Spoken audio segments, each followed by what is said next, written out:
In the left-hand corner, sitting, blue fur jacket. Looks like he just got a blowjob in it. Glasses, Sennheiser headphones, couch in the back, casting couch. Andy Milanakis, welcome, brother. What's up, guys? It's been a long time. Wait, what the fuck? I love you. Where the fuck's my overlay, dude? Glad you're back, Andy. Thanks, baby doll. Where the fuck's my overlay, dude? Don't ever Hold on, dude. Fucking overlay. This PC, desktop, 10. It's right here. Can you ban the fucking Legos from the Lego? No, Batmans, dude? let them stay. Those are fucking sick. Dude, Let the they're just Legos be free. Okay. Lego Batmans are dope. Andy Milanakis, welcome, brother. Bottom left corner. Yeah. Red jacket. World of Warcraft player and Fortnite player. Plays for the organization that Faker plays for. I think. No more Fortnite, just World of Warcraft. Just World of Warcraft. Yeah, clean it up. Plays for T1. T1, the same org as Faker. His girlfriend is Valkyrie, for those that don't know. Valkyrie's boyfriend is this man right here, sitting here. Blonde hair. He's somewhat of a naturaliopath. Is that what they call it? Naturaliopath? Is that what it is when you follow the natural ways? Homeopath? Homeopath. Is it called a homeopath? Yeah, I think they broke up because the way his reaction to that. No, they got back together recently. Medicine? He's a homeopath. Just fucking say my name and all right, hey, over, Sony, intro hey, listen, Sony Digital. This is a Scuffed podcast, boys. Welcome. That's right, Sony Digital guys, welcome. SONII. It's not even Sony Digital anymore. Well, I said it. No, you said Sony Digital on Twitter the other day, dude.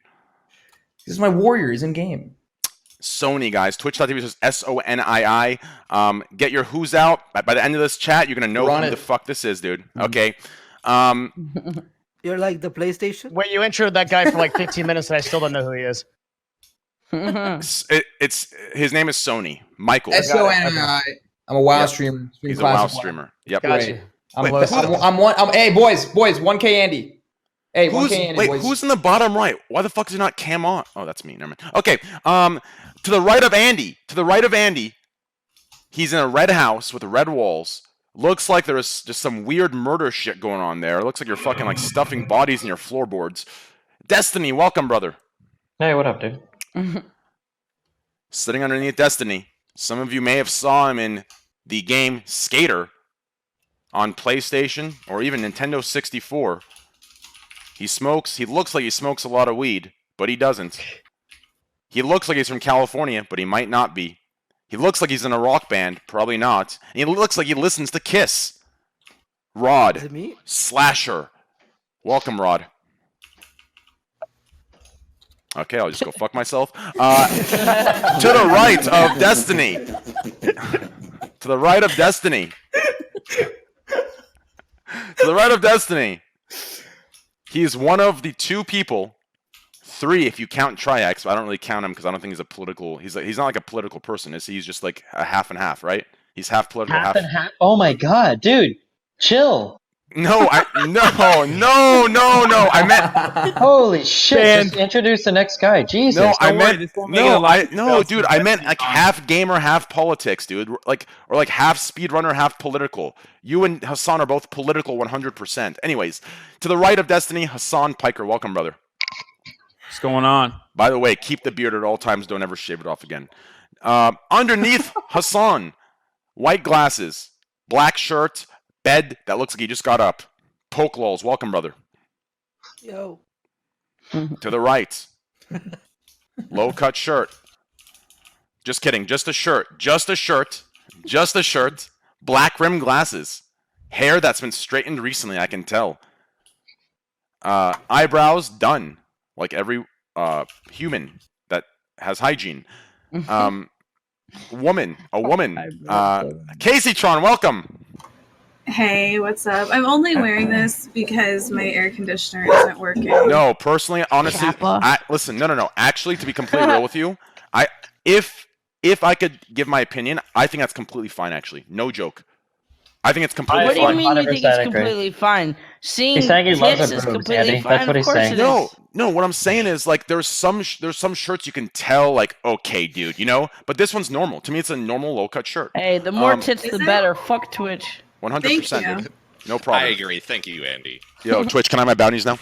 Underneath Casey Tron, Twitch, don't get rid of my bounties. some of you may know him as Destiny's friend on Destiny's streams, right? I'm not mixing you guys up, right? You already introduced his son, I thought. Wow, shots fired. Cool. I'm sorry. Hey, what do they call you when you get into debates? Hassan's friend? Hard leftist? Devin, welcome, brother. Hi, how you Dude, doing? that was a Train? bad intro. Can I give him a minute? Okay, Can I yeah, give let's- him an intro? Yeah, give him an intro. Go ahead. Yeah. We got sitting under Casey Tron, ex-CEO of CLG Gaming, professional dancer. Yes, he's one of the best dancers on Twitch. I will say it right now. Devin Nash. Woo! Are you for hire? Pretty good.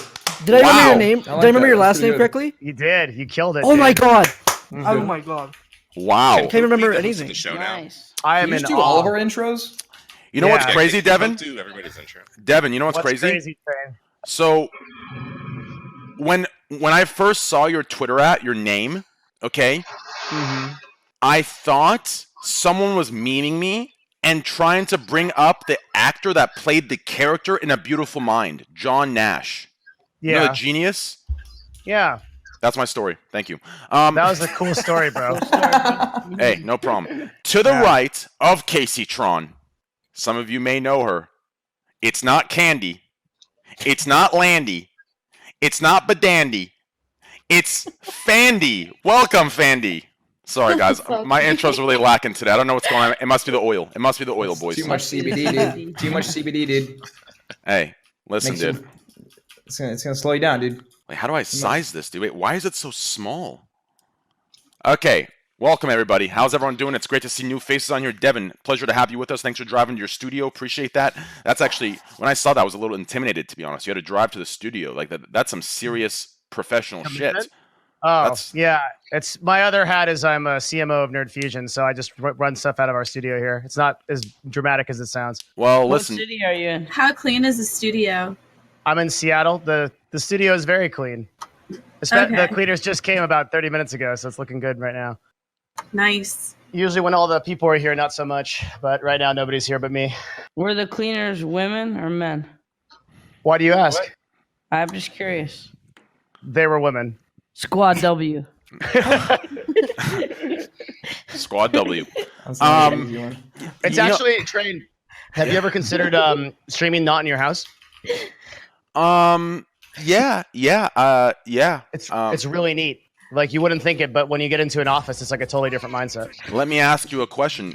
Have you ever considered sponsoring a personality a little on the edge? It's really cool. It's actually a really Oh, cool I've thing. definitely considered it. Yeah, it's a really cool Are you thing. looking for sponsorships? Hey, listen, dude. Anyone that is willing to look in the future and say, you know what? Right now we live in sensitive times. We don't want to touch these. But guess what? In 5 years, when these times become normal and they say, fuck the sensitivity, listen, our worths go up from 200 Andy to 20,000. So it's good to invest now. Get in now. It's like an early stock, right? I'm like an early stock. People are like, oh, I don't want to touch that. Disgusting. No, he's too edgy, right? And then they buy early, and then 20 years down the road, when everyone's like, fuck this sensitivity. This guy's right. Out of nowhere, you found a diamond in a rock. Well, the Ape is trouble like is, I'm not sure if you're Dogecoin. Amazon or if you're Tesla. No, Ape is Dogecoin. It's just like they never expected it to be a real thing, and then it became Devin. actually worth Wait, something. but it's still not a real Devin, thing. you gotta lower your expectations a lot. I got that joke though, so good job.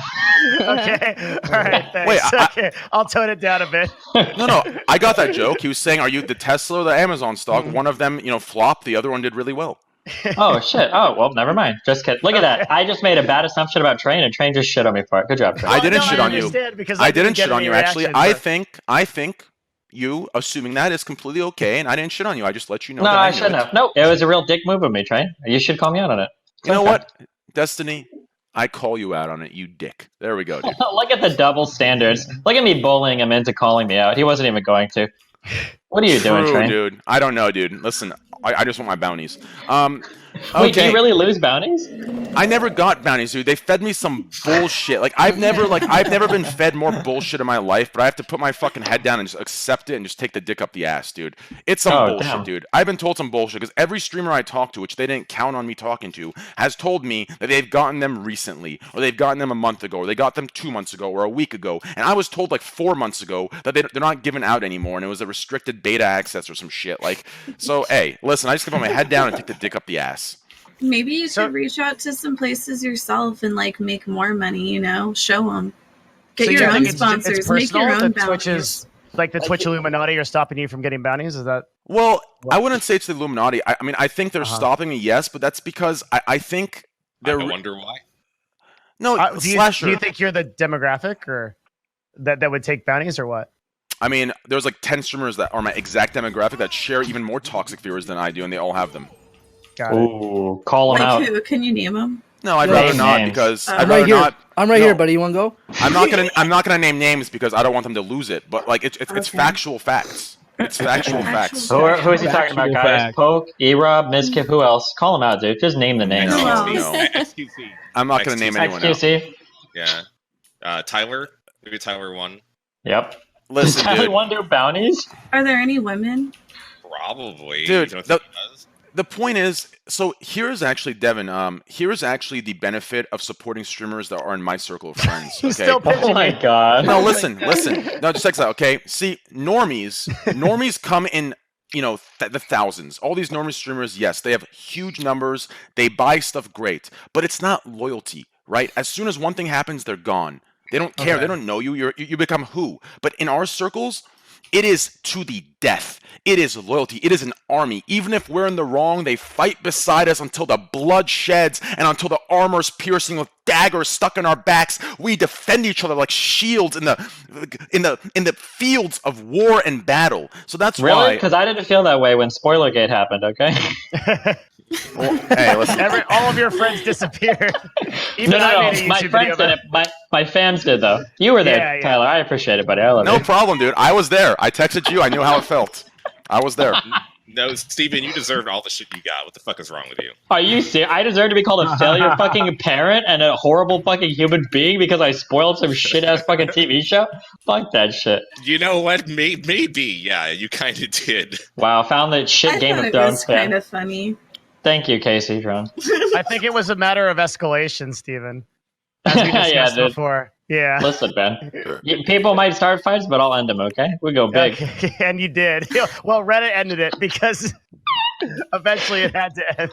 You Are know, Are you back to the live stream fail, or are you still? Oh no, I banned. need to message the mods. They said it was temporary, so hopefully I get back. But Yeah, My temporary favorite could be part of- 300 Wait, years. Destiny, here's some spoilers you're not getting back. nice. My favorite part of the whole Spoilergate meme was when people actually messaged me during the episode, the one that was airing, because I could tell that the reason why they were was because they realized my spoilers were accurate, and they were getting like ass pain as it was going on. I think that was my favorite part of the whole ordeal. my favorite part about the whole ordeal is that, on my Scuffed podcast, we had like 15 clips that didn't even involve you. You were AFK and they still removed them from livestream fail. It was the Nice. most, like, how is that possible? You weren't even the center of attention. You were sitting in the corner, typing your little essay, and it still got removed. I find that so hypocritical, especially since It's LSF the was Richard Lewis treatment. Uh-oh. Well, no, I find it hypocritical because I believe there was hate threads on LSF for Twitch for not allowing streamers to have ice like in the background or the area. Yet when it comes to LSF rules, we can't have Destiny sitting in the corner not involved at all with the clip, yet it's banned, right? Well, I hey, you know what find that means? Tonight you can talk as much shit as you want, and it won't go on LSF, dude. That's right, dude. You better bet the best Squad W things are coming out, dude. But if that There happens, you they'll make go. an exception just for me, trust me. Oh, What is damn. Squad W for the Double boomers standards? Hypocrisy. Squad W is double standards, okay? So pretty much, I'll give you an example. Recently, there was a event on a college campus where a woman wanted to have sex with a man. The man refused. Some crazy stuff here? I happened. was about to ask if you were this man, but then you followed it up. So okay. Yeah, keep going. and the man actually, the man recorded all the threats. The girl said, "If you don't have sex with me, I'm going to tell everyone you raped me," and blah blah blah blah. He recorded it, showed the police, and that's pretty much Squad W. It's just like, what the fuck? Like, basically, like, if he didn't record that, his life would have been ruined, his reputation destroyed, all over what we know because of the recording as a lie and a threat and blackmail. So that's what Squad W is. It's a disgusting, gross abuse and manipulation of a platform that is intended for the use of real victims going through real shit that need a voice that don't have one. And unfortunately, there are people who are crazy and evil that are manipulating this platform to use it for their own self-gain. And it is disgusting. There is no oversight. There is no accountability. And that's what Squad W is. Thank you. Thank And you also, so much for Jason doing this. Incel Thank you for coming to my TED Talk. No problem. No problem. Okay. Anyway, so I'm gonna give you guys a spoiler here. Does anyone else sound laggy, or is it just Discord for me? It's just you, I think. Hello? Are we laggy? Oh, hello. Yeah, that lagged. Whoa. I'm not like Yo, everything sounds like a robot. I don't hear it. That's just you, dude. That's just you. Yeah, everything is fine Yep. over here. And also it works for man and woman, boys. It's not just a man thing. Squad W is for women as well. If Casey Tron, you go Hello? through something where, let's say a man comes up to you and says, "Hey, beautiful, you want to go out?" You go, "No," and he goes, "Oh, you're ugly." And I'm giving an example. Oh, I changed the server. We're good. Why did you What's just up, change guys? the server? My shit's all fucked up now. Oh, I changed. Did I fuck it up? No, you're good. Just leave it. Just leave it. Just leave Oh, it. I'm Just so leave it. sorry. I'm so sorry. It's terrible. I didn't know it changes for everyone else. Oh my god. I thought it was Okay. just like today I learned. Sorry, guys. So it's actually used for women too. So for example, Casey, if you go out to the bars and a man's like, "Hey, can I buy you a drink? You're beautiful," and then you go, "No," and then he goes, "Oh, you're ugly anyways." That's Squad W. He just fucking literally sat there, said something, got rejected. In order to save his ego, he called you ugly to make himself feel better and act like he wasn't serious. That's Squad W as well. So it's used in both ways. But anyways, I feel fucking I'd tell him that too. Yeah, just say Squad W and walk away, and tell me to use his Twitch Prime on me. I'll still take that Twitch Prime sub. But anyways, Yes. dude, I feel great, dude. My juices are flowing, my blood's pumping, my goddamn brain cells are in the right place. I'm ready to talk. Holy shit, Hassan's face is my face pretty much every day of the week when I'm not on this shit, dude. This And you is said good weed shit. was bad, dude. You talk shit about weed. What's going on? I'm Holy. shocked at how positive you are right now. It's Dude, awesome. Positive. Is this abnormal for him?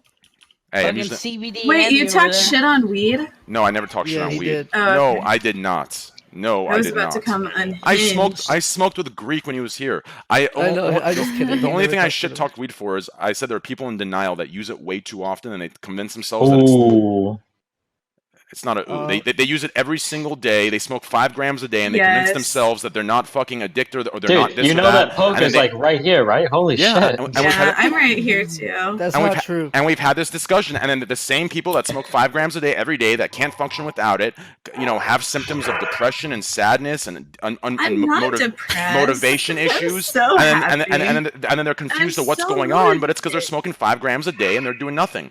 That's It's a facts. lie. It's a Well, you bullshit. could smoke 5 grams a day and do something, or you could smoke 5 grams a day and be demotivated and not do anything. It just depends on the person. Joe Is that a- Rogan Yes, smokes weed. I agree, Andy. Joe Rogan's high doesn't- when he's doesn't talking to weed- like the number Dude, one. Joe Rogan's science. on like 6 different He's talking to drugs. like the world science leader, and he's like fucking smoking a joint. with Joe him. Rogan, Who's dude, the world dude. science leader? Dude, He's Joe got Rogan, one bus. dude, if Joe Rogan's smoking just a joint, that's like him being sober. That motherfucker's on LSD, mushrooms, PCP, CDD, CBD, ABC, TRL. Like, he's on every drug known to fucking man, okay? So for him, weed is nothing. But anyways, dude, I feel fucking great, dude. Holy shit, dude. Okay, Wait, have you ever done drugs? I have done drugs. I've done shrooms, I've done heroin, I've done meth, I've done Xanax, I've done cocaine, I've done... Tonight? No, not tonight. I've done it when I was younger. That's just the last 30 minutes. That's just You the last... did heroin, and you. I've heard from people that doing heroin, like you just could never go back to not doing heroin. Is that true? So in other words, you're saying it's highly addictive It's and just incredibly addictive. Like you just can't stop. Yes. I mean, there's a Thinking about it. reason that opiates It's a are S-tier the way drug. that they Yeah. are. Yeah, Opiates are really I guess what I'm good. asking is, how are you not addicted to heroin at this point? I did it when He I is. was. I did it when I was. Yeah, He I is. am. I'm high every day. Yeah. No. I did it when I was like 20, 21 years old for maybe like 2 years, and it was on and off though. Basically, I had other things going on for me. I had other things going on that I loved more than the high. And that's kind of the advice I gave to some of my friends that were in a heavy denial about controlling themselves. Basically, first of all, let's make this clear. Don't ever do drugs. Don't ever use these drugs. They are serious. They are very addictive, and you will ruin your fucking life. Not even once is serious. It's not regarding to, oh, you'll die tomorrow if you do it. It's not regarding to that. It's regarding to your entire life. Once you get a taste, you just can't go back to anything else, and you realize how easy it's just do not what are do you it. talking about right now? It is. I'm just giving a Heroin. little fact. Lord of Please, Warcraft. do not Wait, do some any drugs are fucking drugs. Yeah, it awesome. does What do you sound. mean? Chill. It does sound like WoW. Yeah, Get but the fuck anyways, outta I here. think he's talking about like opiates, like heroin. Yeah, No, opiates no. maybe not, but some drugs are awesome, dude. Yeah. Yeah. Well, I just need to be safe because we have younger audience here that needs to finish school first, and do their stuff and Let stay their focused. brains develop. Yeah, let their brains develop, and otherwise they'll end up like us, thinking we're smart, but really we're just stupid in the great span of everything. Trainwrecks, you were more addicted to WoW than you were heroin, and kids today will be more addicted to Fortnite than they will be to opiates. True, but That's a bold Fortnite. claim.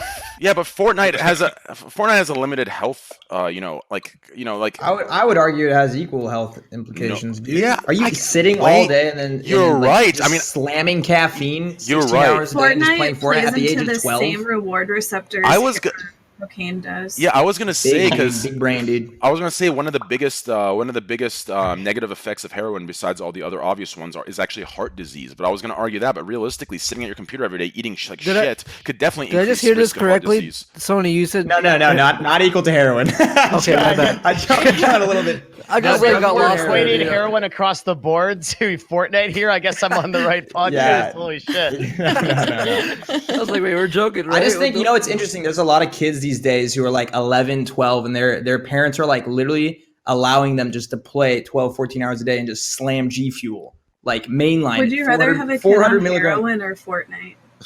At the age of Fortnite. 12, I hate why it. should They're that even so be good. They why keep should that- owning me all over the internet. It's fucking awful. You need to stop playing 12 hours a day.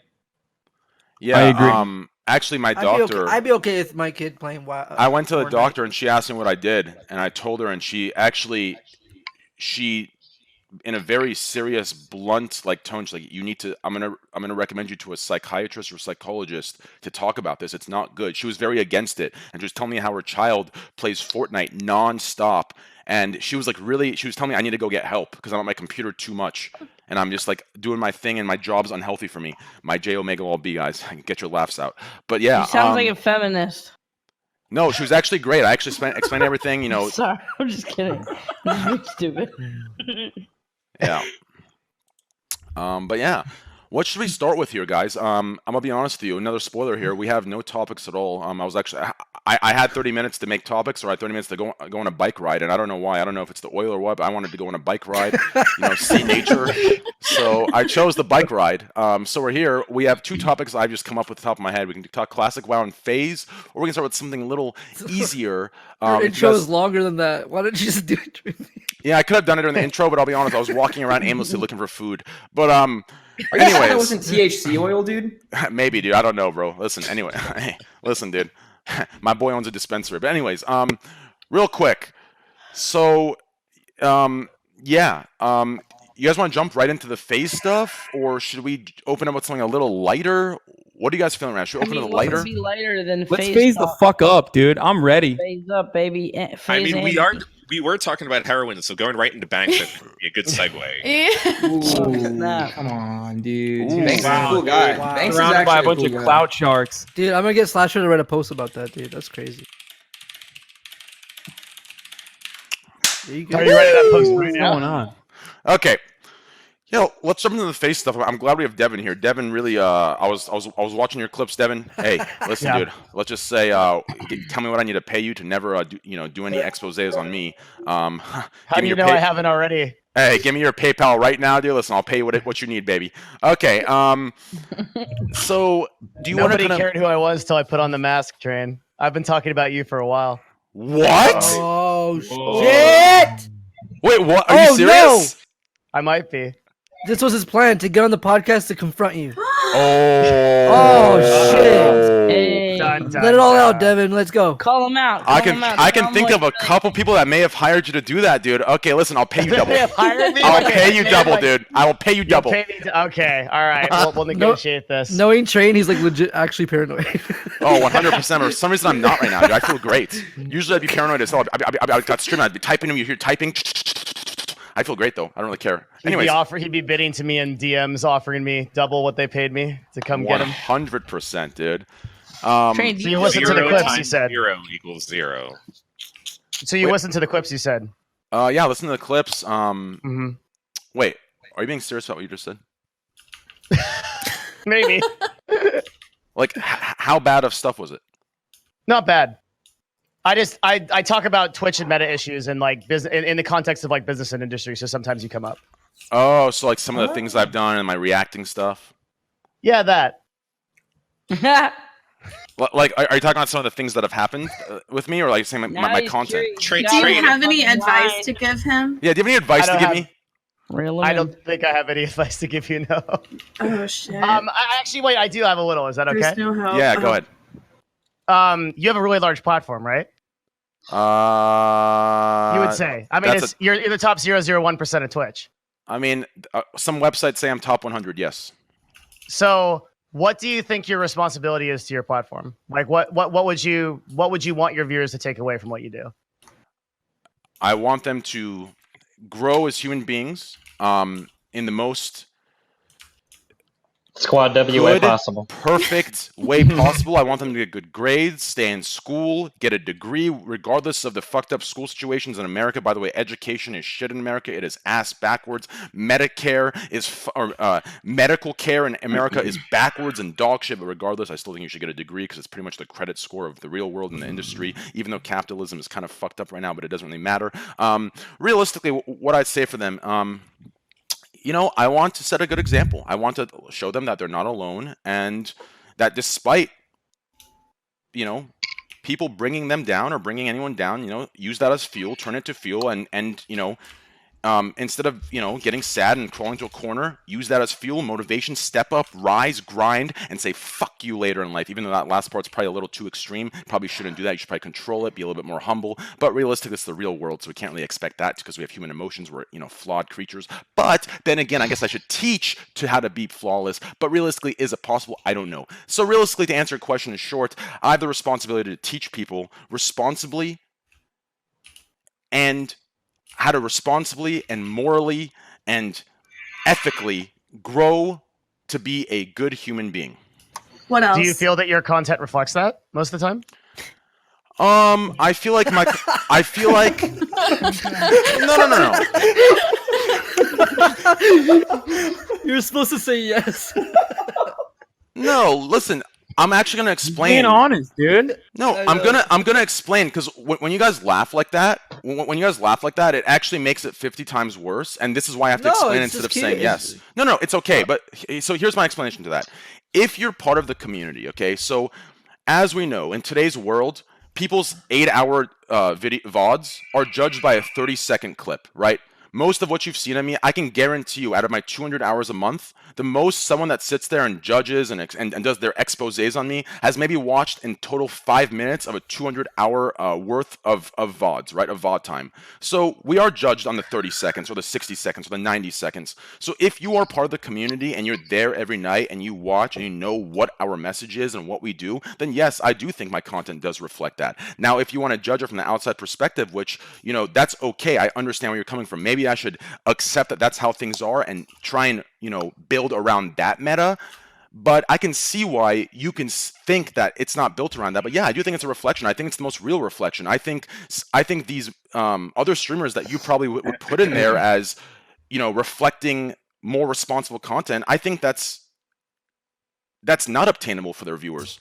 I think it's completely cookie cutter. I think it's completely fake. I don't think it's ever obtainable. I don't think it's even reachable. And I don't think it ever even touches anybody. I don't think it goes anywhere close to depth for them to actually change their ways. It is only a business move that they sit there and act the way they do. And I know a lot of these streamers that are normies or that sit there and have a PG act, and off stream I talk with them and they are nothing close to it. So you guys might think, businesses might think that this is helping people move toward a more morally inclined future, but it's not, because there's no connection, there's no credibility to influence these people watching. So I do think content and communities like my own reach more people, and if you actually watch for enough time, I do think you would probably agree with most of it, in my opinion. So the more that you focus your kind of lens on how you design your content to uplift people, the better off I think everybody will be on your platform and you yourself. That would be the advice that I would give. So wait, say it one more time. I zoned out. I can only say that once. You might have to go back to the VOD. Poe, can you say it again? I zoned out. He said the more you focus on that type of content, on building up your community, the better off your community will be for it. Okay, And you. thank you. Thank you. I appreciate that. Yeah, But but you Devin, also- that's not why they're here. And everybody Yeah. has to be truthful with themselves, but why they're here on the fucking Trainwreck Scuffed podcast. Yeah, I was Okay, gonna and where say the that too. history of the Scuffed podcast comes from. Even the name of the show me- is tell from me like a why whole they're fucked here. up time. Hey, Man Train, with metal hair. I laugh. I do think you have the things you say you want to, preach. Everyone has fucks up a bunch, right? Like you just have Look, a this bunch is of an fuck ups. entertainment channel, right? Like we all want to be politically correct and say, look, we want to be a positive influence, blah blah blah.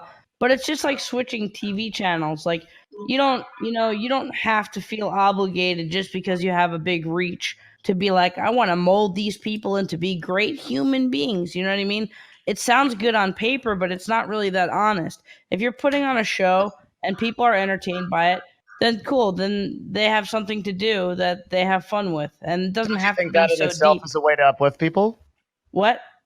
Do you not think that in itself is a way to uplift Oh people? yeah, obviously, if someone's fucking lonely and bored, and their favorite streamer comes online and they're entertained by it, then obvious like a big way to see that is like how many people in chat, like over time in anyone's channel, you hear from a donation saying, I was super depressed for this reason, that reason, this reason, and then you came online and it made me like less anxious. It made me happy to see you, and I was like, so like there are people all over Twitch that are like really looking forward I for agree. this form of entertainment to like help agree. with their depression. And stuff There's like a that. lot of But- stuff. but- There's a lot of So I stuff. just- Oh, go ahead. Sorry. I was just gonna finish up real quick, but to Yeah. like feel like you have to be forced to put a positive message and a positive spin on it. I think for a form of entertainment, you shouldn't feel that obligation. Yeah, it's nice if you do, but don't feel obligated. Yeah, listen. I think you're a good dude, Devin. From what I've seen, I don't know you yet, but from what I see, it seems like you're a good dude, right? What is a good dude? And thank you. Just mature, good sense of morals, and just polite, courteous, good etiquette, stuff like that. But whose echo is that? Listen, I'm about to fucking squad W on you motherfuckers. Whose echo is that, dude? Destiny, you playing WoW? No? Yeah? Yeah. Am I echoing? I shouldn't be though. Yeah, Or to I your might left. be because I'm using like some weird Yeah. fucking headphone thing. Wait, what's your name in Yeah. game, dude? I'll toss you an invite. Is he Horde or Alliance? I don't know. I'm hard. Wait, Yo, am I? I'm the tell me only if I'm one who echoing, didn't though. get in WoW. I'm Why am pretty I, sure like, I got beta. did you guys all I got get in? beta. I got in. I didn't. I got in, dude. I got I'm in the today. only one. This morning, I got in, baby. Shout out to Asmongold. Shout out to my boy S-Fan A. I got in, baby. But anyways, to wrap this up before we move on to the face stuff, like I said, I think if you spend more time in my community, Devin, and you kind of just spend time with the actual core of the community, right? So if I have 6,000 viewers, 3,000 of that's the community. 2,500 of that's the community, not the 6,000, right? I do still have a responsibility to send a better message out, to control with bans or my platform and stuff like that. So you're right. You're definitely right for that. But we have some amazing community nights. And we do advice streams. They're really, really good. We do help people. We do change their lives, and they change mine, and they change everyone else on the shows. And I think in my opinion, I do think communities that are like mine, it might be a double-edged sword where there's a little bit more toxicity, but on the other end, there is 100 times more depth and connection and realness in those connections through the platform than any other streamers that you might, or Twitch might, or brands might say, oh, wow, I want that person representing my brand. And that's one thing I will stand by. I will get banned for that. You can shit talk that. You can write an expose on that. But that is just facts. And that's how I feel about it. I think That's cool, man. I'm glad I got to ask you that. Yeah, I think authenticity is probably the best way to build your brand in general. And like, I've actually known Tyler for 5 years. I've known Tyler since he was way more over the top than he is now. So if you think the train wrecks you're watching right now is actually bad at all, you should have seen the shit he pulled like 5 years ago. So, dude, like Tyler is a lot more reined Spill in the than tea, he is honey. these Spill days. that tea. Dude, listen, let's just say, dude, those Alinity logs that you saw, people made them a big deal because they think I went out of my way and acted differently. No, that was how I acted in every chat, including Sony's here. I was saying some shit to Sony, dude. Some sexual fucked up shit to him in his chat. It was happening to guys. It was happening to girls. It was not this like thing like, oh fuck yeah, oh yeah. No, I did. That was my personality back then. In Dota 2, my logs. Ooh. Hey, but it's cool because it's I have this theory that you know what I Train mean? sold his soul to the devil for Twitch fame. Did you? Tell the truth. No. Have you? I mean, you've talked to your chat about like your hospital stays and stuff, right? Yeah. So I mean, wait, the hospital. Maybe he had a run in with the devil then. You know, it's I had a psychotic break and I was hospitalized for 2 months. But anyways, yeah, for those of you that don't know. But anyways, quick tidbit. Yeah, thank you. Yeah, don't worry, Sony. I mean, I've said that already to most of the community, but I guess these guys don't know. But anyways, I don't know. Because of Twitch that happened? No, or something else? No, here. I'll mute stream because everyone these days says these things. So just it doesn't matter. He was playing PUBG and he couldn't find a corner. He couldn't find a corner. I know what you did. You played League of Legends, didn't you? Yes, that was my psychotic break too. Yeah, that's right. I feel you, man. Shit. Steven's on his way. Are you muted right now, Train? No, it's not muted. Oh. I was gonna mute, but I realized that makes it more dramatic than it is. No, okay. Hey, I actually played League 2 before stream League 2 and I went crazy and I quit for League Overwatch. I actually remember when you were doing that. I hated it. Yeah, me too.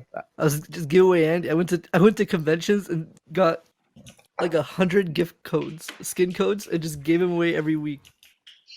It works though. 3 times, yeah. That's good content, dude. That's good. No, it was terrible. It was terrible. Okay, chat's writing. I'll just say it. Okay, so pretty much, it was a grind. It was an acute psychosis. So it was a. In other words, you're echoing again, Steven. Okay. I don't know how. Okay, I'll mute. Tell me this. Okay. Yeah, it's better. Basically, it was an acute psychosis, which is like a temporary psychosis. It was induced because I have bipolar. I am on bipolar medication, and I was at the time being very irresponsible, and I was using steroids, anabolic injection, while doing some drugs. And with my bipolar and my bipolar medication, I didn't know, but there was an increased risk of a psychotic break, specifically with bipolar and the drugs I was using.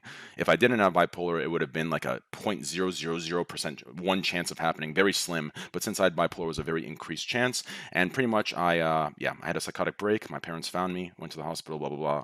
I'm not going to go too deep into it, pretty crazy stuff. But dude, what I experienced in those 2.5 months, fucking terrifying, dude. It was like, just in short, I'll just explain this. If I ever have time to do like a podcast 101 and explain everything I went through, it's insane. But realistically, in short, basically, have any of you guys had a nightmare?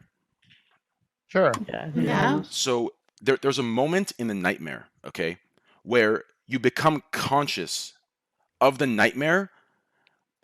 You have an idea it's a nightmare, but you're not entirely sure. It's almost like a nightmare within a nightmare. It's like a lucid dream. Yeah, it's like a moment, like in that moment, when you feel like you are awake, you've woken up from the dream, and you're still in this nightmare. There's a moment of this just feeling of just terror, this impending just death, just impending doom, just that moment of terror that you feel right before you actually wake up. Imagine being stuck in that moment. So people usually feel that for a split second, and then you wake up finally like, oh fuck, thank God. Imagine being stuck in that moment and not waking up every day for 2.5 months, just thinking and waiting for you to wake up and get out of it. It was the most crazy experience. It was just insane. It was absolutely insane. Who the fuck left? Sony. Jesus, California internet, huh? Okay, but anyways, yeah, pretty fucking intense. Anyways, Yeah, that's scary. Sounds let's like get, let's get to the face stuff here. Okay, so Devin, would you mind Yes. kind of opening this up a little bit? Yeah, sure. I didn't do my homework. I read it. I did most of my stuff, but when I say I didn't do my homework, I mean like I have no opening paragraph. I don't know how to open this up legally. I will fill in anything Devin leaves out. Okay, great. Go ahead. You're Slasher, right? Yes, this is Rod Slasher. How's it going, I know bro? you. Do you know me? Oh, I do. Oh, I do know you. We've interacted, but on like fringes, yeah. Mm-hmm. I can do that. Do you want the long version or the short version, like the TLDR, or do you want like kind of like the whole breakdown? What do you want? Which one? The whole. Just give us whatever you think that will be the big talking points. Yeah, the talking points where we can discuss and kind of just put our 2 cents in. Okay, so this entire issue centers around Tfue, who is a player on FaZe's Fortnite team, and his inability to leave a contract that he's wanted to get out of since September 26th of 2018, where he submitted his first request to FaZe to leave the contract that he was in. And FaZe refused the request, and they've been in negotiations since September to try to work it out. And this entire discussion, basically once this went public that the lawsuit was finally happening, which was submitted on May 20th, Banks, who is the COO of FaZe, went nuclear on Twitter, and he is that not. Ensuing he not has what? No title. He has literally no usable, reputable title at FaZe. He's the chief operating officer of FaZe. No, he's not. He doesn't operate as it, but he is. He's a co-owner. I mean, he's an executive. He's responsible for. He's a founder. He's a founder. Okay. So, what's your point? The overall. I mean, you can go through like the whole introduction, but the point is, Banks doesn't matter in any of this. Literally, Banks's usefulness has only been to entertain everyone on Twitter because he's an idiot and he's basically helped Tfue more than likely in the real end of quick. this. I'm gonna interrupt real quick. I'm so sorry, Slasher.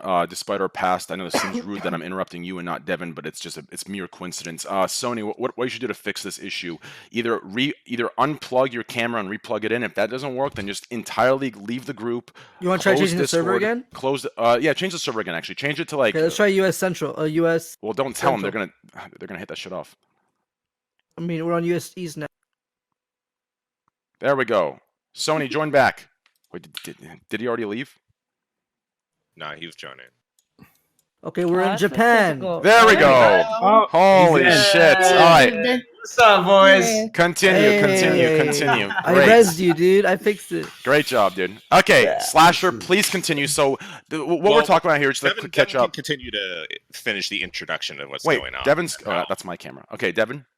Yes, that's the gist of it, really. I mean, when Banks went nuclear, FaZe was responded, and at the point we're at now, Tfue has made a YouTube video that's 2 minutes long that essentially says that he and his law firm, a pretty respected law firm in LA named Friedman Law, is submitting 2 things. One is a complaint to the Labor Commission of California about several alleged things, such as FaZe employing an 11-year-old person, Tfue being involved in a skateboard injury that resulted in permanent disfigurement, underage drinking, and all this is going to the Labor Commission.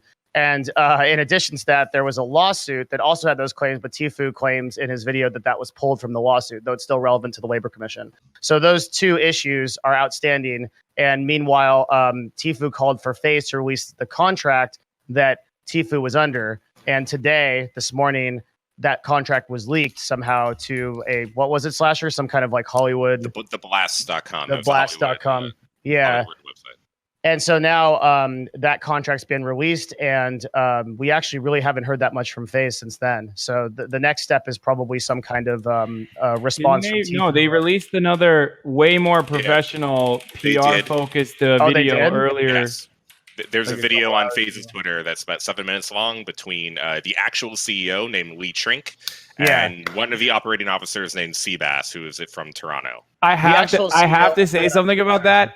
I fucking love the fact that the CEO ended that, and it's like very obviously a PR move, entirely Of different course it is. stylistically Of than course it FaZe is. Banks' video, and he fucking ended it by saying "FaZe up," like an actual adult CEO of an esports organization shouted out "FaZe the fuck up" at the end of a PR move. It was awesome. I love this shit so much. It's great. So I can okay, I'll totally expand on everything that Devin, because if you haven't seen it, Devin made a bunch of videos like breaking down the contract, and he went through like the whole contract and like picked apart a few of the things. So before we go into that, Devin, I'll just give you my take on all of this. Sure. Basically, Tfue signed a contract when he was known, but he just wasn't that known. And all of the players on FaZe Fortnite, including him and Space Lion and 72 Hours, who originally was on there, and then Cloaksy, all got shitty deals because the way that FaZe has negotiated all of the deals with all of the teams not named Counter-Strike or Call of Duty, that includes PUBG, Overwatch, because I had a bunch of friends that were on the FaZe Overwatch team, and then Fortnite, everyone gets shit deals because the person that actually runs esports at FaZe is named Eric Anderson. Banks, and the end of this, you'll see why Banks doesn't fucking matter literally at all. He has no influence to do anything in this entire situation. He's just a guy that rants on fucking Twitter. He has no power. I'm sorry. I need to stop you there, Slasher, for 1 second. Yo, he made some fucking sick-ass thumbnails, bro. And right now, homie, I think we need to step the fuck down for a brief moment and acknowledge that he made some dope-ass thumbnails, okay? No, hold on. That was very important. He has his name tattooed on his leg, though. And he got his fucking name tattooed on his leg. That part of the video made me laugh so hard, though. Cooked. I got this guy fucking tattooed on my leg, dude. Yo, FaZe cooked. So anyway, so there's this guy named Eric Anderson. He's actually the one running esports for FaZe, and he's the one that negotiated all the contracts, including Tfue's contract that we have now. He gave all of them shit deals, but Tfue wasn't like a huge superstar back then. He was like a known player, but he did initially sign this deal. The reason why this is unique is because there's literally no other person in the entire world besides Ninja who was a comparable situation. And I will say, Ninja was stuck in a really shitty contract himself with Luminosity Gaming while he was skyrocketing to fame all throughout last year. He was stuck under LG, and he did not complain and whine on Twitter to try to get out of his shitty LG contract. Ninja stayed until the very end of his shitty LG contract with shitty pay and taking deals away from Ninja, and he rode the whole thing out. When did that end? Sorry. That ended, I believe. That's crazy. He stayed in Luminosity. It's over. It's over. Luminosity ended right before Red Bull. Yeah, I'm gonna drop a quick I'm gonna drop a quick take here. Okay, so here's the thing that's overlooked. Cloaks is a friend of mine, and any friend of Cloak, I try to have a reasonable amount of respect for. With that said, I'm gonna kind of give my take. So I don't even know why I said that, actually. I guess Chat says Ninja owns LG. I guess this falls into the, you're my friend, but, so I guess it doesn't work out. But anyways, here's the take, okay? I think most people who sign with FaZe, like, for example, I had a discussion with Cloak regarding what team he should sign for, right? He was getting offered, I'm not going to disclose too much, but I'll throw some random numbers out there. None of these are real, they're just random numbers, okay? Almost every team offered somewhere between 5 to 10 times more than what FaZe offered, right? But FaZe is one of those teams that people understood. What's being offered monetarily monthly with every other org, that's all you're going to get. There is no platform boosting. Maybe Optic, maybe 100 Thieves now, but I don't think 100 Thieves is there yet, maybe. But realistically, when you go for an org like FaZe, it's not the monthly you're looking for. It's not even the money from brand deals you're looking for. It's literally the clout and the growth, the insane relevancy, the insane growth you get. And I think this is what goes in their minds when they first sign. Because I know for a fact, all of them, they received a very low number monthly, and they received like 20 or 30,000 from other orgs monthly, and they still chose FaZe. And we've had these discussions. They knew what they were signing for. Here's the thing, though. After all of that's gained, once you get everything that you knew you were signing for FaZe for, that's when the question will come to you. Now, whether that's a question of greediness or whether it's a question of justice or whatever the case might be, That's when it's being brought up. You've gained everything FaZe can give you. You've become pretty much half of what the entire FaZe clan is. Tfue has half the relevancy of them. He's almost as big as the entire organization themselves. Now the issue is, shit, everything I gave up to get here, I want that now. And that's why we're here today. I think that's an important thing that's been overlooked. And that's what I want to say. Have you looked into the contract at all? I did. I saw the splits. They're very, very unfair. They're very, very disgusting. It's a shitty contract.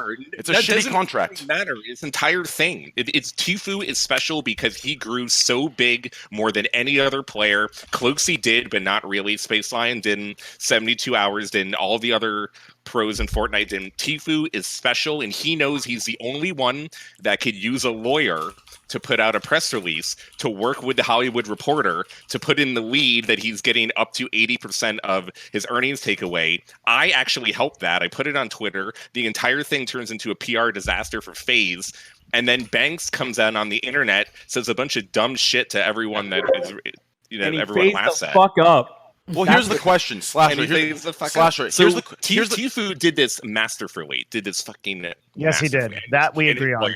Yes, him and his lawyer did this perfectly. They were planning that from the very beginning. Here's the question, dude. I can actually see that, and I can agree with that as well. And they're planning to set a precedent in esports. That's important. I can explain that is true too. Well, not to be attention Andy here, but I've actually been talking about this very thing regarding orgs for at least 6 to 8 months. But I guess since he has a bigger platform, it is a good thing. You've never been in an org. When the fuck have you ever been in? Exactly. And this is one thing I've been preaching for a long time now. In the very beginning, when orgs were just names, when they had nothing, just names, that there were a name on a piece of paper that when all of us looked at it, like, what the fuck is this clowny ass name, right? They brought anybody they could get their hands on, regardless of anything they were tied to, regardless of anything. And as soon as they were made, as soon as they had the name that was built up by the very players, and without the players, they would have been nothing. Just a name on the wall, just a fucking name owned by a bunch of kids that were sitting there fucking kicking back, fucking with hand symbols, right?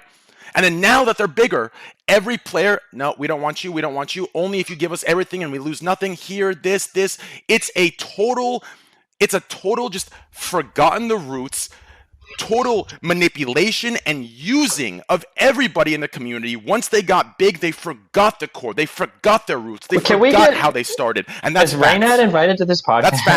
That's facts. Can I get Raynad in here? Dude, we remember this way fucking differently. I don't know, Slasher's either gonna hard agree with me or hard disagree with me here. Players are fucking stupid as fuck. And players would have been fucking nothing in the beginning if they weren't constantly being handheld from teams. That's one of the reasons why I'm the only player left from the StarCraft 2 era. Without teams to constantly handhold players and brand management and managing their streams and managing their incomes, these people were fucking lost. They didn't know how to talk to sponsors. They didn't know how to set up fucking stream schedules. A lot of these people didn't even know how to fucking stream. Like, these players knew fucking nothing. This idea that, like, I mean, yeah, orgs had a lot of, like, pretty exploitative contracts in the beginning, sure, but to sit here and pretend like players were carrying, like, esports on their backs, these were just a bunch of dumb fucking kids that were playing games, signing shitty contracts, and having their hand held through every single important fucking thing they needed to do by these esports organizations.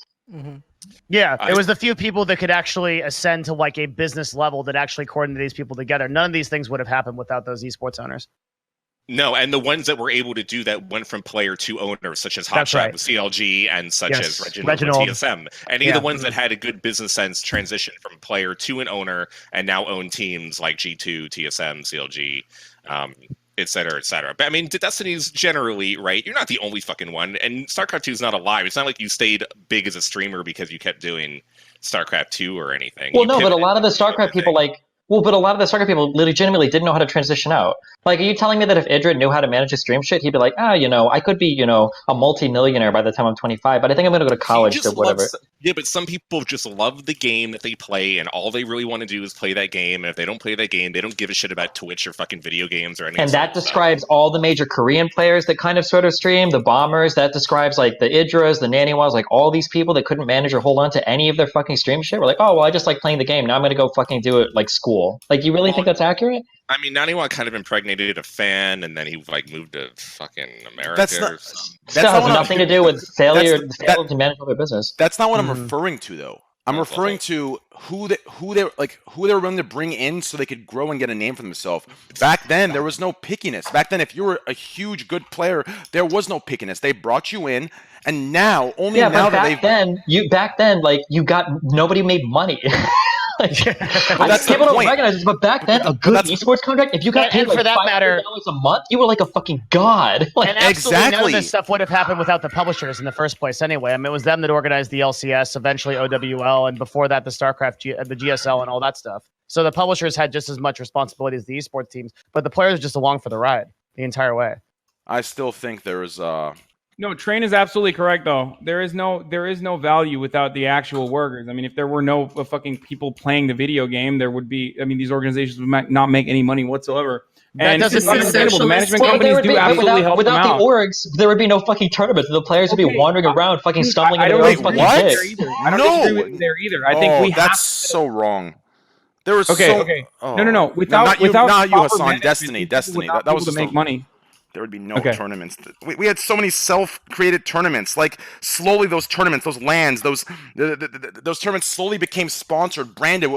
As soon as people saw a potential for money and sponsorships and brand deals they could make for their company if they get involved, that's when they came in. A lot of these players sometimes wouldn't even get out of bed to fucking play the fucking tournaments, dude. Like this.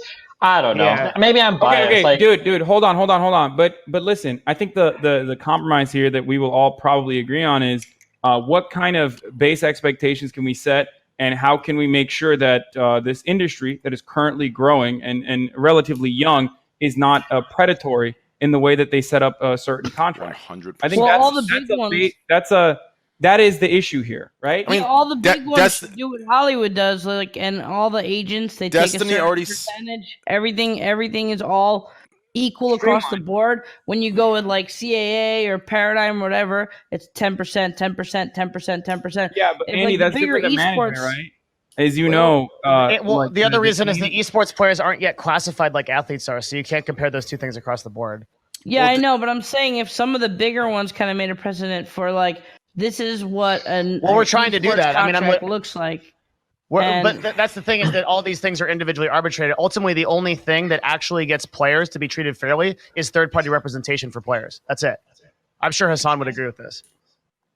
Yeah, or at least like a players union. The whole reason why Tfue, so let me be clear, the whole reason why Tfue is in this situation is because he didn't have a third party that was arbitrating to fight with against FaZe, right? And one of my big criticisms of FaZe was that I think that when you get a 20-year-old kid in front of you that doesn't know what they're doing or what they're signing, you ought to recommend that they go to someone like Ryan Morrison or Esports Law or somebody that can represent and fight against you, so that because when you know your shit and you're signing people every day, it's a little bit predatory, wouldn't you agree, when you are signing a kid that doesn't know what they're doing and goes into a contract, and then you know what you're doing, right? And that's you're not going to help the person that you're giving a shark contract to. Either you're going to be the good person and the good company by giving them a decent contract and saying, look, get a good lawyer that's non-biased, or here's a shark contract. Sign it. You're nothing yet. Let me ask you guys this. I'm sure.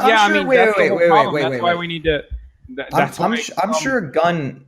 Sorry, go ahead, Hassan. Finish. That's what Andy's talking about is precisely the problem. That's why there is a need for some regulation at the very least, similar to other industries inside of entertainment. Like we have different guilds that force regulators or force legislators to actually place some regulatory checks in place so that these sorts of things don't happen. And it still happens in entertainment. And obviously, under capitalism, everyone's going to do whatever they can get away with. And that's precisely why it's understandable that these organizations are trying to get away with murder with like 80-20 splits, which is insane.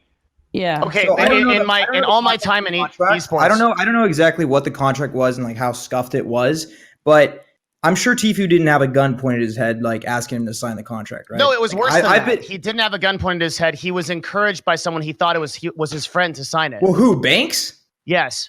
Well, but come on, dude.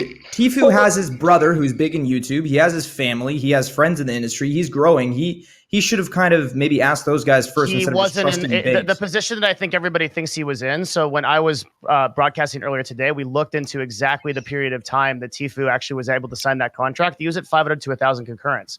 at that point, getting offered a $2,000 a month contract is impressive. You don't have wait, any with, like wait, with 5,600 5,000 to 6,000 500 concurrents? to 1,000 concurrents. Oh, 500 to 1,000. Yes. But it's 2,000 not a just month? that. He was the Wait. best player early on in Yeah. Fortnite. He could Hold easily on. have Yes, but that's demanded what hindsight. he Hold wanted. on. Hold on. Nobody Wait. knew that he was going to have 70,000 viewers last year. Hold on. So wait, He hold on. was the best player. Wait, He was why? easily the best player. Why known is this? throughout the Wait, North hold on. American community. Why is this being ignored though? Okay, I keep hearing this argument that he had 500 to 1,000 concurrents. He wasn't that big yet. He had $2,000 in front of him. That's a huge number. I know for a fact he had bigger contracts that offered more monetary in front of him. Yeah. So if this money thing is why he took it, why it was so appealing to him, I don't know if it was money. he would have but took it the was- 20 said this? G's. No, He would have no, took no, the this 30 is- G's. No, this is who said it earlier. This is like super fucking basic. When somebody comes together with a brand that you want to associate yourself with, that has like a value attached to it. There you go. Like, Exactly. if I said that Intel- earlier. If Intel, okay, I well, said then that why are you earlier. asking this question? Well, if Intel wanted to sponsor my stream for $50 a month, I would fucking accept it because I'll take an Intel sponsorship. That would be awesome to have that brand association, even if they're paying me fuck all. Yes. Same thing with FaZe, right? And we're all talking about this now, like, oh, well, Tfue's getting fucked, blah, blah, blah, blah, blah. It's really hard to say how much Tfue would have grown if he would have signed with some random niche shitter or for 10K a month. Exactly. That's what I was saying literally 20 minutes ago. Like that what you just said is I was the person talking about that. And this leads to the next question I wanted to ask all of you, okay? Do you think even with all of this known, if we could go back and obviously it's a hypothetical situation, hypothetical world, if all of this was known, if you had a lawyer right by his side that said, Tfue, let's say right now you're at 500 concurrents. Right now, you're nobody, right? And 500 concurrents is a lot. I'm talking nobody relative to who he is now, right? 500 is a lot for anybody. It's a lot of people. Don't twist this into the wrong thing. Now, do you think right now, if you knew all of this, went back, had none of that, didn't know he'd have any of that, and Devin, you let him know everything in that contract, how you're telling us and how you're telling Twitch right now, do you think he would have still signed, or do you think he said, oh, no, fuck that? My opinion, I think if he had, he would have proper signed representation, that he would have. He like. Okay, so Trainwreck. Let me like. I think I can clarify this really easily. Ask you a question. Okay. Yeah. Do you think Tfue was informed by the full implications of the contract? Do you think he knew everything? No, I did not think he knew. But I think if he But what kid understands that, dude? I signed a contract when I was 19 to message. That's not even the point, though. That's not even the point. That's not even the point. The point is, I believe, okay, yes, the contract is fucked, but I believe that even if this was fully, if he had a Devin next to him and two lawyers next to him from fucking Skadden and ARPS sitting there reading this thing, I still think he would have signed. Now, like I said, this is speculation. I can't know for sure, but I think he would have still signed. It would have been a negotiation. He would have signed a drastically different contract. It wouldn't have been a negotiation. Yeah. I don't think it would have been a negotiation because he didn't. He wasn't there yet. But listen, no. Even Of if course. he wasn't there yet, hold on, let me finish. Even if he wasn't there yet, if he had someone that was intelligent that could read contracts, you know how badly FaZe wanted him, even though he wasn't there yet. They would have negotiated a better deal for him, and maybe it would have still been Sharky, but it would have been way better, and they would have gone down on a lot of the percentages. No, I'll say this with 95% confidence. Whatever they would have negotiated for him, he would not be happy with now. You're looking at a 1 in a billion chance for him to become as successful and popular as he did. There is no way that him with zero leverage as a no-name, whatever, fucking a good player, but not somebody that was like, a massive name that had a ton of leverage against an org like FaZe. There's no way that somebody like that could have made a contract that would be acceptable for one of the largest streamers on the platform today.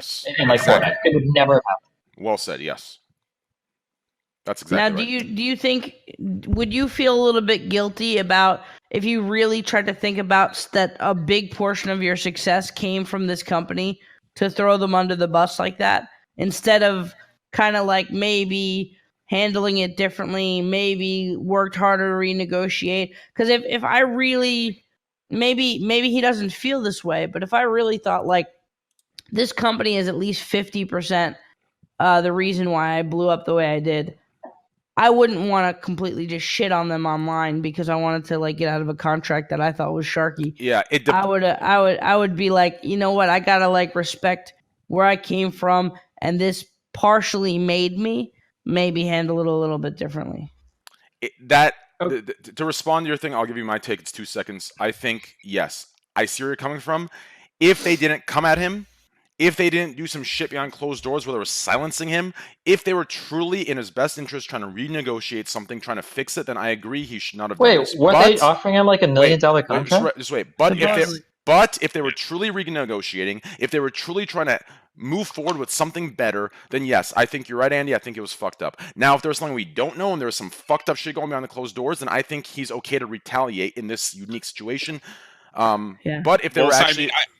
I will give you some of the details here. I mean, part of it is early on, Tfue asked Eric Anderson at FaZe, who runs esports for FaZe, not fucking Banks, to be released from the contract overall. And Eric said, no, you're staying on the team. That's basically how this has continued on. So as Tfue continues to get upset throughout the last 6 months, Eric from FaZe offers him more and more money each time. He keeps saying, no, just release me from the team. And Eric keeps saying, no, you're not getting released from the team, but we will continue to offer you more money. In the very end, Tfue does feel slighted at the, after all of this, and basically says, fuck it, let's concoct this plan with a lawyer and use some actual potential problems with contracts in esports and California law to maybe he actually will get out of this in a legal way due to the way that the actual contract is written and the things that are happening. But he has positioned it as he felt disrespected from Eric. There's also some personal way. As someone who knows Eric, the actual guy who runs esports for FaZe, and I've met him and I've talked with him a good amount, he comes off pretty prickly to new recruits of the other games that are not Call of Duty and Counter-Strike. Call of Duty and Counter-Strike are like the key components of the FaZe organization and the way that they run things. All the other games, the ones that are like, oh, we don't give a shit. We'll just give these Fortnite players and PUBG players and Overwatch players, the scraps of the organization because they're not really worth the other players. And then he pisses them off. So from what I understand, Tfue was pissed off at Eric. This is a personal slight that he felt from the FaZe clan. He wanted out. Eric was saying no. He's like, well, fuck you, Eric. I'm going to make this a really big... You can't just say it's personal when it's about a lot of money, too. This is true. And Ninja, in the exact same situation with LG, did not act this way. He waited to the extent of the contract with LG and then did all of his Red Bull and all of his other contracts after. Didn't he try to get out, though? Wait, Slasher. No. I mean, yes, but not a stunt like this. Not he didn't pull a Tfue. To make a whole public. Quick question for you, since you understand the space fairly well. You were a big part in breaking the story. What do you think about a players' union for esports players to help in setting at least base level protections, maybe collective bargaining agreements with team owners? So that these sort of predatory contracts don't exist. There's always going to be exploitation, obviously, but it's mitigated as best as possible. Players' unions existed. I don't know if people like Tfue would be even a part of it. Wouldn't that just discourage teams from ever signing players like this? The only player union is in League of Legends, and Riot controls the player union. There is one attempted to be run in Counter-Strike by Sir Scoots, but that is kind of half running. You can't have a players union for all of the players because they all play different games, and in the end, esports is owned by the publishers. The game developers own the game, they own the IP, they could do whatever the fuck they want to anyone on this platform that is Twitch. They can do anything they want to any of the players in the game. They're the ones that own the game, so you can't have a union for a bunch of different... Wait, but I know, but that same concept kind of applies to the NFL and the NBA too, as well, doesn't it? I mean, they play one sport. It's all about collective bargaining. Yeah, but there's individual unions per game per sport, and nobody owns the football. That's what he's saying, and that too. Yeah, but nobody owns the football, but the teams own the NFL collectively, don't they? Yes, am I misunderstanding this? If they wanted to, they could technically try to break. They would. And they have historically tried to stop unionization from happening in these different sports. Obviously, it's not an easy process. But what I'm simply stating is that athletes in all these other sports take advantage of players' unions who offer them at least base level protections to ensure, or at least at the very least, legal representation in instances like this, so that they have some form of protection and they don't get locked into 3-year contracts, for example, which I would consider to be a little over the top. I don't know what the average standard esports contract is. I don't want Destiny to yell at me or whatever because he knows more. But it's about 2 years. A lot of them. I'm just saying, it seems that 1 to 2 years. Yeah, 1 to 2 years is the standard right now. What could they do that for a standard entertainment industry contract? I kind of want to. My question is kind of to get off this topic here, if you don't mind. Did FaZe Banks or did Banks lie? I can't. I just fucking. Oh man, I just said. Oh Jesus. Did Banks lie about in the YouTube video saying all this stuff? And as soon as the contract released, we saw all the splits. Was there lying in this video, or was there just a semantics? Like, did he use the right words and go around where he wasn't technically lying? I mean, I'm pretty sure to remember he was all of not this. lying. Key thing to remember in all of this is that nothing that Banks says actually matters in anything that's happening. I The actually CEO really is disagree with you there. The only thing that Banks is useful for is protecting the brand on social media. Well, he hasn't done a very good job of that, but he's he did an reflective of awful the brand on job. You social know media what? as a co-owner.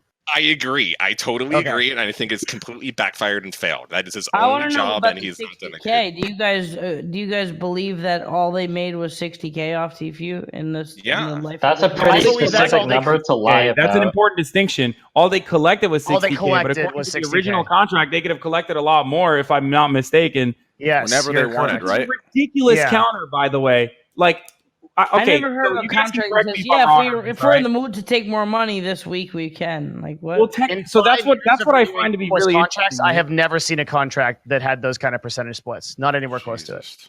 Yeah. I want to hear Poke, Casey Tron, and Fanny's take on this. I think that esports should be something that should be enjoyed by everyone overall. And it would just be great if, I don't know, like, I think overall there should be no contracts and we should just take the contracts and rip them up. Just roll a joint with them. Yeah. That's what I kind of take issue with this idea. I know that we frame it in one way, and I don't want to sound like the dirty like business lover here or whatever, but like this framing that like it was a completely one-sided fucked contract. I mean, like FaZe is taking somewhat of a gamble signing a player. They're giving him a salary that they don't necessarily know they'll make back. Then they're giving them a bunch of gear, which is really worth nothing, right? Because the team probably gets a ton for free anyway, or at severely discounted prices. But the fact that like the only way that you try to recoup those costs is with pretty high percentages on like sponsored deals you sell. And it seems like what happened is that FaZe or Tfue signs it. He's like happy, like, oh cool, I get a salary, blah blah blah. He got way bigger than he thought, maybe because of him collaborating with FaZe. And now that he got his, and now that FaZe is in a position like, hey, we can collect on our investment, this like works out for us. He's like, oh no, fuck it, I'm gonna make a big stink of this on Twitter. And no matter what happens, he knows he's gonna get out of that contract because FaZe realistically can't hold on to. Fuck all the lawyer legal shit. Like it looks fucking horrible for the team now to hold on to Tfue. There's no way, regardless of what happens legally, that they're actually gonna hold on to him. I think they even tweeted that they were like in the process of releasing him. Like.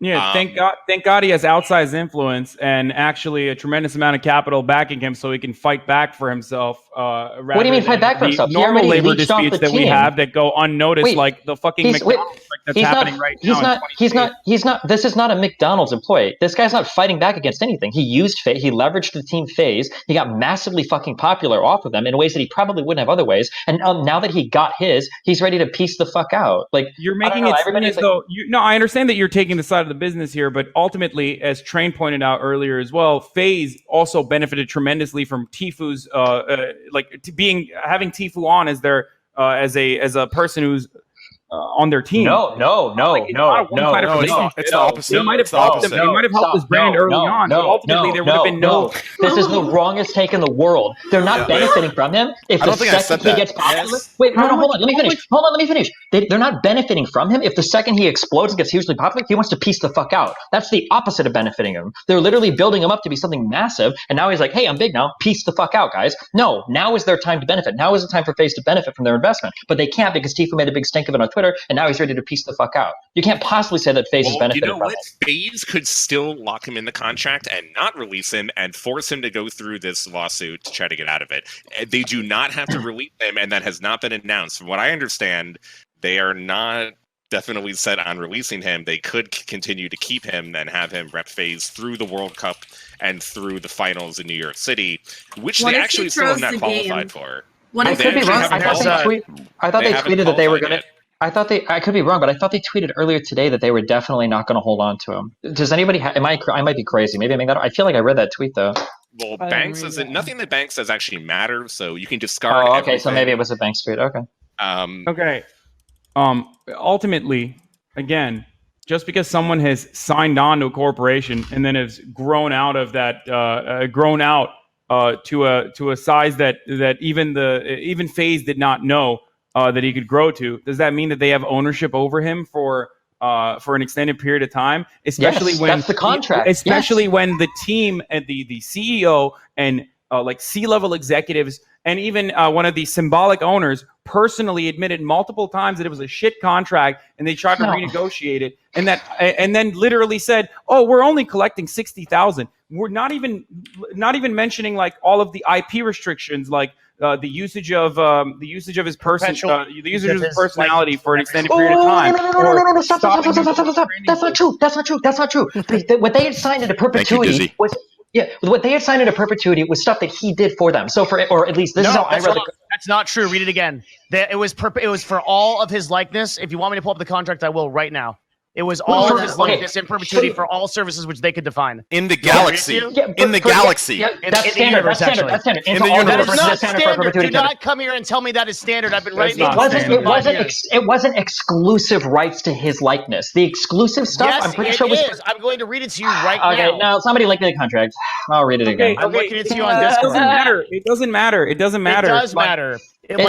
Contracts matter. It's abusive, but it's even abusive before that. Is my point. What Destiny is arguing right now is that the contract basically is standard for esports, and that's a complete and absolute. It's absolutely absurd for esports.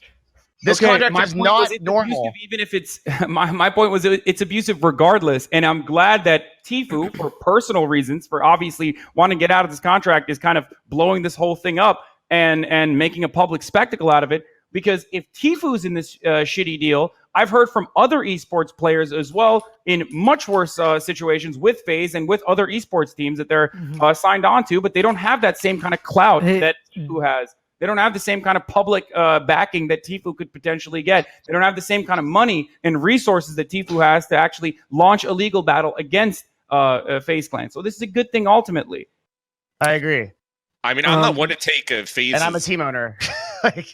I really don't want to take FaZe aside, and I think overall Tfue, they probably should have just let him out of the contract. But Ninja had a much better of a reason to do the same thing against LG, an organization that is nowhere near the size of FaZe, with the same contract, also preventing Ninja from making probably another extra $1 million or whatever the hell he would have made if he wasn't on that LG contract. But he did not do this same type of, public assassination of a brand, which he could have done at any point. He was a bootlegger. He should have done it.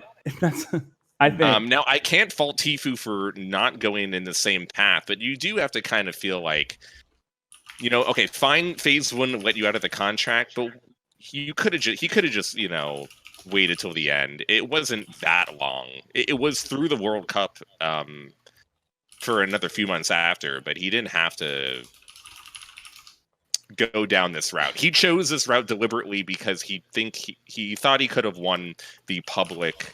Especially because of how much they were willing to bend. They were probably willing to bend a great deal if it's true that they were really offering $1 million a year. Do we want to? This comes down to two fundamental issues, okay? This is what I dissolved, okay? After days and days of covering this, is like these are the two things, right? There's two positions on this subject. Number one, you either agree that FaZe had the right to hold Tfue to contract because in their view, they built his brand and they felt it would be right if they saw the whole contract through because of that, which is 100% true. What Slasher said is right. What Destiny said is right. If you want to hold him to contract, as long as the contract is enforceable where they do business, as far as we know, it is so far, we'll see if the lawsuit goes to court, that is admissible. But secondly, wait, can I just finish? Or secondly, you're on my side, which is you agree that despite FaZe having the right to hold the contract, maybe they ought have released him, given that he was on a bad contract, won it out, and achieved unprecedented success, and signed that contract on questionable terms, i.e. the family narrative versus business. And based on this, it might have been ethically sound for FaZe to release him. Hey, Devin. Real quick under the intellectual property things, okay? Gamer services hereunder shall be performed on a quote-unquote work made for hire basis, and as such, all right, title, and interest in and to all results and proceeds from the services, including but not limited to all work, product, deliverables, and content, and all intellectual property rights therein and related hereto shall be owned exclusively by company in perpetuity throughout the universe and all media now known or hereafter devised. These are services that are contracted by the company. This doesn't include like his stream or his YouTube, right? Oh, really? Yes. Because Unless- right unless under they- that, unless they read literally- where the company has the ability to define any of the results and proceeds as they define it. So they can But define not- it by YouTube or Twitch if they want to. But if it's not, Also but they, read section but 4C. they specifically say afterwards, if it's not work made for hire, there is not an exclusivity clause on that. So, for instance, But in section 4C, they say that everything else, image, photograph, personal characteristics, signature, likeness, expressions, performance, attributes, personal experience, and biological information in connection with advertising, publicity, promotion, merchandising, exhibition, and other exploitation of services is owned exclusively by the company in perpetuity in the entire universe forever. So it doesn't matter. They can take the Twitch stream if they want because that is his likeness. And they can define results and proceeds by any definition they want. That's right there in 4A. Poke, what were you going to add into Devin? Yeah. Kind of late now, but I was gonna say, Devin, in your experience with writing esports contracts, you'd say yours were pretty good, right? Like, I mean, I would say, I'll give you an anecdote, right? I lived in the same house with Aframu for 2 years, right? And like I would say that we talked every day, we played games together, we were good friends. When it came time for me to negotiate his contract, I asked him to go get a third party to represent him because I felt like it would not be fair for me to negotiate his contract just with him and I, given that basis of our previous relationship. So FaZe not doing that is indicative of something, isn't it? But yeah, I think my contracts are pretty good. How long would you ago say were most? you? Would Go you say ahead. most contracts are like good or bad in esports? Like, So fair what for I the say, player? I think, okay, so that's a great question. I think most contracts that are not looked over by a third party are usually pretty unfair to players. And once they're looked over by third parties, they usually land pretty fair to players, I would say. okay, I don't want to get lost in the weeds and looking at like going into like the contract written stuff, but it looks to me like, so when we read this entire clause, okay, this is the start of the services hereunder or Gamers execution of the agreement and continuing for the period up to and including the expiration of the exclusivity period, okay? It sounds like what this allows you to do is basically, if your player is a streamer or does blah, blah, blah, blah, blah, you as a team have the right to use those images in your advertising later on. Now, I could be wrong, and you would know this better than me, but I have never, ever in my life heard of a clause like this used to see somebody's streaming revenue. That sounds like something that would have to be like specifically written out and doesn't come under like a name and likeness clause. Like, so again, it is specifically written out in both section 4A and 4C. And yes, I agree with you. This would be a very rare use of this clause, which is exactly why it is so strange. So in 4A, it is explicitly not there, and in 4C, you could try and argue it, but the idea that your stream would be included under something called name and likeness is highly improbable, and I don't think there is any precedent anywhere in the industry for that. This would be, if they were seriously going to include things like YouTube or streaming revenue, that would 100% be written out in a separate clause. They would never try to claim that type of revenue or something under a name and likeness clause. There's no possible way that would happen. And I don't think it's ever happened in esports before. I could be wrong on that, but I've never heard of that happening. Okay, so look, there's a difference between what you're doing here is you're saying because this hasn't happened in esports, it gives the ability for it to not happen, but that's a non sequitur, right? What we're talking about is, are they contractually able to do this? And they absolutely are, if they wanted to. So, and that's why you guys FaZe's entire didn't read argument. 5C. In 5C, it's the no, I'm just kidding. Yeah, so like it's precisely because this whole clause is so strange that I pulled it out in the first place. I don't think it's that strange though. Like, you want the ability, if you sign someone onto your team. Do you review contracts on a regular basis for esports teams? I mean, I've seen a lot of them, and Red Eye himself. Have you? How have you seen a lot of them? No, because I was in StarCraft. We all passed around that fucking shit and looked at each other's fucking contracts all the time. So 7 or 8 years ago, you were able to see a couple of player contracts, and you're an expert. I'm sorry, I never to call said you out I on was this, an but you expert. just don't know. No, well, but you're the one who's making a claim that has never happened in the entire industry of all of esports, and even you yourself admitted that. No streamer has ever, in the entire history of esports, has ever lost their streaming revenue under a name and likeness clause. And if somebody's going to try that, but that doesn't mean it can't happen.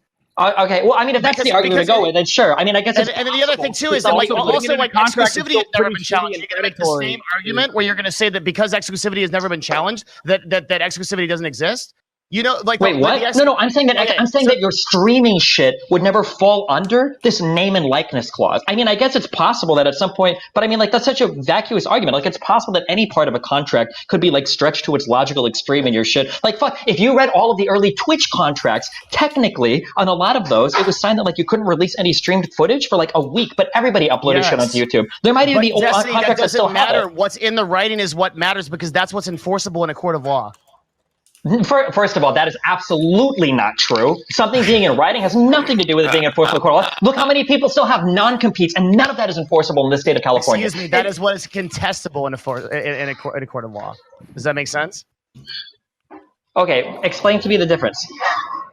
Okay, so what we're talking about here is a contract, right? Yeah. There are statements in it that could be enforceable or unenforceable in a court of law, right? Okay. It's up to a court ultimately to determine. Sure. The whole reason why Tfue is disputing this contract, in my opinion, is to try to set a precedent for certain terminologies in this contract to be changed, like exclusivity, which he specifically mentions in his court document, and the specific issue that we're talking about, he doesn't seem to have a problem with, but is abnormal for these contracts. Wait, why would he have a problem with exclusivity when they've never gone after any of his streaming or anything else? So I feel like your entire argument here is because people aren't doing it, it doesn't matter. Is that right? Well, no, because I don't know where to go from there. I thought that Tfue wants out of his contract because he wants to be able to sign his own fucking deals, which he can't do. We don't know why that is. I mean, I guess, does anyone else know if that's true? His brother, I mean, I can assume that he wants to start his own esports organization.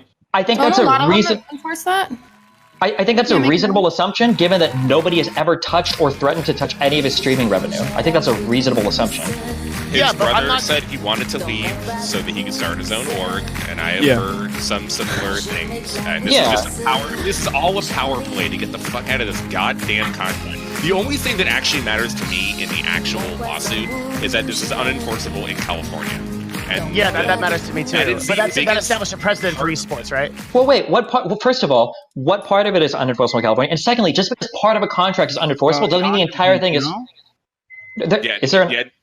No, Destiny is right. Even if something is unenforceable, it does not mean the entire contract. You don't throw the entire contract out. No, that's like some fucking TV shit. Yeah, but we've never had this type of suit brought up for any of the esports teams. So half of the esports teams' contracts could be void. Exactly. Based on, yes. On this That's why clause. this is a big deal. Real quick, is this part true as well? So I after reading some and talking to some other people and looking at their posts, I saw something where if they did release him 6 months after, he's not allowed to stream or do any of that stuff. It's a non-compete, which is total bullshit, and it was never be enforceable. In California, non-competes generally aren't allowed. Are you talking about the 6 month afterwards thing? Yes. Yeah. There's no way that upholds. I think every single person that reviewed this agreed that was ridiculous. Yeah. But there's a bigger issue here that Slasher was trying to talk about that I want to echo because that's my main concern as well, which is that this is the main point of this entire lawsuit. It really is. To be clear, right? Esports players for a long time have either been considered independent contractors or employees. And the question, and if you are an employee at an at-will state like California with non-competes, then you can't, like, if you leave Amazon, you work for Amazon, say, and you go to Google the next day, that's fine. And Amazon can't put you into a contract unless you're an executive and have equity and some weird stuff that where you just have to stay with Amazon, or certainly like Amazon can come back in 6 months and match your offer, right? So that the fact that they're doing that, and this contract shows that Tfue is an independent contractor as far as this contract is concerned. There is a huge debate in California where most of this esports business is done, if that exclusivity is actually admissible in court. And if it turns out that it's not, and that esports players are ruled as employees or independent contractors, that is a massive thing. Because imagine if somebody could walk out of their contract with a team and there's nothing the team could do. That would change the face of esports. Well, that's what this is about. Even if a part of a contract is void, though, it doesn't mean the entire contract all of a sudden becomes like torn up and then thrown out. Unless you're talking about like, or go ahead. So the key matter though is that if the exclusivity part in of itself is void, then really the only people that can enforce that is the publishers. Does that make sense? Wait, what is that? Wait, what exclusivity are we talking about? Oh, wait, are you talking about exclusivity or non-compete? So they're actually, I mean, I guess they're both important issues, but because I know non-competes are not enforceable in California, but I don't think there's any problems with exclusivity, or at least not that I've ever heard before. Yeah. Okay. But okay. So what are we talking about? Wait, I don't know what the parts of these contracts are that are going to change, that are going to like irrevocably change like esports, or what changes at all. Two things. All right. One is the possibility that right now, esports players can only play for one team at a time, do services for one team at a time, become esports teams represent as agent of record for one team at a time, right? On and on and on. Number two is that esports players can't just jump ship immediately and go to some other team the day after, like an at-will employee would, right? So I guess the analogy I would use is imagine Darshan is in the LCS, okay? And he's playing for CLG on a 2-year contract, right? But California says, actually, that 2-year contract doesn't matter. He's an employee. He's at will. So instead of Darshan sticking to his contract, he just opts to walk over to TSM the next day. Right now, that wouldn't be possible because we think that that isn't possible, but that's never been challenged in a court. That's what Slasher and I are saying. That would be really weird. What's weird about it?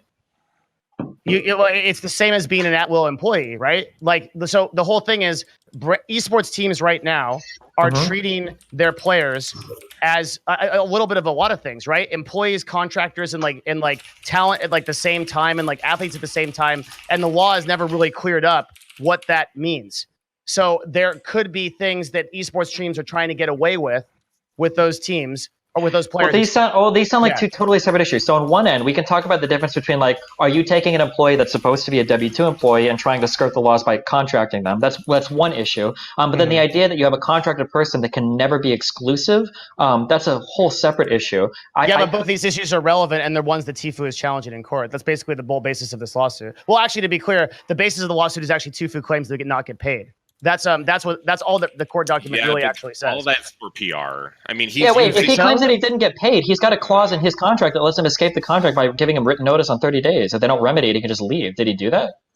Well, I mean, that's when you Slasher, you looked at the court documents, and now, am I right on that? Like that was what I interpreted from it. Was like most of the complaint that Friedman has was because they said that they were holding on to funds that were not that Tfue never collected, and that was the main argument. I guess they're trying to use that. They're trying to use that, the legality in California, and the legality of FaZe acting as an agent for him without going through a third party, as we mentioned before, being the licensed agent in California. Those are the three bases that the lawyers are trying to go in to win the suit. I think that's more of a PR one. Of those three reasonings, the not getting paid one is definitely like trying to pull on the heartstrings of the public. He's not getting paid. Wait, what is he not gotten paid on though? That's I'm confused by that part as well. I thought the only thing that they took away from him was $60,000, or the only thing that. I'll read it to you right now, right? So FaZe Clan is, this is in the court document they submitted. The FaZe Clan is supposed to be lookout for Tenny's best interest. FaZe Clan has done the opposite. As Tenny's agent, FaZe Clan receives payment on Tenny's behalf from third parties for the sponsorship deals that included Tenny's services. In breach of the gamer agreement and FaZe's common law obligations, FaZe Clan has retained those payments without distributing them to Tenny. Equally egregious is FaZe Clan's breach of its fiduciary duty of loyalty to Tenny. Acting in the capacity of Tenny's agent, FaZe Clan rejected at least one sponsorship deal on Tenny's behalf due to a glaring conflict. They're using the $60K then, is what they're saying, that the payment that never actually... Maybe, I don't really know what this is about. But a brand came to FaZe to give Tfue money, and then FaZe said no.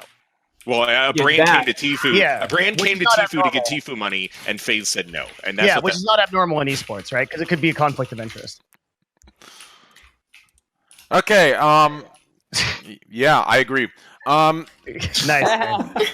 You know what, Train? Once you get one of these offers someday, you will really start to care about it. Well, honestly, I have to admit, Devin, listen, dude.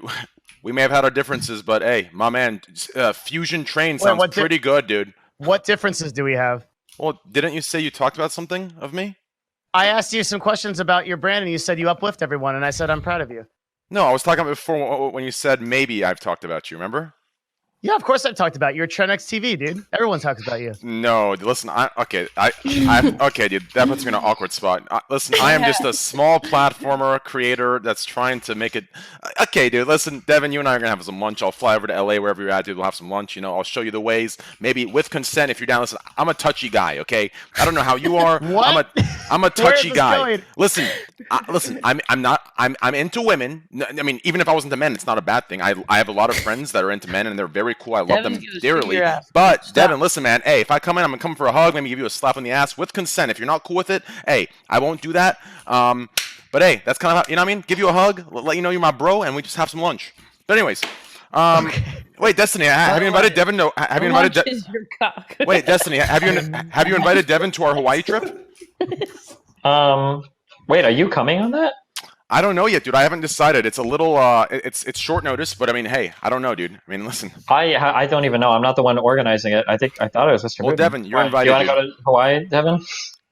Wait, not only what? is Train coming, but now Train is inviting other people to Hawaii. Hey, Devin, you're invited, baby. You know what I'm Wait, saying? what am I invited to? What is this? Hey, we're going to I guess Hawaii, we're going baby. to Hawaii on the 18th of next month for like a week. With who? Yep. It's like me, Dan, Mr. Booten, Melina, and I don't know who else right now. Maybe me. Okay. Depends. Maybe Train, but probably Yeah, not. Okay, buddy. Oh, shit.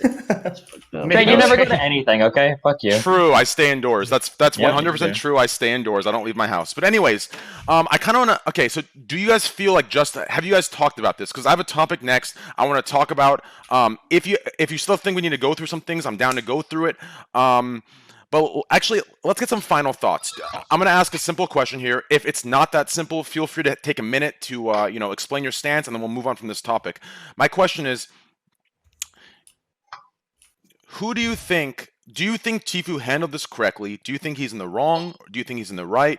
Is this handled correctly? Do you think he would have done the same thing if he hadn't gained as much? Would the clout behind FaZe's name be worth more than the money he's making if he wasn't making as much as he's making today? Like, do you think there's a point of trade-off where he wouldn't have decided to do this if he didn't gain as much as he did? Does that make sense? Because I think for me, what I'm seeing the most of is he, as a lot of you have said, he's gotten to a point where there's nothing the brand does for him anymore. He's reached the point where he's actually losing more than he's gaining, right? Whereas before, it was the opposite. So he was willing to take any L's to gain what they had to offer. So do you think he handled this correctly? Is he in the right? Or would you have done it differently yourself? Let's start with Andy. Like I said before, if he really, really got fucked on the contract, then I can understand why he's doing this. But morally, I feel a little bit fucked up about someone getting catapulted into stardom, and even if it was only 50% of the company that kind of like did it, maybe his skill and whatever people like about him on stream was the other 50%. I do feel a little bit bad about like kind of like publicly shitting on the people that are partially responsible for my success. So I feel like kind of, I see both sides. It's hard for me to pick because I don't know exactly what the contract is. Yeah, Poke, go ahead. I think there's probably some behind the scenes drama with the girlfriends and shit that no one knows about. That was Okay, dude, honestly, I don't know if you're trolling, but that was the I know this is super coincidental since Squad W, but the first thing I did when I woke up when I heard about this, I DM'd Cloak and I was like, "Hey man, this is what I think. Hey, listen, listen, dude, I got some Squad W thoughts of what's going on, late at night laying in bed, you know how it goes. Babe, like, you're bigger than them. You're worth so much more. Like, I'm telling you, you can get out of this. Do this. Like, trust me, you're good. You have your dad. You have lawyers. You can get... I'm telling you, dude, this is the talk that goes on. That's the pillow talk, baby. That's my instant thought, Squad W, dude. So I don't know if you're being sarcastic, but hey, 100% agreed. It sounds like a meme, but back in the day, a lot of players, like professional careers, lived and died on their fucking relationship. Dude, I so did a lot of League Legends. A lot of dumb a lot of shit, teams dude. broke Yeah. because people didn't know it was just because someone's girlfriend. Or This is some crazy. player feels like shit because they Yeah. just broke up with somebody, or somebody cheated on somebody, it fucks their whole game, it fucks their relationships with the team. Like, there's a lot of shit that happened. I mean, they've progressed to going after 16-year-olds. So if we can go back to the old days, that would be a lot better. Of going after 16-year-olds? What? No, of not going after 16-year-olds. Dreamcasper. Okay, well, that's a new age esports, bro. Anyways, Rod, what do you think? What are your ending thoughts? I mean, look, I really think that FaZe did fuck him. Eric did not release him out of the contract somewhat out of spite. He definitely should have. I really think that FaZe should have just let him out because he really requested it, and he was unique to every other person on the entire Twitch platform. No one is like Tfue. At the same time, I really have to compare it to Ninja and I keep bringing it up, but it is because he had the same exact situation, and with grace, he kept the contract and he went through the entire thing with it, and then at the end, he did what he had to do. Tfue could have gone at the end of the FaZe contract and split amicably, and then had FaZe maybe help him at the end and push him on, and he wouldn't have had to go through all this drama. So I mean, you said same exact position. I don't know about exact. Their contracts are probably pretty close. I don't think Tfue had to do this in the end. He probably could have just kept cool and waited until it was over. I'm glad that he did, though. Especially because he's making millions and millions. No, and in total honesty, Banks, everything that Banks has said has made it worse for FaZe, where Tfue might actually win this goddamn lawsuit now. If he really wants to extend the lawsuit and decline every possible scenario from FaZe, everything that Banks has said on social media has only helped Tfue. Yeah, I totally agree. Yeah. All right, Devin, go ahead. Final thoughts? Okay. I mean, it's hard to follow up Slasher. I think I agree with him on pretty much everything, but I will say my position is two-pronged. I agree that FaZe has the right to hold Tfue to contract, but that I also think that they should probably have released him because he was under a bad contract that was self-admitted by FaZe. He wanted out of it, and I think he was signed to the contract. And we didn't really talk about this on the podcast, but there was a lot of questionable stuff around how he was signed to the podcast. Or it's not the podcast. It's late. Sorry. How he was signed to the contract. Like, given that I feel like FaZe kind of like presented this like very family oriented narrative to him versus like actually being transparent with him that this was a business agreement. And I think it would be ethically sound when Tfue started to express these concerns for FaZe to actually release him from it, even though it wasn't financially the best decision. And my secondary position, to echo Slasher, is at the end of the day, I really just want to see esports gain credibility as a professional industry. And as owners and influencers within it, I think everyone has to be conscious of it to stay professional and separate the pursuit of drama from real business, which FaZe failed to do. And that, to me, I think reflects poorly on our industry and undermines our credibility. And I would like to see that improve. Okay, thank you. Sony, final thoughts? Dude. Okay, let's go. I think Tfue owes a lot to FaZe for whatever happened. Everyone already brought up every point about everything. I think this topic's beat to death. But I think Tfue owes a lot to FaZe because, like you were saying earlier, Tyler, like FaZe is that clout org. It's going to deliver a huge following no matter what. You know, as soon as you sign a FaZe, like there's all these 14-year-olds, 12-year-olds signing the FaZe, and it's just instantaneous clout. Yes. They probably knew what they were getting into. You know, they're not getting good agree. monetary compensation every month. But in turn, they're getting a huge follower count, which can later be, used to gain, money in their own ways. But in the long run, yeah. Yeah, in the long run. So, I mean, I don't know. Should Turner have done it the way he did? Probably not. But it can be frustrating being in a shitty contract. So yeah. It can be really frustrating. Once you get to that point where you're bigger than the contract, I can see how his perspective changed and how his reality changed, and he kind of adjusted, saying, "Whoa, this contract is more fucked up than I thought." Whereas if he never got to the size, I honestly don't think he'd be questioning it. I know I can't know for sure, but I honestly think if he didn't get this big, not only would he not question it, but even if he knew it, fully aware of what it meant, he'd still be okay with it. That's my opinion. I know there's nothing to prove that opinion, but that's my opinion. Well, so Devin brought up the whole like esports players need to be respected more, but let's ask this question, right? Do we actually see a lot of players bitch about their contracts until they can't? No, you can. I mean, well, you could say I'm not happy with this org. I'm not happy with this org, but you can only do it if you're a superstar player. Right, that's what I'm saying. So we only see it. We only see it in these situations where they rise to stardom over the course of like 6 months to a year. Right. We only see it in those situations. I think what we're saying is like a lot of players kind of live a life of quiet desperation about their contracts. I think there's a lot of players. I think there's a lot of players. No, I don't know about that generalization. I've been on a lot of orgs. They don't have the same amount of money or the same resources that Tfue has, which is why I keep saying over and over again. 100%. But there's a lot of lawyers that will work for close to nothing to review a contract. I personally reached out. Percentage off of it. I agree with you. No, with no percentage. Oh man, I'm actually so triggered right now. Devin, may I please finish, or do you want to? Yeah, of course. Go ahead. Okay. Yeah, no. I'm triggered because we're sitting here. I mean, I don't know how this is a thing. We're sitting here acting like Tfue's sitting here from the start of his signing of the contract all the way to the end, sitting here before he was big, poor and helpless. Fuck, I'm so sad. This is shitty. No, I don't think this is the case. I think he rode the wave, and only when he became big did he realize the shittiness of it. Only when he became... So this idea where he didn't have the money, most people don't have the money or the clout to go against their org, I think it's ridiculous. You never know. It could have been a long battle. It's not an issue of having money. It's an issue of there is a balance. If you have gained nothing from them and you still want to gain what they can provide, you're not done to say, okay, well, fuck this. No, I'm done. This contract's shitty. You have an idea of what's going on. He got to a point where there's nothing to gain. The only gain was from FaZe to gain from him. He could gain nothing more from them.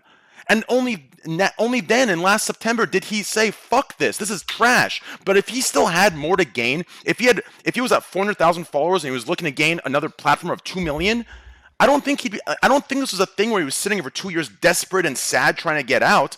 I think he just hit a point where he realized he is bigger than them now. I think we're saying but I don't think anyone's actually saying that. I think people are aware that no one is saying that Tfue is desperate or Tfue was desperate at we're saying that other after players he signed the contract. But there are a lot of players who are desperate. There are a lot of players who don't have the same kind of resources that Tfue has. There are a lot of players who don't have the same kind of influence that Tfue has outside of FaZe Clan. But they're signing, hoping to get this influence. That's why they're signing. But hold on. Here's the point. Just because someone in either direction, from a business standpoint, just sucking their blood and taking everything and not giving anything back sucks. Or the player just saying, "I just want to use you for your brand. I want to use you for your name. You get nothing. Now I'm too big. Fuck you. You get nothing out of this." It's it's a vampire. Okay. Do I think that Tfue is doing this out of the kindness of his heart because he genuinely wants to help out other players? Of course not. He just wants to get out of his fucking shit contract and start his but it establishes other players for other players that do need help. So that's one. But it doesn't matter. Right now, there is a lot of public exposure surrounding this this normal arbitration that other workers in other industries do not have access to. This is a very unique circumstance where both the employer and the employee have almost equal amounts of power, not only equal amounts of bargaining power, but also equal amounts of exposure so they can sway public opinion. This is a giant fucking case, not only because it could potentially build precedent and change the dynamic of the esports industry for the better, but also it's one that we should use as a case study to look at how labor disputes are conducted and how much power esports organizations or any sort of employer has over their employees and how coercive the nature of these sorts of predatory contracts could be. Well, you know what, dude? It's a good thing, despite the fact that Tfue is absolutely doing it for selfish reasons. And the reason why I bring this up is because right now, as we're having this conversation for the past fucking 2-3 days, the McDonald's workers are on strike in 13 different states, okay? This has nothing to do with McDonald's. Is that when my fucking... Wait, is that when my ice cream machine's broken every fucking day? Fuck this, man. No joke. Dude, no, I want to boycott this shit, dude. Are you kidding me? McDonald's, You want some insider information? I just want some fucking ice cream machines, dude. That's all I want. Here's how it worked at my store, okay? Every night, the ice cream machine needed to be deep cleaned. If you were lazy as fuck on a supervisor or you didn't have enough people in your shift, what you would do is at like 9 o'clock, you would take one part off it. You'd be like, fuck it, we'll leave it for day shift. And you'd shut that motherfucker down all night long. That's how a lot of that worked at my store. I don't know if it's like every McDonald's, but... The point I was trying to make before I got cut off with the ice cream thing is that McDonald's employees are currently boycotting and they're currently organizing a work stoppage to demand better workplace regulation to stop sexual harassment that occurs on the job and also to demand a $15 living minimum wage. Now, the reason why we're talking about Tfue is because Tfue has a lot of clout, and so does FaZe Banks. This is drama, but it is a nearly identical situation. And most of those labor disputes are go unnoticed, or people don't give a shit about them because these are average American citizens, people that probably even watch your channel. People Dude, that we watch my cannot channel. compare These are Tfue's like contract to a majority of players' contracts. We What? cannot, absolutely not. Dude, a majority of orgs take care of their players. FaZe has been notoriously shit for making terrible contracts. That's a well-known thing in esports, dude. What? A lot of orgs are very bad. The owners and the bosses still have all of the power. So that's precisely the point I'm trying to make, is that it's good that there's a lot of exposure around this. But the only reason why this the dynamic of the industry. The only reason this matters is because Tfue is as big as he is. A contract that would look good for Tfue wouldn't look good for the average player. Like, that's the weird part about bringing this up. Like, Tfue's ideal contract would probably be, if he had to choose, would be a much lower salary with a much lower cut of the potential deals he brings in. But an average shitter no-name player that joins a team doesn't want that. An average shitter no-name wants the security of a salary, and they would be willing to give up higher incomes, like percentages of their future games. So even if this was Tfue doing some big change, most players wouldn't want it. Most players would say, you're going to give me 3,000 or 2,000 cash a month for a future deal? Can you shut the fuck up, Train? I'm gonna fucking kill you. Most players would rather take the guaranteed fucking cash payout, because a lot of esports players have never seen money in their fucking life, rather than like saying, well, okay, I guess I'll get a higher percentage of maybe some future deals I sell in the future and not get any solid salary at all. I know. And if they had some collective bargaining capabilities, maybe they could set at least some regulations, at least push for some regulations. You can't have it always, though. Minimum levels of protection. No, dude, let's settle it. Let's settle it right here. Hold on, I got it.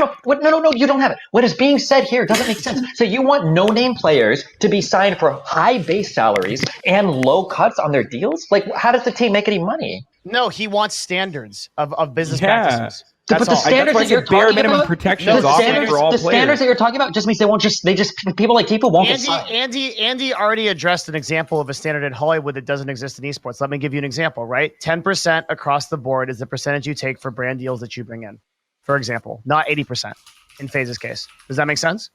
There's an example right there of a standard. That standard in our industry for talent agencies is usually like 15% is like the standard cut for like ad deals. 15 to 20%. Yeah. Yeah.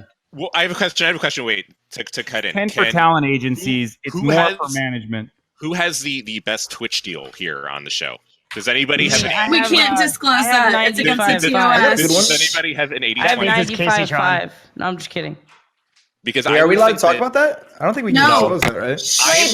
Okay, thank you. Okay, they're watching. Let's settle this. Let's settle this here, okay? Train. Can I ask you a question? Yes, you may. I'm really curious about this. Do you believe that if Tfue didn't have FaZe, that he would have become the same level of popularity? No, he would not have. Why?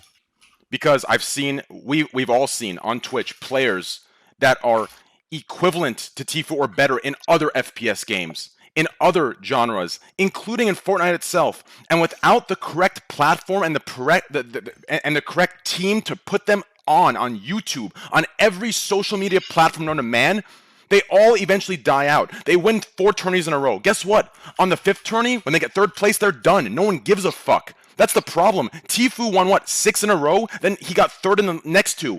If he didn't have FaZe to keep that shit pumping, the next 13-year-old would have took over. The next 18-year-old would have took over, just like every other Fortnite player in that section. So no, who's that kid from Apex? Who's that kid from Apex? That guy popped off, and he's like not. Dizzy. So there's an example, right? Yeah. FaZe has a lot of influence when it comes to the mainstream exposure with like genuine followers. You know what I mean? Okay, but a fuckload of players, and none of them are Tfue, right? So the point is, like, obviously, it's a give and take. Not everyone's a freak talent. Like Dizzy's a freak talent. Dizzy's a freak talent. Okay. I know you're giving me one other example, but my point is there are plenty of other fucking players who have not reached that same level. So obviously it's not just FaZe. It's not just FaZe's influence. It's also Tfue's work as well. It's a combination. Of course it's his work. Of course it's a combination. He would have still been great. I'm not saying that it doesn't owe FaZe Clan anything anyway. I'm simply stating that there should be some form of regulation to offer protection to every single esports player. Hey, it's really basic, okay? United, let me ask you this. We bargain. Divided, we beg, okay? Real FaZe quick. the fuck up. Phase the fuck up. Real quick. No, real quick. Let me ask you a question to the real world, to real sports, okay? Because I've actually experienced this myself, okay? Like, not for my skill, but for other people's skill I've seen that have just been ignored. How many people do you think that are playing? Do you think that people playing in college football and the NFL are the best players in the world? There's no one else in the world that can keep up with them or even be better. There are so many people that have the talent, have the skill, but do not have the team, the platform, or anyone to push them up and give them the chance. Do you understand? I do think Tfue was amazing, but I think the platform gave him the opportunity to become great. He would have been amazing regardless, but to become great, he needed that push up. He needed the awareness to be made to everyone beyond Twitch, to the world. So I don't think he would have made it as far as he did today without that platform, without that team to push him and put him in the spotlight for the world to see. So that's my answer to that. Now, if you agree with Destiny, guys, give me a Twitch Prime in chat. If you agree with Hassan, give me a tier 1 in chat. If you agree with everyone else, give me some gifted subs. Let's see who won today. No, but I agree. I think everyone That's where morally I have a problem with it, because it's just kind of like your teacher is just like teaching you all these skills, and then you become on their level, and then you just like fucking spit in their face and say thanks for everything, and then you just leave. Like, I just feel like morally, maybe he should have just bought out of his contract and be like, yo, thank you for everything. This contract is kind of fucked. Let's work it out. You know, do you want me to buy myself out of it? Here's a few $100,000. It's fucking pennies to me now.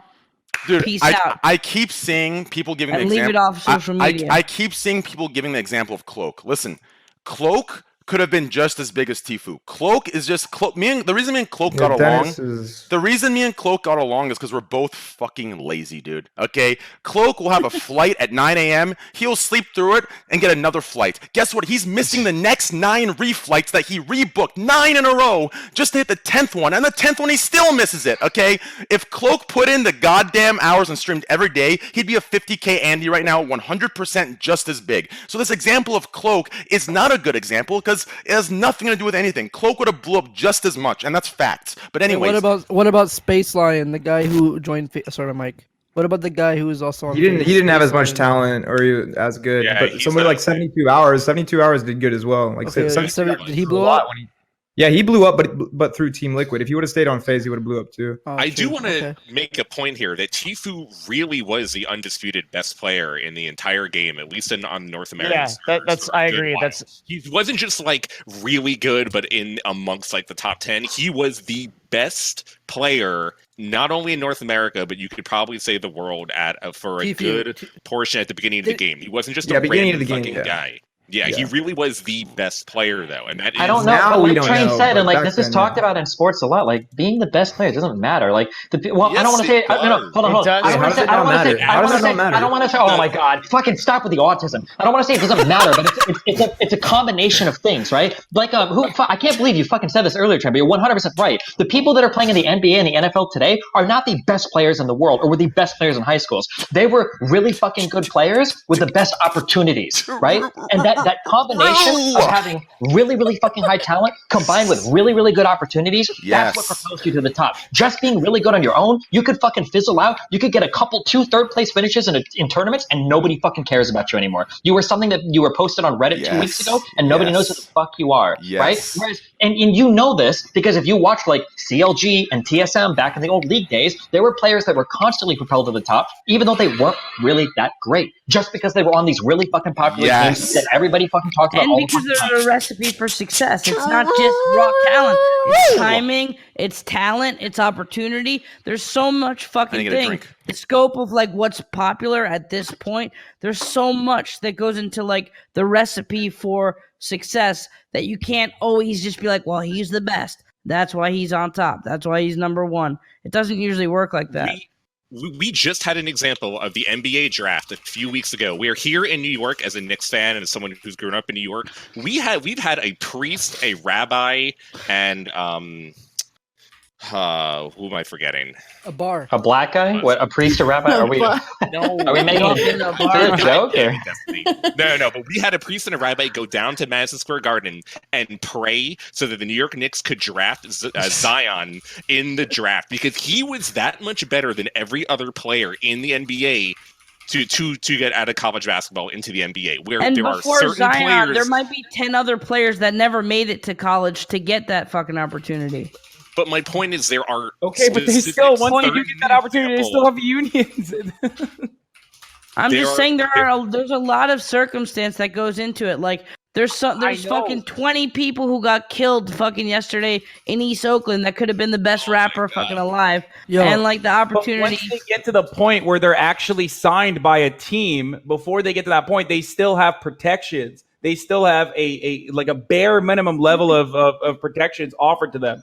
That's the whole point that I think I was making, and some other people are making as well. There's another protection. It's called the internet. They could Google and like maybe be Yeah, no, they informed should. You're right. You're right. about They should fucking like Google what they're this. signing. They're adults. You know what I mean? Like, yeah, maybe not everyone is well versed in fucking law, but like maybe do a little research before you fucking put your fucking John Hancock on a 3-year contract.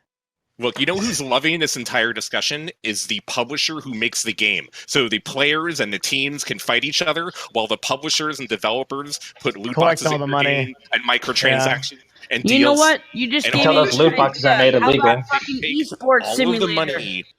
You could argue about FaZe making Tfue, or Tfue would have made it without FaZe. You know who made both of them? Fortnite. And if Fortnite, FaZe was big because of Call of Duty and Counter-Strike, but Fortnite took FaZe to a whole nother level. Fortnite took Ninja to a whole nother level. Fortnite And you wanna know is who the made reason that Fortnite? half the streamers are big on this planet. And you want to know who made Fortnite? I did. A fucking mobile game that tricked everyone and moved their mobile game to PC. 100% facts, truth, fact. Thank you. Okay. Wait, didn't Fortnite start as a PC game? Wait, what? Yeah, it did, but it looks like a fucking Yeah. mobile game. Trust me, I'm mobile game Andy. Okay. I had the beta edition of that before it was VR. Okay. Okay. I think we ended on a pretty good note, to be completely honest. Yo, wait, I have a prediction. What's your prediction? Mr. Beast is gonna make a team. Hey guys, I have another what prediction. kind of Guys, we are actually 32 subs away from 40 With or TP. 6,300. 42 subs from 6,300 subs, an all-time personal record for this amazing Squad W community. Get the best Squad W emote on Twitch. Are you sick of seeing these other emotes, sensitive SJW emotes? Get a Squad W. Let them know we're done with these double standards. Thank you. Okay, anyways. Any more subs, you're gonna fucking talk about Twitch, how you want to get out of your contract. Dude, listen, dude. Dude, honestly, I honest to God. He just wants his bounties. That's it. Dude, I think I deserve bounties, dude. I think everyone in this call deserves bounties. Everyone should get bounties, man. Like, I think we all have them except you. I'm being I fed. did train.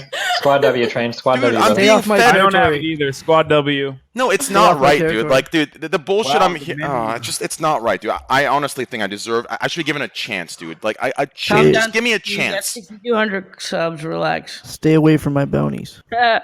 Give me a chance with the bounties, and I will promise you, I will prove you to be correct in the decision to giving me a chance.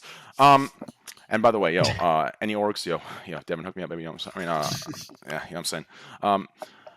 Okay, let's move to the next topic. I thought you meant it was a good time to end like the stream. Yo, Builder, thanks for the 10 gifted, baby. I love that. Thank you so much, brother. Hey, any oil princes in the chat? Any oil princes? Any, pet tiger owners? Any grizzly bear hunters? I mean, wrestlers? Hey, bring them in. Okay. We have a topic? I have a topic. No, I have two topics I'm going to bring up. We got to get S-Fan in here. Thank you, S-Fan, for coming by. Fandy, or what were we talking about? Who's stepping out for S-Fan real quick? All right, see you guys. Step out for him. Yeah, I can. Wait, I have who has to... I Yo, have a flight I know I tomorrow. haven't I shut the gotta fuck go. up since I've been here, but Wait. Who has to actually go early? Maybe me. I have a flight tomorrow. I forgot about. No, I really do. I can show you the fucking ticket. I'll send you a screenshot. right Greek now. wants to come. Greek could take my spot. I didn't forget about that I was leaving, but I forgot it was.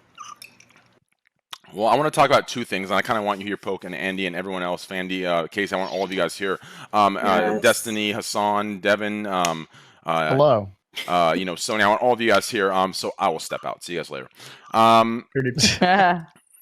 Okay, let's bring S-Fan in. Let me hide this in real quick. Let me hide this. Twitter, transform, fit to screen. Okay, thanks for the subs, guys. I really, really appreciate it. Thank you so much. We're almost to 6,300. You're fucking amazing. Twitch Prime sub for the best emote on Twitch. Anyways, Okay, so Andy has a flight, but Andy, I'm gonna keep you up late night, dude. I'm sorry, you're gonna miss that flight, or you're gonna go to no sleep. All right, fine. Okay. I'll give you another hour. Okay. Okay, well, Andy, have a good night, man. Thanks for coming by, dude. An hour? What? I guess that's good. An hour's not good? Maybe like an hour 15. How about 55 minutes? Fine deal. Sold. Okay. You drive a hard bargain. If Tfue took my advice, bro, he'd be fucking loving his contract. True. Okay, who are we going to say goodbye to? Let's see. I'm going to mute this. Okay, we're ready. What we're going to do here is we're going to bring in S-Fan for Fandy during the Batwoman talk, and then for Classic, we'll bring Fandy back in. Poke has to go get a blowjob. He has to go get food. He said he's hungry, and then he'll step out for Classic since he has no beta access, and then we'll talk about Classic, and then we'll bring Poke back in for the next topic, and then that's how we're going to do it. Okay? Perfect. Twitch. By the way, it was a coincidence that ended up being one of the two women. I promise. Please don't ban me. And let's do this. Okay. Devin. Yes, sir. Should I not should I not have made that joke as my advisor? Which joke? Oh. Which joke? The coincidence joke. Oh. I don't know what joke you're referring to. He came back and he joked it's a coincidence that he removed one of the women to joke about the idea that they were thinking as your advisor, I could say that was probably something you could have avoided for your brand, yes. Okay, thank you. Yeah, no problem. Okay. I got you. S-Fan, are you here? Did the chat like it, though? No, they didn't hear it. S-Fan, are you here? No. Jesus, imagine, where have you been, dude? Listen, I get it, okay? Your viewership's gone up, okay? I get it. You show up late, okay? I can't get through to your messages. Where the fuck's your camera, dude? Hold on, dude. 1 second. My secretary's Oh, calling. Jesus Christ, dude. There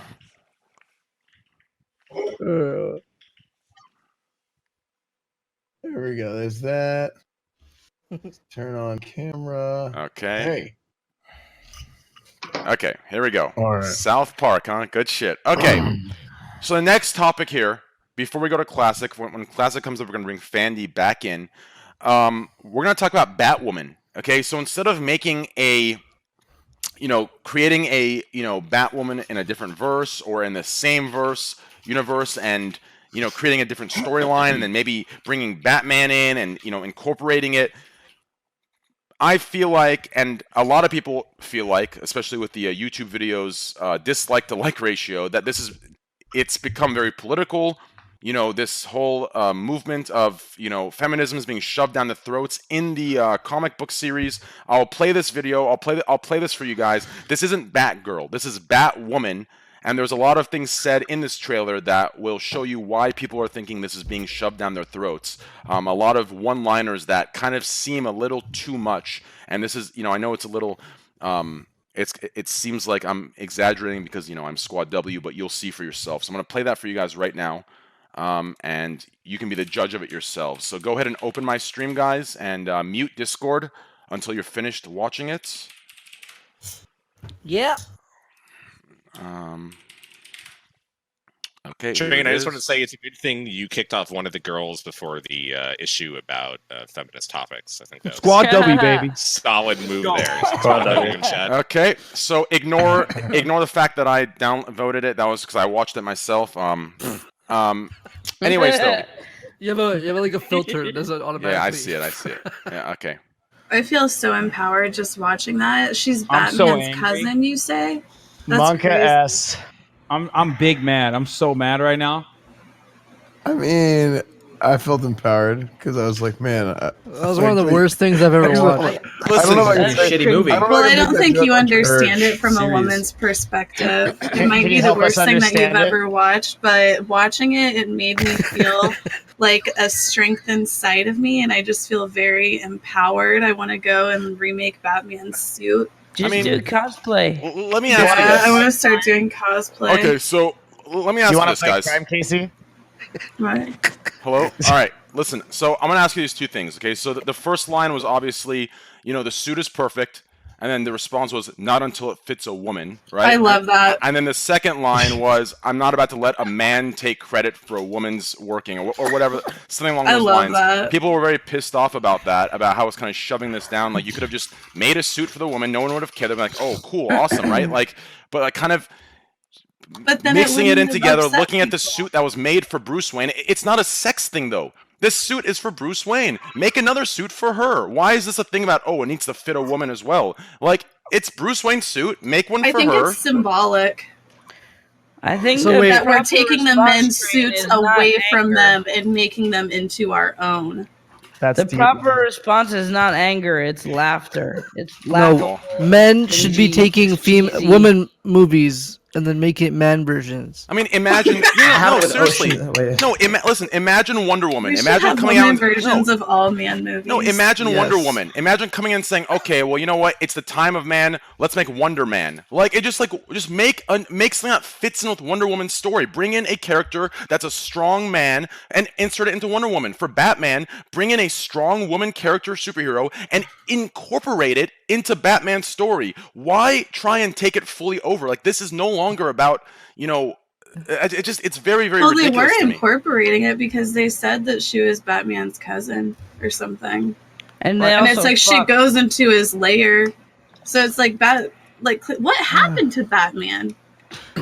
Like, why is she taken over? That's what they covered. Okay, Casey, that's what you're not seeing. When I look at this trailer, I see that. You don't get that visual. It's fine, but I get it. What happened to Maybe Batman is the woman the whole time. Batman was fucking canceled for having a penis, okay? That's what happened. Why is she taking over for him? But what if it was Game of Thrones? What if superhero shit started getting really raunchy and like Batwoman fucked Batman, but they're cousins and shit? I have a spoiler. Destiny just messaged me. Oh no! The last episode, Batman is Batwoman. He says, Destiny, come on, dude. Comes out, says, "I've been here. I was here the whole time." Yeah, and it's a whole trans thing instead of. Sorry.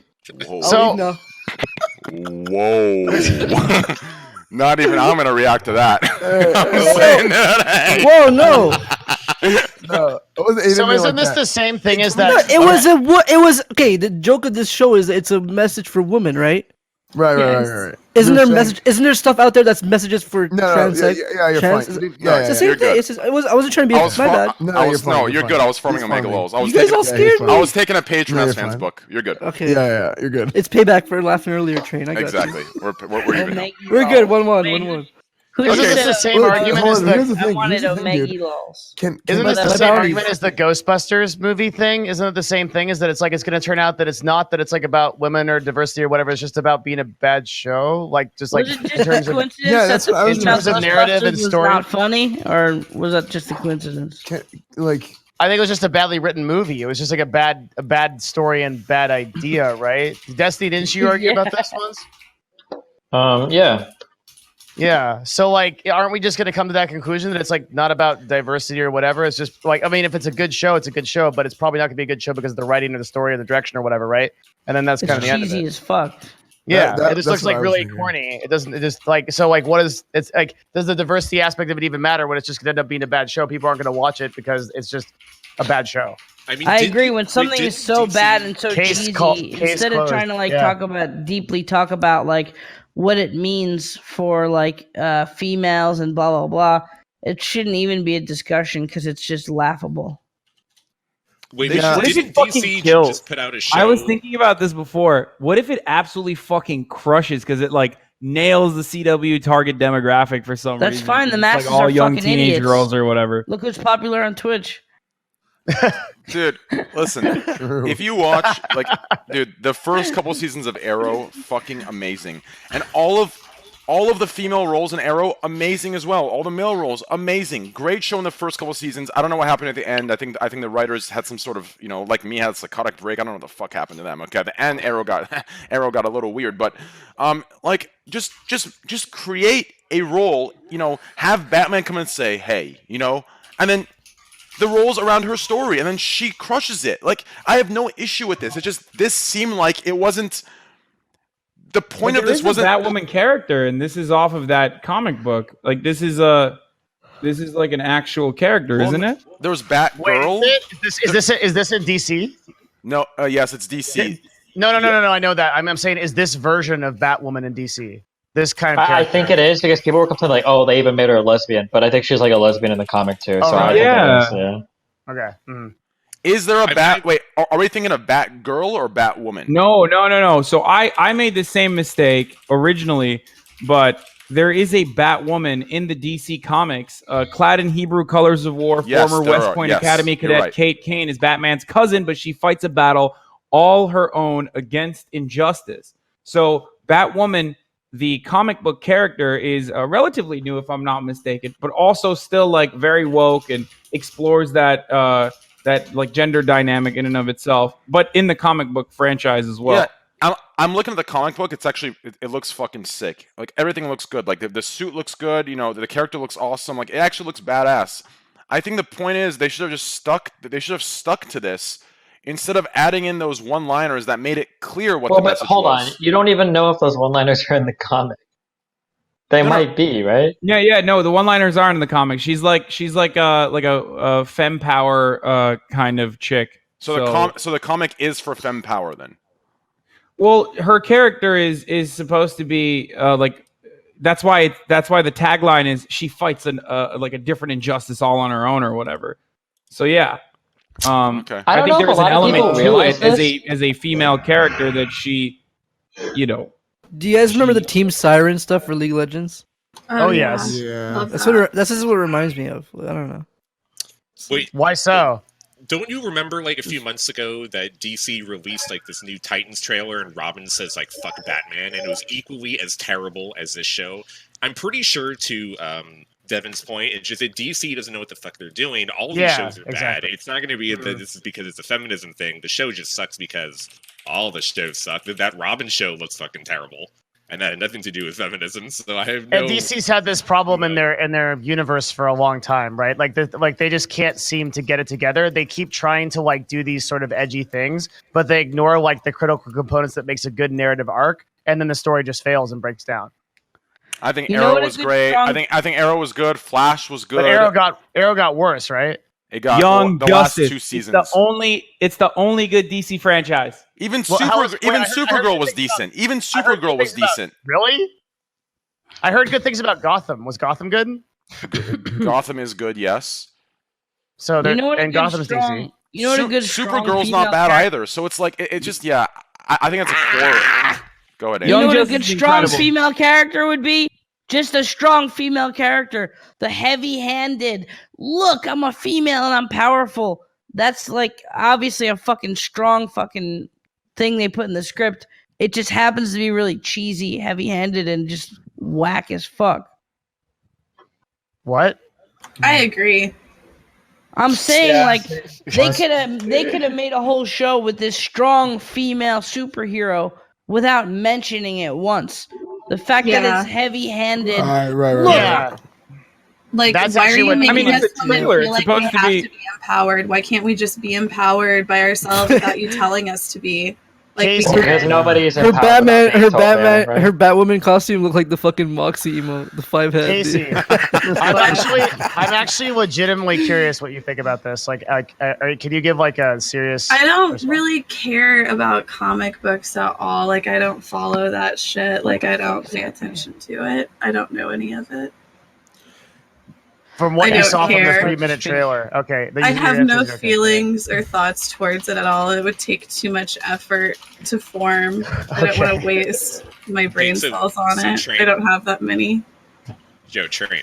What's up, brother? There was a very relevant topic to this, which I kept telling you to do, which I think is easier. I just saw it in DMs. I was wondering. It's pretty much the same thing. It's that DreamHack announced an all-women's tournament for Counter-Strike for $100,000. Oh no, we back esports again. I knew it was coming. I knew it was coming. My relevance has returned. Oh, good. I mean, there was a lot of complaints saying it was sexist against men, and there were nerds angry on the internet saying that women shouldn't be getting a $100,000 tournament because they're not as good as men, and that it's against men and sexist. Well, were they saying it's because they weren't as good as men? Is that specifically what they were saying? Yeah. Here's like, can I chime in on this real quick? Yeah, I was big on sports, right? Like I did sports in college and stuff like this, and I was gonna get into coaching and all that stuff, right? So one of the big things here is it's not about the skill, right? It's not about, you're not competing, right? You're not really competing against men or women. It's about how much revenue the event generates, right? So if more people watch, if it causes more revenue to be generated, then there's more prize money, right? That's typically what it should be about. So if there's like sponsors and stuff and people putting in on this, then really it should just be about that. Like at the end of the day. Well, hold on. You said, did you do college athletic stuff? Yeah. So this is the whole reason why Title IX exists, right? Or one of the big parts of Title IX is to make sure that this specifically doesn't happen. Because if that were the case, then literally the only thing that colleges would have would be like NCAA teams, right? Like that would be like But nobody would invest money in any other athletic event in their college. Right, but like whenever you get more into like pro stuff, it's like this, right? Like it comes down to, because it was like the women's national team for soccer wanted to be paid as much as the men's or more than the men's or something. I don't remember the specifics, right? But they wanted to be paid comparably to or competitively to the men's national team, but they just don't generate as much revenue, right? Uh-huh. Even though they were like more successful in their sport. Wait. So first of all, I just realized you're not in a real fucking room. That's crazy. Second of all, wait. So what? So is the statement Why you're is making that that crazy? You have a green screen behind you. True. Because I thought he was in a real room the whole time. Yeah, but I don't get how he's doing that on the call. Anyway, so are you saying like because you think the relevance should be based on the profit that it generates, or what? Well, yeah, I mean, like it's basically like they need prize money, right, for their tournament, and if their tournament is generating like however much revenue, then there will be more prize money, right? The prize money correlates positively with how much revenue is being generated.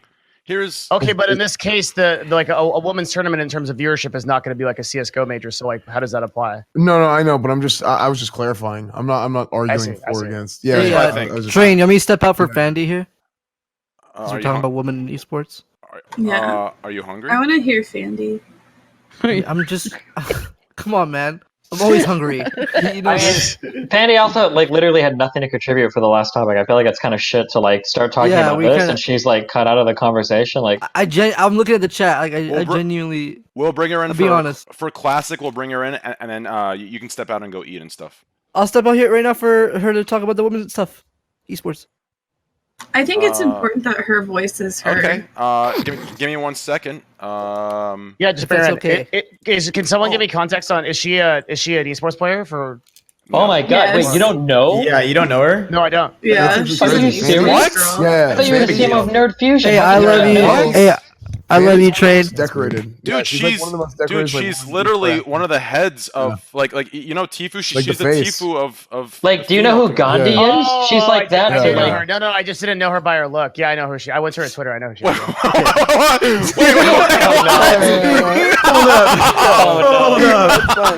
Wait. Oh no! Yeah, so she's basically like Fucking god. I still don't know who she like is. she's one of the most like highly decorated. Yeah. I heard that she's a sex god. No, she's have to- one of the most. I need highly to take a break. Like Battle Royale, FPS, like all that stuff. Like very, very highly decorated. She is. Who is this person? I don't even know. I don't know. Who No, this is. Fandy. She started with Counter Are Strike. memeing or not? What Started is with she Counter Strike, moved into Fortnite. Rainbow Six, and no, Rainbow then Six, that's right, dabbled that's in right. Fortnite a little bit. That's right. My bad. But then saw that Fortnite he was kind of tapering off. So she Okay, so Yeah. Poke, are you sure you want to step out? Because I was gonna bring her in for classic anyway, so we could talk about this and then bring her in for classic. Dude, like. Just let the poor guy leave. I'm He wants so to leave. confused. I said it was already planned that you were gonna go do your stuff. We'll bring Fanny in. Yeah, for I mean, classic thing. this isn't right now. Someone help me. We're talking about women's stuff, right? This is Poke, you're right. Poke, you're 100% in the right. I don't know what. Dude, I feel like I'm being honest. I'm not in a rush to leave. Are we But talking about women's Here, stuff? let me Should I leave? interject. Train, no offense. I think Train's a little OCD, and the way he about doing things doesn't really always make the most sense. because you just want to leave and we want to get It Fandy just in. has to be done. Like, Yeah, Yeah, I'll be around. If you listen, I'll be around. If you guys, towards the end of the please, podcast, yo, you need me, mods, I'll be here. Mods, please spam Pokelols in the Twitch. Twitch.tv Pokelols. We're most likely hosting him after this. Twitch.tv Pokelols. Please spam it in there. I love Train, you. I love you, buddy. I Happy love to you, kick man. him out, Train. Thank you so much for having me. Thanks to everyone for being here. Sorry for the weird joke earlier. I'm just retarded. You're not. No, you're Or fine. just what? Hi, Pug. I love you, dude. What did he say? The R word. I thought it was a great joke. I loved it. Wow. Okay, let's continue. Okay, so here are my thoughts on Honestly, Train. Honestly, what. I'm fed up with you. It's 4 a.m. Shut the fuck up, okay? You're just trying to oppress me. All right, not letting me have my voice. Oh no, it's trade chat. It's trade chat all over Listen, again. Oh, if there's get me out. I gotta leave. if there is one He has thing two properties. if there is one thing I've learned from Twitch, how they handle a situation like this, Fandy, my princess, my beautiful, I am your white knight. I kneel before no. you. You are Train. right. I have oppressed you. I'm still banned from LSF, dude. Go fucking hard. Squad W, baby. They're not gonna post the clips. Listen. I not only will I let you true. speak, I will leave the room because Twitch has taught me that no matter what, even if I am in the right, I have to take the L in 2019. So please, Fandy, please, my queen, speak. Speak, please. You know what? Actually, how dare I tell you to speak? I am your lesser. Tell me to leave the room. Go ahead. Hey, get the fuck out. Man. I got tired of that dude. Thank God he's gone. Yeah, finally. I no. forgot what we were talking about. What are we talking We're about? talking about the Batwomen. Never know dude. what We're talking about how Batwoman looks She's like in a I thought we were Power talking Rangers. about Then we moved over to esports. Hey, so the Fan, last one Fan, was yeah. conversation We're over to talking esports about for how women, highly right? decorated Fandy is. Yo, Fandy- yeah. Yeah. so Yeah, wait, sure. Fandy, I have a question for you What's up? because I'll just take over the show. It's much easier with Train not here. So do you feel that playing in a women's only tournament is beneath you or it is appropriate? Hell no, I'm all about that. Fuck yeah. Girl I don't want to go against Yes. guys. Fuck that. Fuck men. Yeah, Yeah, fuck exactly. that. Fuck, Hell. man. You Yeah. know your Hate 'em. place. I'm just kidding. So what's the reason? Sorry. Why are they calling this sexist? Don't they get mad when they call women boosted all the fucking time and shit? Or they constantly complain about how women are they have I'm- an appropriate upper hand and their diversity hires on teams and shit. But then if they get their own league, they still can't get their own league. It's like it just almost seems like men just don't want some men on the internet just don't want women to play at a competitive level.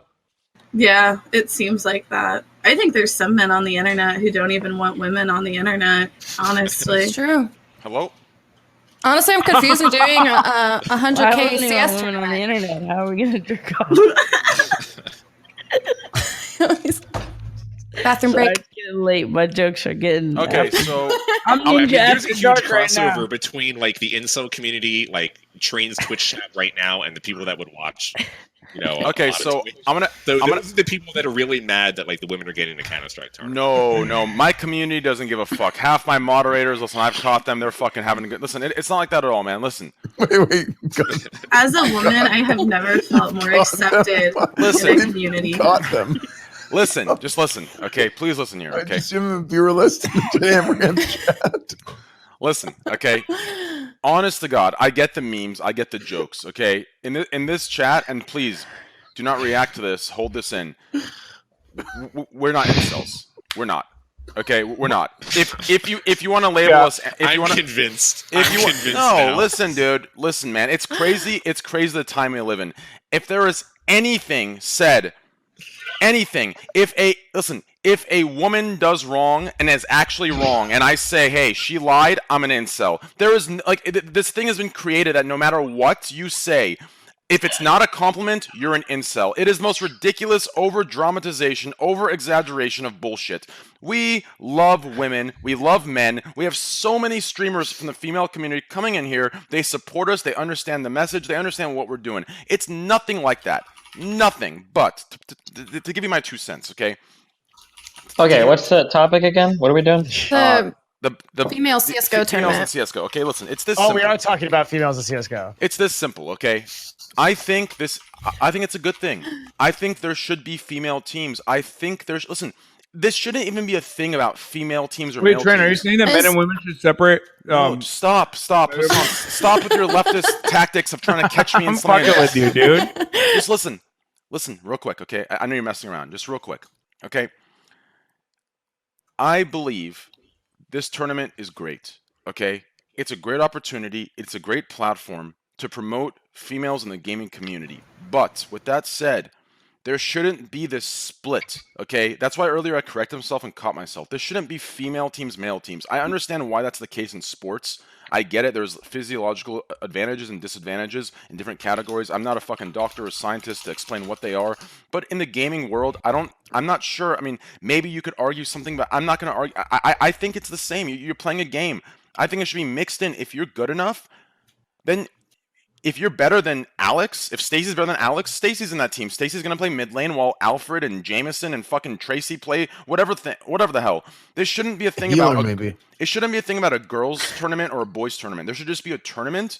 And if they want to do anything, if they want to set a basic minimum or something to promote female teams at this moment, then maybe just do 3 female teams, 3 male teams, or do a co-ed tournament. It shouldn't. I think starting something out and having a tournament where it's girls only, it sets a terrible precedent. It's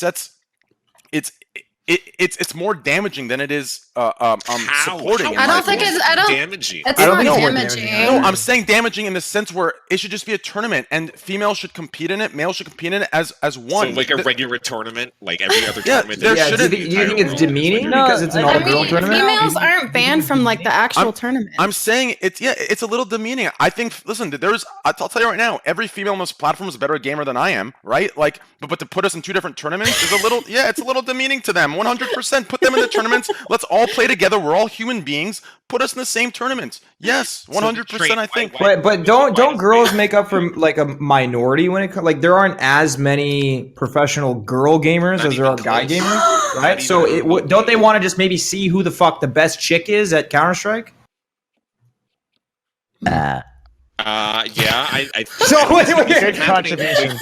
There What's has wrong been with that? women's Counter-Strike tournaments for 16 years now. Since ESWC 2003, there has been a women's Counter-Strike tournament. So it's been going on for a really long time. I was gonna say they've always had them. I think Like, the winner of VLG the Red, female that's a female tournament should be CS invited to tournament. the premiere of Batwoman. Yeah. I think. Listen, is there currently a rule in esports where women are not allowed? Is this a rule? No. Women course not. already The fuck? play the normal tournaments like Exactly. year round. That's like a normal thing that generally There's just happens. also a women's tournament. So why is this such a big deal then? Like, how come this is a hot topic? There's people just not a pissed? strong female representation in Because- the esports and competitive gaming and things Right. like So I think this whole tournament was just a movement for them to try to get like Why are people maybe pissed girls about more this? recognition, but like within that small community, see who the fuck the best girl is. Or Because like they feel it's sexist that women don't deserve to have their own tournament and they're not good enough to have their own tournament. wait, who said that? What Who the says fuck? this? There was a Who ton said of these that? comments on The internet. incels. It's Yeah. so funny. fucking- It's It actually is the- I've got to step in. I've got to step in, dude. It's actually funny because every time I bring this example that you're bringing up right now, Slasher, Destiny jumps in and just crucifies me saying, oh, what, 1 Twitter post that went viral, 2 comments that went on this one, 2 side piece websites. That's not everyone. That's a small minority that's just talking and mad about it. But it's not the Wait, world. It's Slasher, not Slasher, everybody. can you link your tweet and then we can see if it's been posted to a subreddit and then we can look at the most Sure. upvoted comments? It Can you? was Yeah, the- let's at look. that Let's see. time, yes, I will get it for you. At that time, it was the #1 comment in the thread. Yeah, And the that's it. thread Wouldn't was surprise me. early.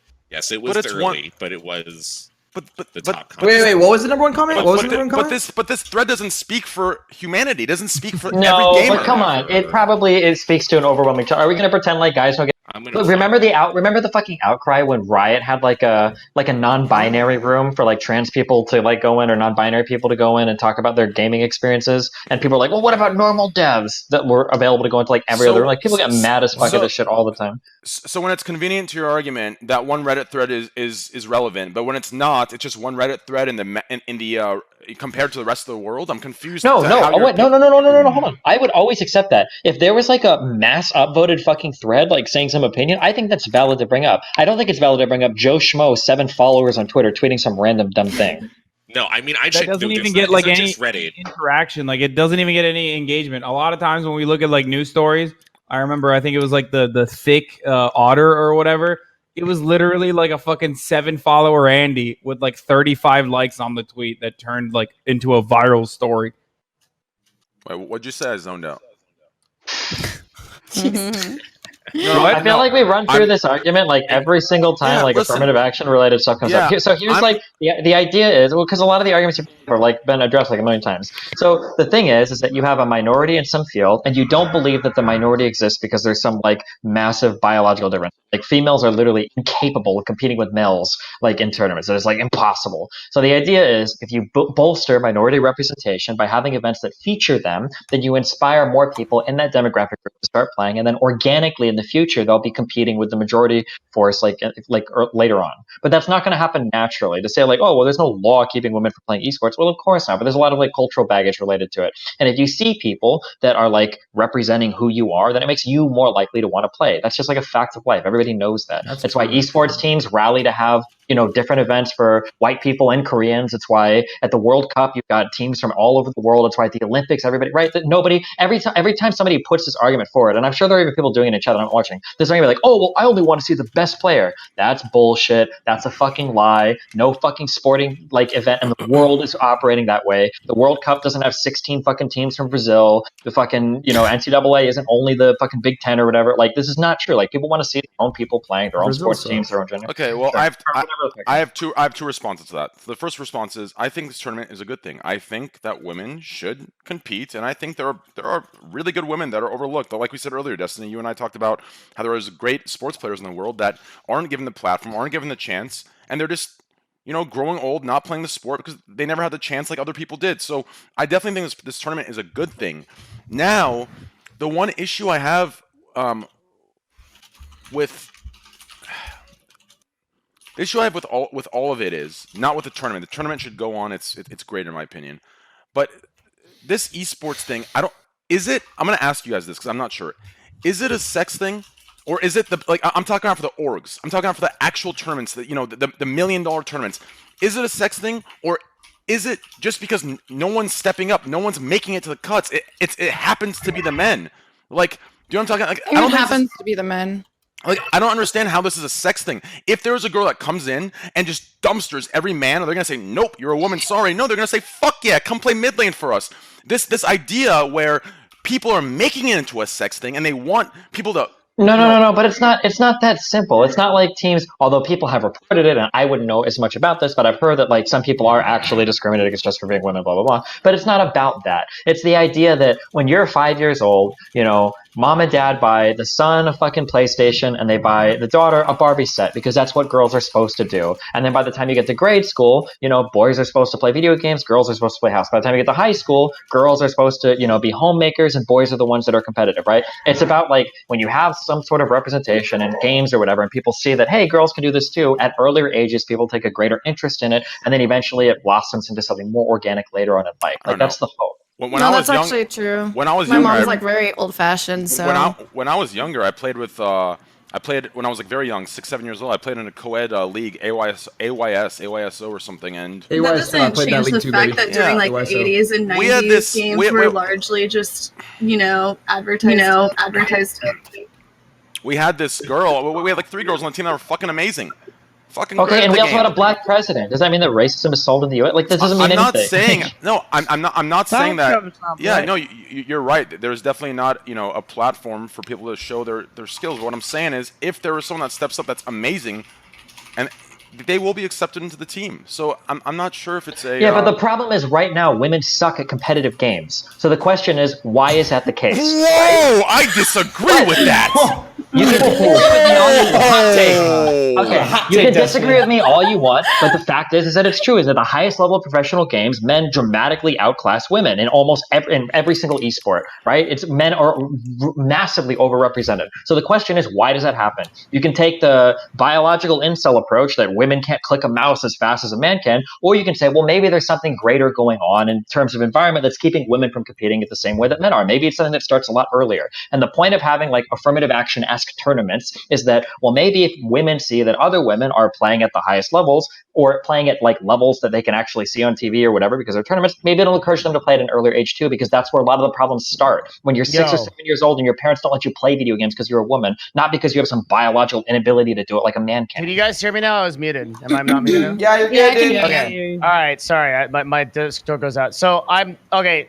For context, right? I helped build CLG Red, which is a all girls team, esports team for CS:GO, and I completely and 100% back Destiny in this. That basically running all field so being and I'm speaking as a dude. So if the two girls in this call can correct me, and I'll sit down. But it has been my experience in working with girls in esports that being a girl in esports gaming is freaking ridiculously hard on so many levels, because you are constantly being accosted by all of these assumptions and all of these different things that people are basically putting on you, and all of these stereotypes. Okay.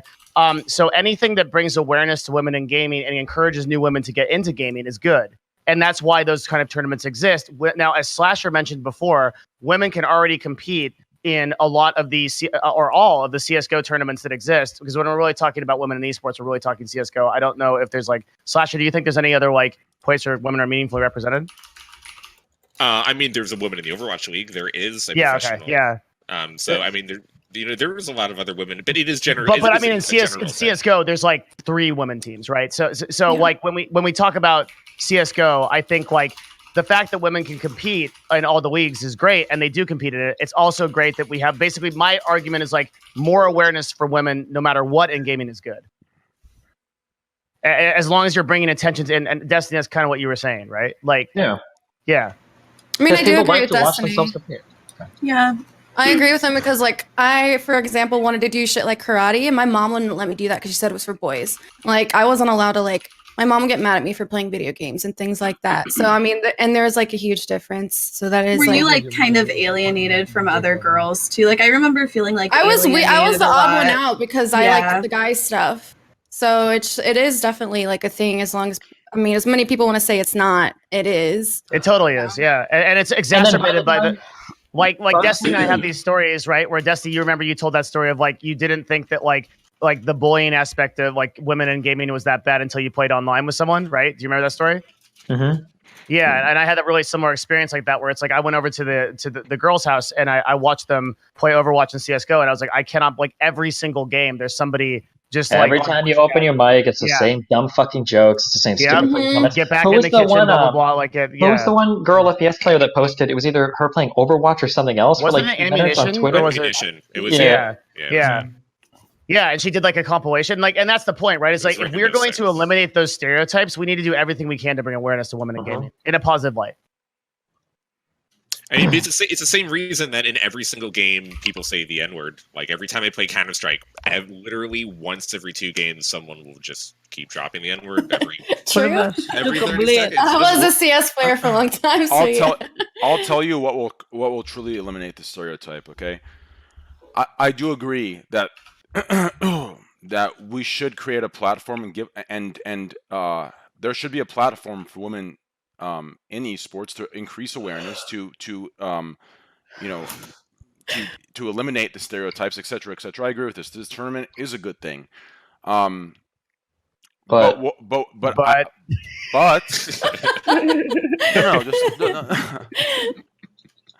listen. Hear me out. Get ready, boys. No. Hear me out. I think entry level tournaments we should 100% do this in. 100% I agree with it. We should definitely define entry level.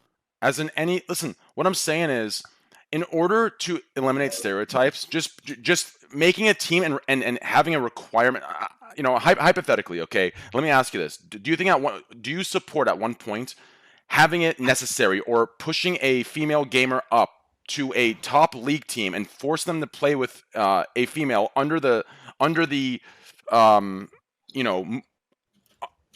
saying, we need to eliminate these stereotypes, right? Do you think that's what people are saying? I think they're saying why not both. That's not what I'm saying. I'm saying that I think we should increase awareness by incorporating these things that you guys are talking about. So I agree with Destiny. I agree with you. But at the same time, we need to still set the same standards. We cannot lower the standards because, in my opinion, that will only increase. Short term, it'll increase awareness, but long term, it will increase the stereotypes. So, in my opinion, these tournaments are a good thing. We should raise awareness. We should incorporate females into the gaming community, into the professional scenes, into the tournament scenes, but still set the same standard. Because if we do not, in the long standard term, is there. Girls can play in normal tournaments if they want. I'm referencing. Wait, so you're saying the women's tournament has lower standards? No, I'm saying what? Oh my god, no!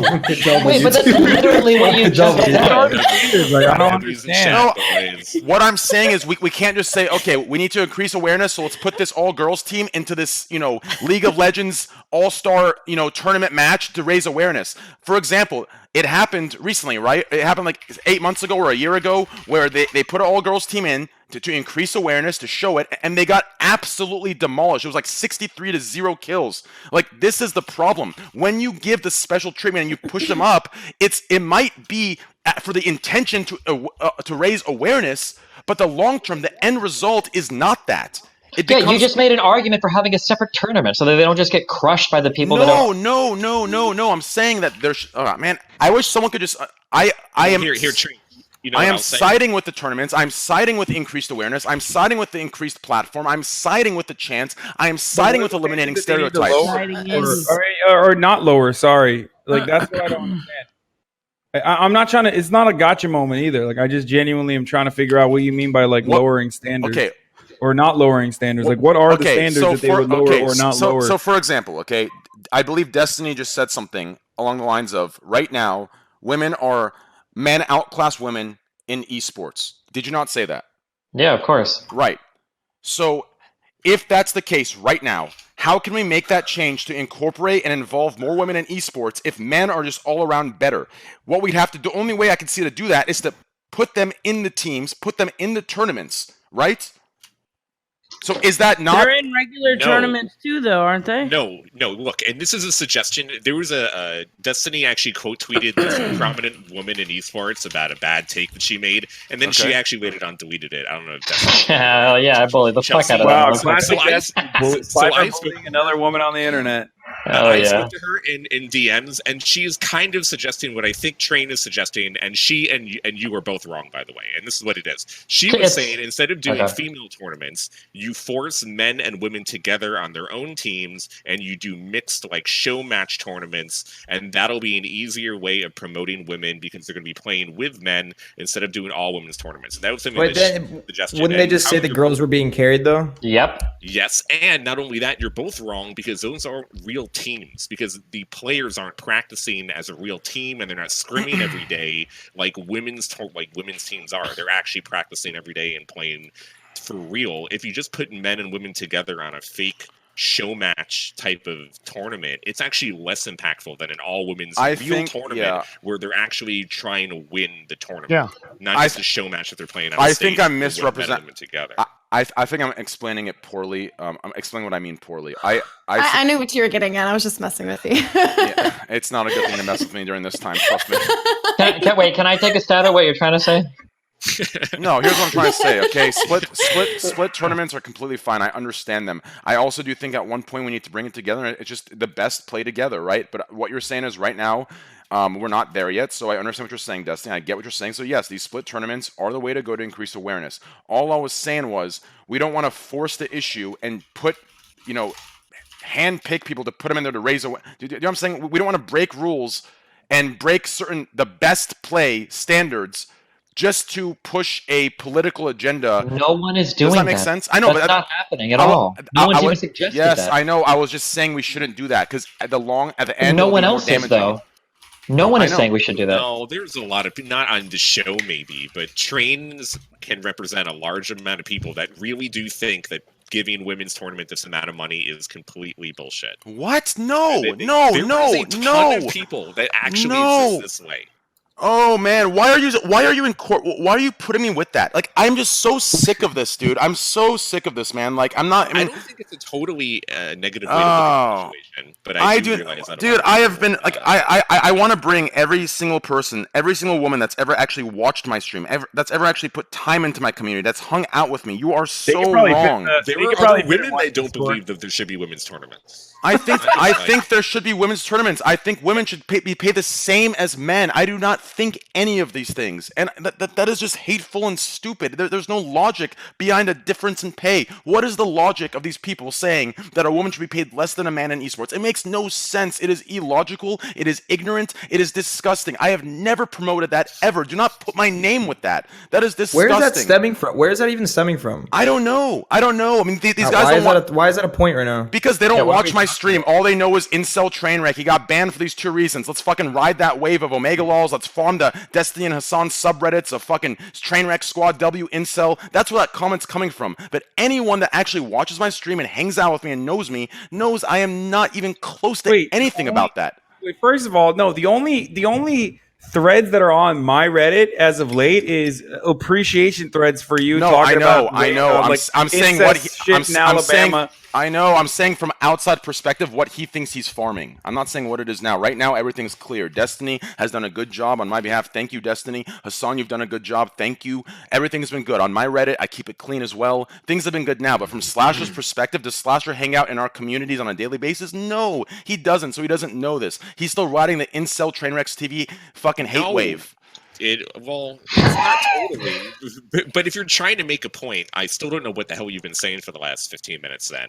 I can keep guessing about what the hell you're trying to say, but that seemed like a fair assessment. It doesn't have to be totally incel-like behavior. What I'm saying is, when you say Train and the 100 others are, reflecting the women shouldn't be paid as much, you are saying that I didn't say any of that. What are you fucking talking about? Wait, what did you say then? What I was saying is that there are a bunch of people that don't believe that women should get a $100,000 tournament, and that they justify that. I could have swear I heard Train and the 100 people in the I could have swore I heard that, and chat's saying you did. What about? I think maybe he misspoke a little bit. Yeah, I don't think he was lumping you in with people who don't think women should make money off of a tournament. I think we're all really emotional right now. Listen, I'm still crying from the Batwoman. Yeah, you're right. I'm gonna wrap this topic up. Okay, listen. Nothing gets me heated like segregated tournaments. I think this tournament. I think all of us agree on this. This tournament is a good thing, and it should go on, and more of this should happen. I completely agree with that. My point that I added on, it's irrelevant. Like Destiny said, no one's saying what I said, so it was irrelevant. It was pointless for me to say it. So I got mixed up. I apologize. The tournament's a good thing. Do you worry that if we have female-only tournaments, people are going to look down on women and think they can't compete in normal tournaments? Here's what I think. I think for gaming, I think women and men can compete at the same level. So yes, I think they can't. No, the women tournament should be the winner of the women's tournament should be able to get into the tournament where they could play men. Do you not see the issue there? So we're saying, wait. I'm joking.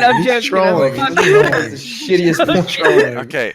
No, listen. I think in the short term, here's what I think. Okay, and this is the point that I've failed to get across because I'm not articulating correctly or well at all.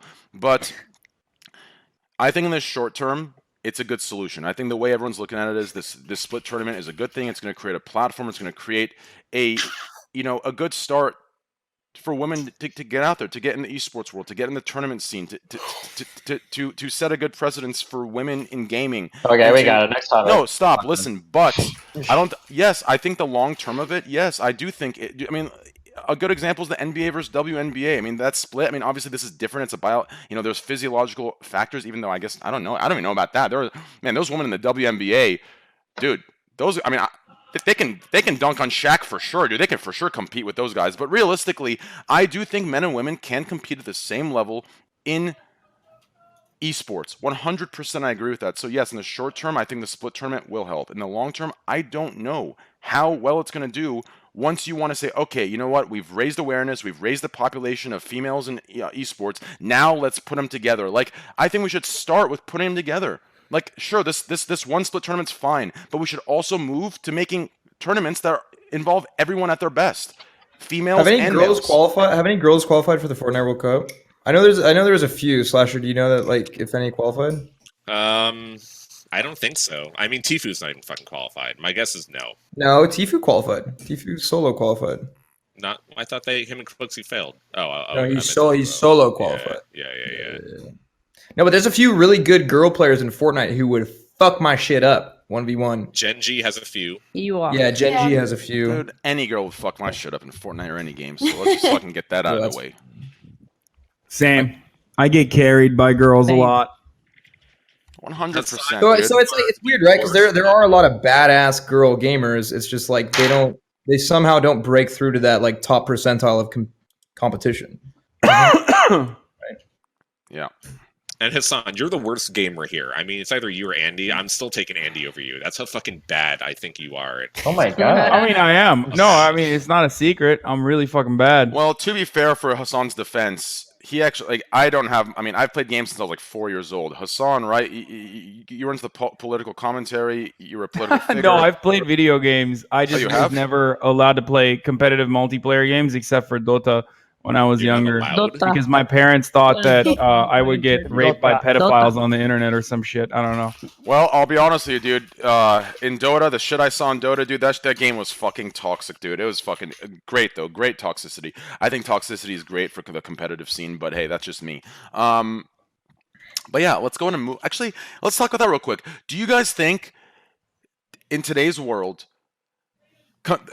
competitions being killed in esports and sports in general? I mean, I remember watching the NBA back in the 1990s with fucking Rasheed Wallace, Charles Barkley, Shaq. There was fights every game. There was rivalries. There was physical Malice goddamn. Palace, baby. There was some good shit, baby. It made the games that much better. It made them that much more passionate, that much more fucking emotional. I could connect to it. I could see their pain. I could see them wanting to destroy the other in the game. And all that's being removed. All that's not okay anymore. We're slowly There's hitting a lot a of place. acting now in the NBA too, right? Like, I'm not A sure. lot of what? Acting. A lot of acting, like similar to in soccer or football. Whatever. Now we're going to a place where even if you goddamn breathe in the guy's direction, you're getting a technical foul. You're sued 6 games. You're fucking. You're out 3 games. You know, fucking Nike sues you. Fucking Adidas sues you. Fucking Twitch. Twitch sues you. They're not even on a fucking. They're not even on the platform on Twitch is suing you. You know what I'm saying? Like, it's bad now. It's so sensitive. And I think in the gaming world, I think League of Legends brought this on, to be completely honest. In League, you can't even say shut up without getting 30 dayed. So it's like, really? Is this good? You really speaking about that? Dude, League is, like, if you think WoW's bad, League is 10 times worse, dude. Those guys, I mean, I've talked to a few of them. They're actually super cool, but like some of the like the game at devs or whatever, they're actually cool, but man, that shit's so sensitive. Like, you cannot, like, it's unbelievable. Train. What? I got a suitcase on the floor. See, I'm getting on a plane early What? in the No, morning. I just texted him first. I don't give a fuck, bro. Fuck you. We gotta talk about he sounds like Classic. he's about to pass out. S-Fan's falling asleep. You gotta talk about Classic quick. Yeah, I don't know shit about Okay, no, Classic. listen. I know I'm I getting don't into know the anything beta, about and a lot Classic of people either. are gonna get salty. Perfect. Okay, let's bring Poke back here, guys. Spam Hassan Piker and Andy Melanakis. Twitch.tv Hey, Hassan I love Abi, you guys. Wait, hold on. Wait, Andy. Twitch.tv Hassan Abi, guys. And Hassan, keep the beard always. Trust me, dude. Trust me. From man to man, keep That's the what beard. that's what I keep hearing, man. Hey, keep the beard, But baby. yeah, thanks for having me, guys. Twitch.tv Hassan Abi and Twitch.tv Andy Melanakis. Andy's been a super good friend to me. Thank you, Andy. And It's Hassan, good to hey, be back. things are It's been getting a better, while. baby. Things are getting Later, better. guys. Keep Have a pumping, good both night. of you. I love you Later, guys. Have a Andy. good night. All right, peace, Peace, guys. everybody. Don't forget to fucking phase up, okay? Never phase down. Yo, phase up, bro. Yeah. Okay, see you, Hassan. Let's remove him. What the hell was that? Let's add him for classic. Let's add him for classic. Wait, what the hell? Is there screaming? It sounds like. Perfect. Sorry. I think these are good. I think these are good. Oh yeah, that's right. Wait, Greek plays WoW. He does? Greek. Wait, are Poke in there? Are Poke and Greek I there? know that. Broken there. Is that a big Give me a camera? sec. Real quick. Just as a heads up, I have to leave in like 20 minutes. It's really late. I'm in like a central time now, so I got shit to do tomorrow. That's okay. So, you know. We'll talk Okay. about classic real quick, and we'll wrap it up. But real quick, Let me see if this guy's awake real quick. Friends, pending. Where are you, baby? I know you're here. Oh, there he is. Perfect. Let's bring him in over here.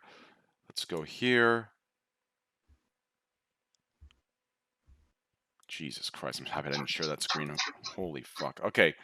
Who are we missing? I'm sure. Is Poke just gone? Poke. Wait, Poke's not even in WoW Classic. Does it matter? I mean, I like Poke, but like. Okay. Let's go. Okay. Let's talk about WoW Classic. Let's reduce this to 8 people. Great. Yo, Skradoodle, my man. Skradoodle, my man. Can you fix these, baby? Oh shit. How do you have somebody fix this in real time while you're live? Is it Stream Elements? It's the way. Good question. That is actually impressive. I'm not even beginning to understand. No, it's Stream Elements. They have your overlays on their website, and you can just fix them on the website. You have an editor. You have somebody log in for you? Yep. Stream Elements. Dude, Tyler, I'm so proud of you, man. 5 years ago, I didn't expect this. You know what I'm saying? Like, you're production value. I stream at Terabuck to do It's it. amazing, dude. Thank you, dude. Proud I of you. appreciate that, bro. Thank you. Seriously. Thank you. Big time, dude. Thank Big you, time. dude. Means a lot to me, dude. Guys, we're 20 subs from 6,300. 20. What is that? Like $100? Yo, Devin. CLG. What's your net worth? Like 10 million? Hey, 20 gifted subs, boys. We're almost to 6,300. Get the best emote, Squad W. And if you really don't like Slasher, go on his chat and spam Squad W in there, baby. Let him know what we are and who we are, baby. No, I'm just kidding. Be that shit, you fucking pussies. Fucking chat. You don't do shit, chat. I fucking love you, dude. It's crazy how you grow. Dude, everyone that I have issues with in the beginning, I end up loving so fucking much. You're such a fucking asshole. Slasher turns me on. Okay. As your advisor, Trainwrecks, I am definitely supporting all these calls to action you're doing. Thank you, dude. I appreciate that. Yeah. You know, you could support them a little better. Listen, talk to your boys. Hey, CLG Train sounds really fucking good, dude. Okay, anyways, let's. No, I'm kidding. Okay, let's talk about Classic finally, dude. Let's talk about Classic. So I actually wanted to have S-Fan. I wanted to have Aswin here. Aswin was a little busy. But huge shout out to Aswin Gold and S-Fan. I got beta. I got it this morning. Super excited. I'm going to play it tomorrow on stream. Friday, the RBG King Rogue is coming back tomorrow night on stream. Saturday's IRL with you know, I have a group of people that are down here, people that you guys know. Listen, I wanted Aswin here because Aswin actually agrees with me on no add-ons, no questing add-ons. And from your comment on my post on Twitter, Sony, I'm guessing you want the add-ons. Wait, where did I post that? What tweet? What? I posted how we should not use questing add-ons at all because it destroys the idea and why we want Classic back. I mean, if you don't get add-ons, you're just going to be alt-tabbing between Thoughtbot or, you know, Classic WoW. Yeah, but that's the experience in itself. Do you know what I'm saying, dude? Is that, or is that just 100? Fuck. Listen. Train, are you really gonna read every single quest? Listen, dude, you're not. Yeah, Tyler, you know what's gonna happen? You get to level 11. Dude, let me. I'm about to drop a huge. I'm about to drop a huge. Anyone that's a true player here, I'm gonna drop some true. Yeah, excuse me. I am a true player. I've been playing since I was 10. Listen, I'm gonna drop a true. I just got to level 9. I haven't read anything. Hold on. Okay, I'm playing the 3 attack plans right now. It's a lot of fun. Wait, and real quickly, before you go, I leveled 1 through 30 in the beta without questing add-ons at all. Okay, so listen. I don't care about them. I'm gonna drop this on both you and Fandy. Okay, listen. Think of how we got to where we are today in World of Warcraft. Why are we here today in the shittiest place? Why? Because of players like yourselves saying, this is too tedious. No, wait. Let me finish. No, let me finish. Let me finish. This is too tedious. Oh, why can't we just have an add-on? Oh, this is too tedious. Why can't I put 2 hours for 30 hours of work? This is too tedious. Why is the BOEs I have to farm for have to be the best gear? I want BOPs I can just go and get for sure. This is too tedious. One loot? We should all get loot. This is too tedious. The content should be at LFG because I don't have enough raid groups to join. This is why we are in a shitty phase because it's too tedious. No, the game was amazing because it was tedious. The game was amazing. 100%. 100%. I agree, dude. I didn't. What I'm using is a fucking weapon swing timer that tells me when my next swing's up on my goddamn axe. Otherwise, I'm timing that shit in my head, which I was doing before I found out the add-on Yeah, existed. but that's the novelty of it. That's what he's saying. But the novelties exist outside of those minor, conveniences. But every time you give up a novelty, don't you reduce the actual quality of the novelty of the game? Yes. Not quite. Even a little bit. I agree with Trainwrecks, man. In the case of a weapon swing timer, right? Like I'm just, instead of tracking it in my head, I see a bar, so I can track it on the bar. Yeah. I have a lot of add-ons. I have one add-on that tracks GPS positioning of where I'm going to be, and again do laser satellite stuff. And I have another add-on that checks my Uber Eats. I have another add-on. You sound like the Elon Musk of Twitch, dude. What are you, fucking Elon Musk of World of Warcraft? Do you have a fucking goddamn car that tells you what your body weight is at every given time? That's true.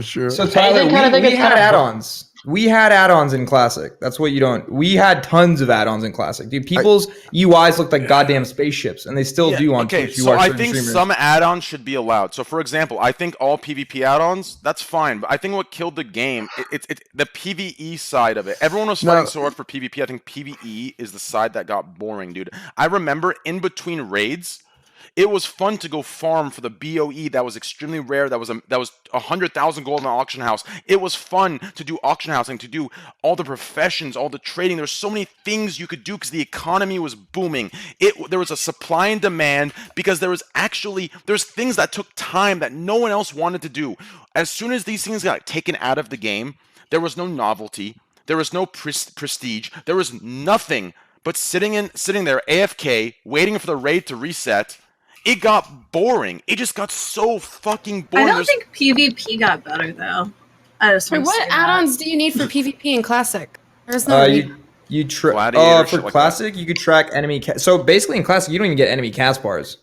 I don't know if you knew that. In the old days, you want to talk about novelty, you had to look at a motherfucker's hands if they were glowing, and that's when you uppercut them and pummel them or kick them. That's what you had to do. So seeing a cast bar, does that kill novelty? No, I don't think so. You right, but see, you're agreeing now that with an add-on. No, I agreed for PvP. It doesn't matter. I think the general direction of the game is entirely dependent on PvE, and if any PvP is involved, it's the world PvP. I think the PvP community, which they don't know this, they still have the egos like PvP is the entire game and PvE is dog shit. But realistically, if PvE is booming, PvP will follow 100%. It might not be the best. It might not have the best, balance. But if PvE is booming, PvP will follow. So historically, MLG picked up World of Warcraft back in Burning Crusade and carried it out throughout the Lich King. PvE during those times was absolute dog shit. It wasn't getting any attention at all, and MLG had World of Warcraft on the circuit. PvP back then was doing better. Right? Yes. So and that had no correlation to PvE. Well, here's the thing. So when I say PvE, Sony, I'm not referring to rating. For me, PvE, I'm referring to economy of the game. I'm referring to being able to go and farm. I'm talking about the 19 Twink communities active, the 29 Twink communities active, and these communities, they are PvP, but they're extremely dependent on PvE farming. And that farming, there's a novelty to it. There's a time put in. There is a prestige to go and farm Shadowfang from Shadowfang Keep and spend fucking 400 hours to get one sword that's best in slot. To go to Stranglethorn Vale in the arena, click 12 fucking chests while 100 other characters are waiting to get Arena Grandmaster. I thought we were talking about mainstream attention towards PvE and PvP. My bad. Oh no, you're good. The PvP, yeah, my bad. PvP was a lot better when you had to do PvE to get a little bit of PvP. Yes. And usually PvP thrived more when you had to do a little bit more PvE. I thought we were talking about esports or some shit. No, dude. So many new frogs in here question marking. They have no idea the old struggles, dude. They have no idea. They're sitting there, we want Classic back. As soon as it comes back, they will be their own demise. They'll seriously think, I have to spend 300 hours just to get to level 40? Fuck. No. Is there any character boosts? You question markers that act like you love Classic, when it comes out, I promise you, you will be so bored and you will ruin the game yourselves. I think SFan and Asmongold need to step up and raise awareness of what Classic actually is, what the beauty really is, what the story is, what is going on, what will keep it alive forever.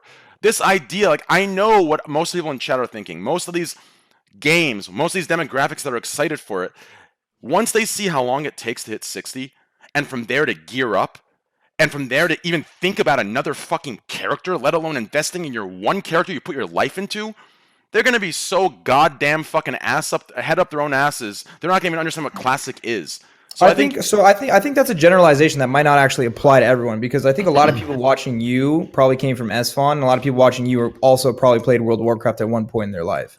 A lot of people want to go back to classic World of Warcraft just because of the simple fact of its level of impact, how much impact you can have in the game, and just overall sense of community and everything. There's no game like that anymore. Agreed. And a lot of people are looking forward to that in general. Agreed. So, agreed. But here's I think WoW's story will unfold in its own way. Obviously, like the way you acquire information these days is much different. But World of Warcraft Classic is a phenomenal game, and it's a blank canvas that a lot of people can kind of. I agree. I agree with that, but I think it takes a little bit of. So I think a lot of people here's what they're thinking. Okay. And here's like my issue.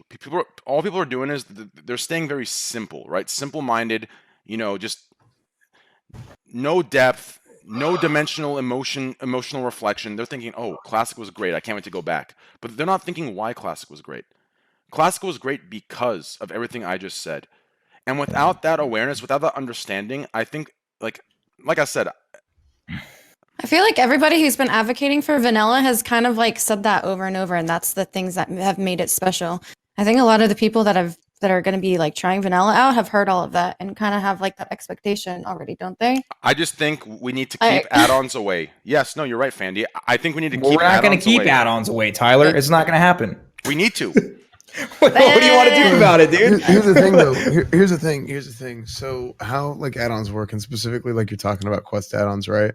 Mm-hmm. So like there's different quest add-ons, right? There's Questy, there's whatever, right? Yeah. The problem with these add-ons, regardless, is whenever everybody uses them, everybody gets like pushed into the same route, and whenever you're pushed into the same leveling route, you end up bottlenecking yourself. So if everybody's using these quest add-ons anyway, it's not particularly good. So people end up they get stuck on the same quest. They're sitting there thumbing their nuts, and they're waiting for everybody else to die. And then they're waiting for everything to respawn after everybody else already killed all the same stuff. Yes. So like these quest add-ons are like they are what they are, right? But they're not like they're not like this magic pill. They're not like steroids for leveling, right? You can go online, you can look up the quest, and you can do the same thing on your own. I don't know. I think the quest add-ons just like aren't as good as people think they are, and that's just how it goes. SN, don't you think getting lost and like end up going somewhere that you would have never gone with an add-on? Time out. 1 second. That guy says that's 100% bullshit. Why is that bullshit? If you have 100 people, right, doing the same exact thing, killing the same exact mods, Lil Pumper, then how is that not going to affect the respawn times, right? Based on the respawn times. So if everybody's killing the same stuff, I just had a guy on the Epic Island. He partied with me, and we killed him together. I thought it was really cute. Aw. I'm sorry, that's my contribution. Was that it? Oh, okay. No, that's all I had. That's the fun of Classic, dude. I'm telling you, man. Listen. There is a reason. Okay, so many people. On that note, actually, I was trying to find where to get this dude's skull, and I swam to some place, and like some like level 50 mob like one shot me. I haven't had that happen in a game in so long. I thought that was funny as fuck. I had to die like 7 times, like swimming back to the ocean. I don't know. I think shit like that is really fun. And nowadays, like you can't even go into an over leveled area. There'll be like an invisible barrier, like warning you with like a giant band-aid that you're gonna like lose like nothing. Yeah. Absolutely agree with you. And on top of that, listen, there's a reason. Like what you just said, Destiny. It is cute. It is part of the game. Like you just like if you continued playing and you could fully immerse into the game and not be on the podcast, you'd probably eventually add this guy to the list. And if you see each other again, you'll probably team up and quest again. This is what builds connections. This is what builds a community. That's why Classic, BC, and Wrath of Lich King had such a good sense of community. And now there is no sense of community because of this kind of stuff. When you get an add-on for questing and it tells you directly where to go, you become closer to a machine than you do a human. And you lose that sense of community. You lose the socialization. You lose. I used to slash who just to ask, hey, where's this guy at? Where's this quest at? Hey, you want to team up? Hey, do you want to go over here? I'm lost over here. That creates what you need for the game to go. And listen, all of you question mark and falsing, I'm not going to even get triggered by it because you will see. When it comes out, you will see. So quest add-ons are typically like they're good for like if you've already like done the stuff, right? And you just don't care and you're just trying to like grind through everything on an alt, right? And you're just trying to like go on autopilot. That's pretty much what they're good for. If you're playing the game for the first time, like what Train is trying to say is that you're basically like inhibiting your game experience. And I can tell you firsthand, like if you've played on the classic beta, if you've been lucky enough to get into the beta, people have made like I've made more friends. I've made more friends in this beta period with just like random people that I had never talked to before, didn't know who they were, or whatever, than I've made my entire time that I was playing BFA the last 18 months. Or BFA and Legion. Like I have not made that many friends in retail WoW. In the 2 weeks or 1 week or however long it's been since the beta came out, I'm regularly seeing the same people over and over again. Oh, hey, it's Ratty, it's Loy, it's John Moore, it's whoever, right? It's Mechanic. I literally name people off because like I've seen these guys regularly. I can't name people off in Legion. I can't name people off in BFA, and I played that for a year and a half. I played this for a week, and I can name because I'm like, oh yeah, this guy's good mage. You know, let's invite him to the group. Let's go group up with him again. Like I have people on my friends list that like, you know what I'm saying? Isn't that the point, though? I mean, one, because you are an old school WoW player, so this kind of appeals to you more. And two, it is a closed beta, so you're going to run into the same people kind of over and over. Yeah, when everybody says, oh, it's a smaller server. Okay, yeah, get over it. The same thing happened. That thing was, yeah, it was still like that back then. Yeah, it doesn't too. matter. Like, you well, knew like the server. Yeah. Right? Like I was playing on a private server of 15,000 people. The same exact thing happened. Right? Which is like way more. The original vanilla server caps are 3K. So even on RuneScape, where you could have like a ton of different worlds and shit, like if you trained in the same spots for a long time, you would recognize like the same people fighting over mobs and shit. Like I remember going on RuneScape training on like in like the Metal Dragon Cave and like shooting at like lesser demons and shit like that would still happen. Yeah. Okay. I mean, I'm from EverQuest 1 and Dark Age of Camelot, and it's the same type of idea, right? Oh, like, I played Dark Age of Camelot. I liked EverQuest. Dude. I played EverQuest 1 and 2.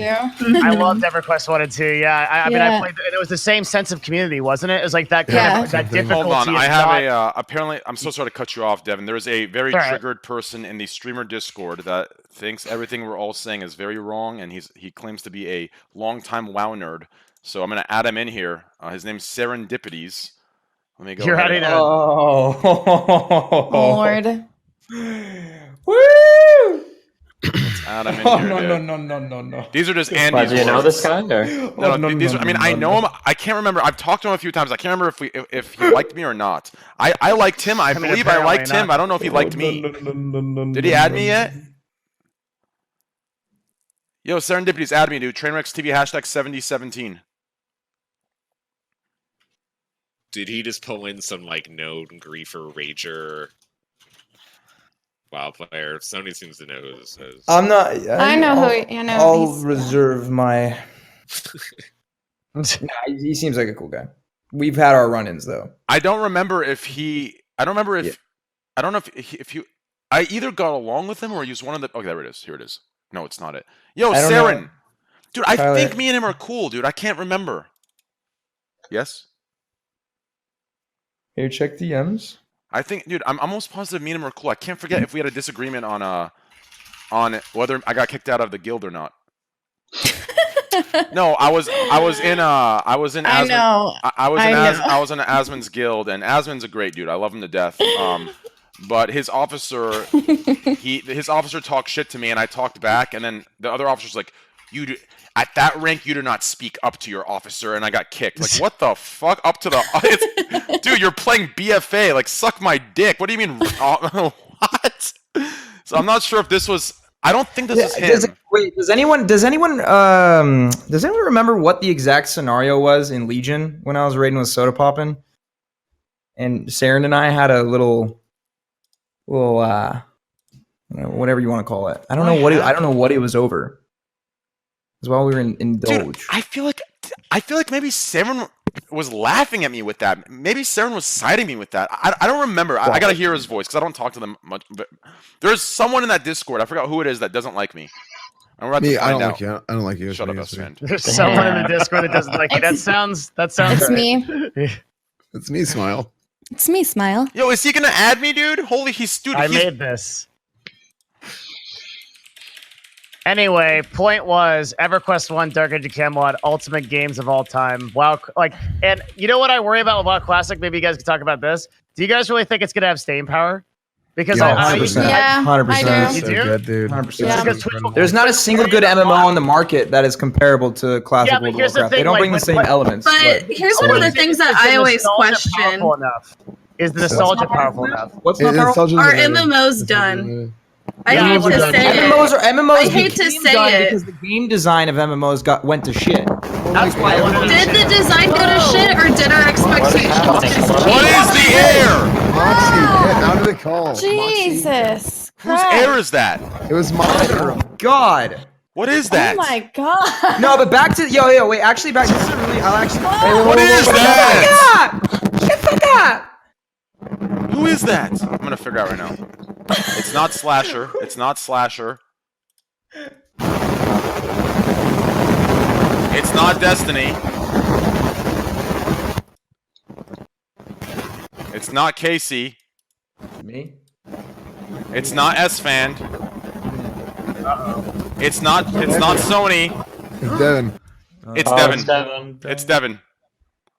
Okay. I thought you were about to blame me, Train. I swear. Nah, listen, Twitch. Hey, Twitch has beat me up enough. Even if it's your fault, I'm not blaming you. I'll take the L. Right.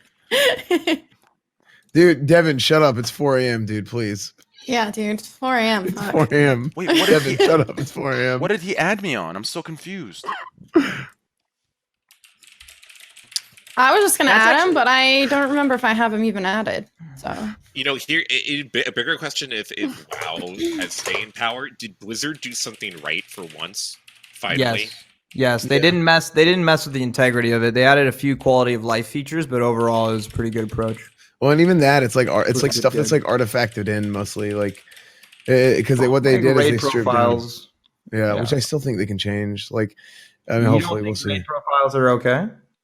It's just like it's the raid system, right? Like you can like change from party to not party, and I don't know. I think I think it could probably still be changed. Hopefully, Maybe swap. Yeah, maybe swapping between that as much. it's just a different feel. It's just a different feel. Can But I trust both of you to not be shills? And if WoW Classic was shit, would you say on the show now? 100%. Data access. Would you tell Blizzard that the game? yeah, well, I 100%. I have told Blizzard like whenever they had like the original release of the like at BlizzCon where they explained everything, like I came out like kind of hot because I was really mad about like the 4 phases of content release, and they actually ended up changing it.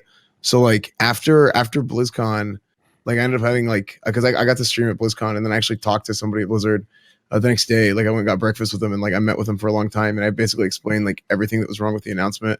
And like, okay, you guys need to do this and this because like basically like 4 phases of content release isn't enough because essentially what's going to happen is you're going to put too much content into too few phases. So like you guys need to do something about it and put like at least 6, maybe 7, depending on how they want to do PvP. Be right back. Saren, don't start So, telling like- it back. Be right back. Yeah, and they ended up actually doing like essentially like the exact same plan that like that I and a lot of other people were saying, which is like really, really cool. But they've been like really, really active with the community and like taking feedback, not just from me, but like from just people in general. From and, like, everyone in actually general. saying, I think Blizzard and their approach with the devs that they brought on board for managing Classic is they've taken the right approach, right? Because I think Blizzard and Activision has finally allowed these devs and given them free reign to be like, okay, you guys can listen to the community, whereas in the past Activision was just like, no, fuck what the community wants. We just want to make some money, add the cash shop, add insta level boosts, right? So if Activision, could get their way, I'd imagine that they would actually just want like instant level 60 boosts on Classic. Like that could, I feel like that probably would have been a thing if this wasn't a community like kind of quote level or whatever they want to call it. So like the two lead devs for Classic are were guys who were actually on the original, like not the original team necessarily. Like I think Brian Birmingham was on the team since 2006, and then Omar Gonzalez was on the team since 2003. So they were both there like in vanilla. One right before and one a little bit later is on. Mark Kern on the team now? Mark Kern is not on the team now, no. But he was basically the shipping producer for original vanilla, and he was there for I think the entire development plus like he was gone after like 6 months. I think he left after like 6 months into WoW. But yeah, we got a chance to talk to him on our podcast. That was like really, really cool. So we had him and John Stats come on. Hey, Saren. What's up, brother? Okay, you and I. Wait, you laughed at me. You laughed with me against those SJWs, right? Oh, it was retarded, but like you were slightly dickish about it. That's all I remember. Oh, yeah, never mind. I was right. Okay, go ahead, Saren. like they were on the wrong, but you were just like an asshole about it too. Well, I'm not even like mad, but I was just giving my opinion, and then Andy wanted to add me because I know a lot about Classic. Okay. Literally, there's no drama here. I just disagreed with something that was said, so now I'm here. What was it? Well, what was it? Well, holy shit, I don't know. I think you were talking about something about like PvE needs to be like harder, right? It was about the add-ons, and I think add-ons need to be in Classic in the sense that they increase skill cap drastically in PvP, and then for leveling, it just doesn't matter. Like going to Thoughtbot or but he's Ooh, I can't. That's such an no. Here's Go the ahead. thing. Okay. Saren is looking at the game through a different lens than you are. Yes, that's yes, that's I what's know he happening. is. That's what I was about to say. Because I totally get what Saren's saying, but like, I know. That's not the point, right? The point that Train is trying to make Yes. is he's talking about the average player, somebody who's trying to experience the game for the first time. S-Fan, I'm gonna somebody who's jerk trying to your dick re-experience off. the game. Like it is different. Dude, like if that's- you're trying to re-experience or experience the game for the first time, then it is a different experience. Dude, Well, so actually, I think more importantly, I think more importantly, new players shouldn't even be overwhelmed or overloaded with add-ons, right, dude? If you got like a new average Joe, just like sitting down at the computer for the first time, they're playing Classic World of Warcraft, they got to drag and drop these files from some sketchy ass looking websites, an add-on, it pops up on the screen. There's a million fucking options. Like that alone is gonna fuck with this guy's experience. Just let him sit down. Open up a quest log. We gotta find whose remains, and then like, yeah, fuck it. He's gonna run into a wall for like 10 real hours. quick, I want to Well, respond to that point though. To that point though, like, I want to say this real quick. Okay, S-Fan, you took the words right out of my mouth, dude.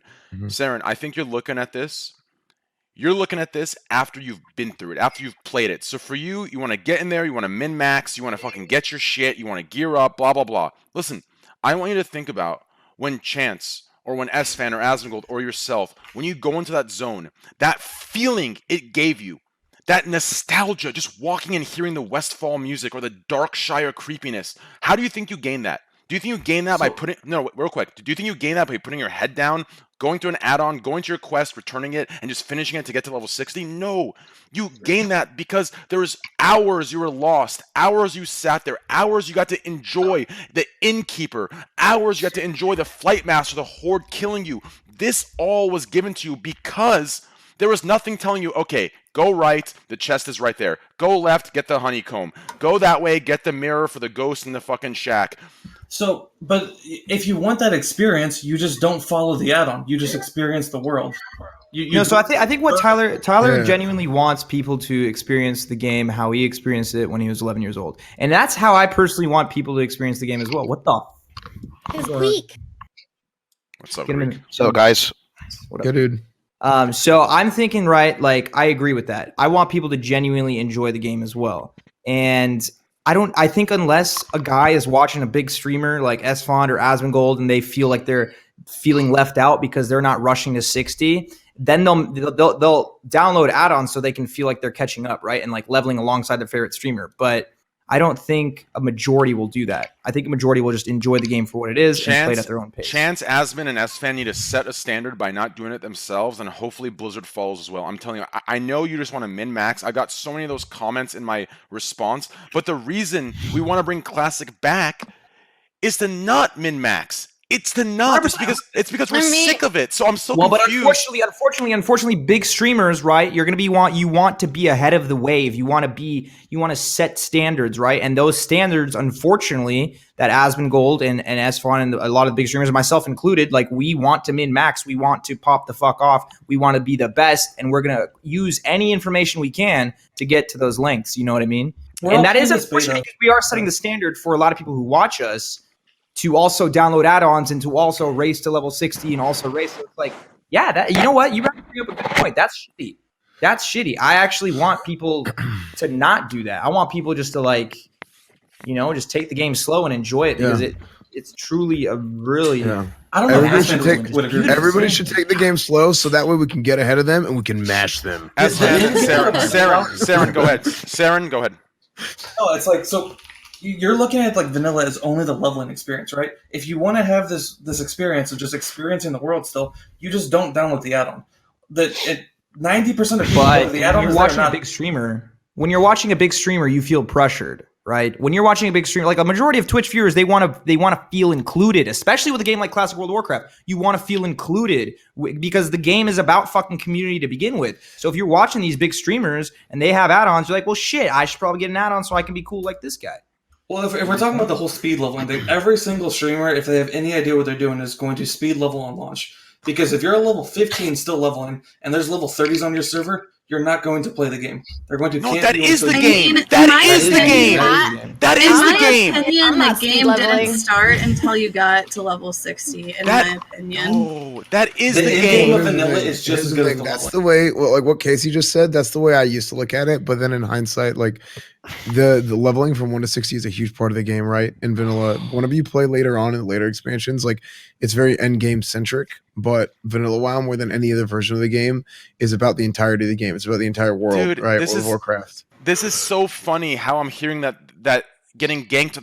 Dude, I remember before Classic was even announced, there was streamers like Chance, streamers like Nick, streamers like Esfan and Asmund saying how they missed going into zones, and they had to contest to get the quest done because there was Horde ganking them. And now that it's out, we're saying, oh, well, we don't want that. What? At 60, That is, world PvP is amazing. no, not at leveling, 60, going it's just through it. No. Well, no. Going through it's difference- amazing the difference is the difference is like so everybody like as streamers, you want to kind of try and, if you're playing on a PvP server, the idea is that you want to speed level so that you don't get like stream sniped and just like harassed the whole time. That's the problem. Like every time I've leveled to 60, I would run around and I would do all the dungeons and I would world PvP and freaking just do whatever, right? I would level professions, but that's really slow. Like it took me like an incredibly long amount of time, like Slash played at level 60, but it was super fun. So that was good. Now this time around, what I'm probably going to end up doing is I'm probably going to speed level to 60 for the sake of my stream and being able to actually get to 60, and then I'll probably make an all-ton of PvE server and just like enjoy the process. I promise. I think you can't could agree even make with an that. ultimate. I'm going to do the same. I'm going to speed level, boys. Every streamer who does not speed level on launch will not make it to 60. I promise you. If you're on a PvP server. Well, then let me tell you this, and this goes to all streamers, including SFan and every streamer. Listen, right now, the chat's gonna hate me, LSF can hate me, WoW forums can hate me, everyone can go against me. But because of that, you are getting a short-term reward of being at the top, but your game will die in 6 to 8 months. You're right. It's gonna die. Well, actually, I kind of disagree. I kind of disagree. For my main class, every single person can one-shot you if you don't level. And they do. That's fine. We understand that. Is my mic fixed? Want to be ahead of the WoW's going to be the new GTA RP, dude. If you're not Yo, careful. is my mic have fixed? you been missing out on the battles? It already is the new GTA RP, man. We're gonna be Good one, Lee. wars, baby. I still want to. Why do John you guys Snow, think? Why do you guys think that there's so much staying power in the game when EverQuest and like Dark Age of Camelot already did these like legacy servers, and then people kind of just got upset with the novelty and they were done within like 6 months? I'm just curious, like. Why do people think that like this experience is going to stay for like the next like year or two? Because those games don't have the same impact that WoW has. You have people like me It's that not playing private servers for years. Yeah, it's not about the nostalgia. Like the design of the game is like genuinely good. Like when you go back and play it, I mean, the best example is go watch the Venruki video, and he put it so well as somebody who like had no interest in Classic. He happened to get lucky enough to get in the beta, and he's like, I'll dick around, whatever. Dude, like easy stream content, right? So he starts playing again, and he's like, dude, pretty much everything that like I like a lot of the stuff I talk about all the time, like just how you feel whenever you put in a talent point, you level, you put in a talent point, you get 2 levels, you go back to your trainer and you can get skills. Like you have this constant state of progression. Like he was starting to feel those things again. And he's like, dude, I don't feel this in WoW. Like I don't feel this in WoW at all. So like in retail WoW at least. So it was just like a whole new experience. There was actually an old experience that everybody has forgotten, and like developers have forgotten, players have forgotten, and it was 1,000 times better. Train, you're actually 100% right about what you're saying. Not about like the game dying. Oh, he's right, boys. But you're actually 100% right about in terms of that's not the point of the game. It's just the speed leveling is not the point of the game. You're right. It's a specific thing for what streamers do. I talk about this all the time on my streams. You go watch YouTube, you go watch whatever. A lot of people, content creators, streamers, whatever, they talk a lot of just BS. And they say you have to play the game this way. You have to play the game that way. And at the end of the day, that's not what WoW is about. WoW is about playing the game the way that you want to play it right? Because the game is so open-ended, and that's why it's such a casual, friendly game, despite the fact that everybody thinks that it's super hardcore. It's not. Yes. Devin, you've played EverQuest, you played Dark Age of Camelot. You remember whenever WoW came out, it was the Care Bear game, right? Yeah, Like, 100%. Everybody called it the Care Bear game. But the thing is, like, that's what it was. It was a game that was incredibly casual friendly while still rewarding time investment more than any other game. Time that you put into the game, it gives you, like, the more you put in, the more you get out of it, right? But you can put in a little and still get something out. Whereas a lot of games right now, you can't get that. You can't just put in a little and get something out of it. Real You quick, lost That's XP the when big you died difference. in EverQuest. Real quick. And your corpse. But, Real quick. There's people in chat saying, let's get Asmongold. He knows. Listen, Asmon's busy right now, but he did share this with me. He agrees with me on the add-on thing. He does agree with the add-ons, and he does agree with the add-ons, and he. The way you phrased it was funny. The way you phrased it was funny. Yeah. The way you phrased it. He does agree with the add-ons, and he thinks Blizzard should make the stance and to. I mean, if you're gonna have to support you, I mean, if you're gonna have an authentic experience of the game, I just don't understand like why start adding these like modern elements to it. Like the whole idea is the experience of the original. But the add-ons existed back then. That's what I'm having trouble kind of like understanding your guys' point. Add-ons were in vanilla, like. Yeah, add-ons completely existed back then. I don't really care about them so much. I just don't want DBM. Add-ons existed, but not the ones that make the game easy as a monkey could play it, aka me. But what are those add-ons? The quest helper? Because that quest helpers. Well. Yeah. Yeah, but half of them are broken and not updated. It was all. That's why we had to alt tab in Tyler, classic. You're just not remembering. You're not remembering. If I'm not remembering, then how did all this alt tabbing and classic talk come up? All the thought bot, all the alt tabbing. Because I guarantee you, like myself at that age, I didn't even know what the fucking add-on was. Exactly. I was like, 8, so I knew what Thoughtbot was. My boy Daniel told me Thoughtbot was right. How to find out where something dropped, so I started using Thoughtbot. So I thought Thoughtbot was a dating website. So I want to make a joke about. I want to make a joke so bad for that S-fan, but I can't. I know. Leave it. I was gonna make a joke about. Never mind. Anyways, yeah, but see, let's say it did exist. What you just admitted there proves my point. Okay, so you say that it exists, but we just didn't use it. We didn't know about it. We were kids. Yeah. So we got lucky. We coincidentally got lucky that we didn't know it existed and experienced what we experienced. I truly believe that existed. It would have taken a lot of the experience away. Really? That much? Yeah, I think so. Listen, here's the thing. To everyone that... Listen, the game... Everyone's blaming the devs to why the game went the way it did. And that's typical in us, in human beings overall, right? We sit there and we blame the devs that did it. But at the end of the day, if you looked at forums, eventually, maybe it took a year, maybe it took months, maybe it took days. But wait, who left? Slasher? I left. But at the end of the day, I'll give you a good example. There were expansions. He's back. There were expansions. Go back then. Go on, mate. Okay, here we go. I remember this so clearly. There were expansions where the PvP community and the PvE community were bitching and they wanted something added. They needed it and they wanted something removed. And it took them months and months and months. And they said, devs don't listen. Devs don't listen. And guess what? Next expansion, they did exactly what the people asked for. And guess what happened in that expansion? Oh, we missed the last one. We missed MOP. We missed this. Devs ruined it. Yeah. Did you know who ruined it? No, the people. The people ruined it. So all these people in here are saying, oh, no, you don't know what you're talking about. We need this. We need a min-max. We need a min-max. We need to fucking hit 60. We just need to not care about that. We need to hit this. Listen, you are making the same mistakes that you failed to learn from. You failed to learn from. The game got to where it is because the people ruined it. Because the people started bringing up these bullshit victim dog shit. Oh, I don't want to put 30 hours in this. I don't have 30 hours. I have a life. I want to put 2 hours and get to the same place Asmon got to in 30 hours. That's true fairness. And guess what? They implemented that. Guess what? They implemented everything that every crybaby bitched about. And now we're sitting here with the worst version of World of Warcraft known to man. Dog shit. Boring. Stale. Trash. And we're sitting here, we finally got Classic back, and everything that I heard people reminiscing about Classic, everything I remember, They are ignoring it now that they have it. It is typical human being shit. The grass is greener on the other side. As soon as you get it, you forget everything you were reminiscing about, everything you said you would change, because you got it.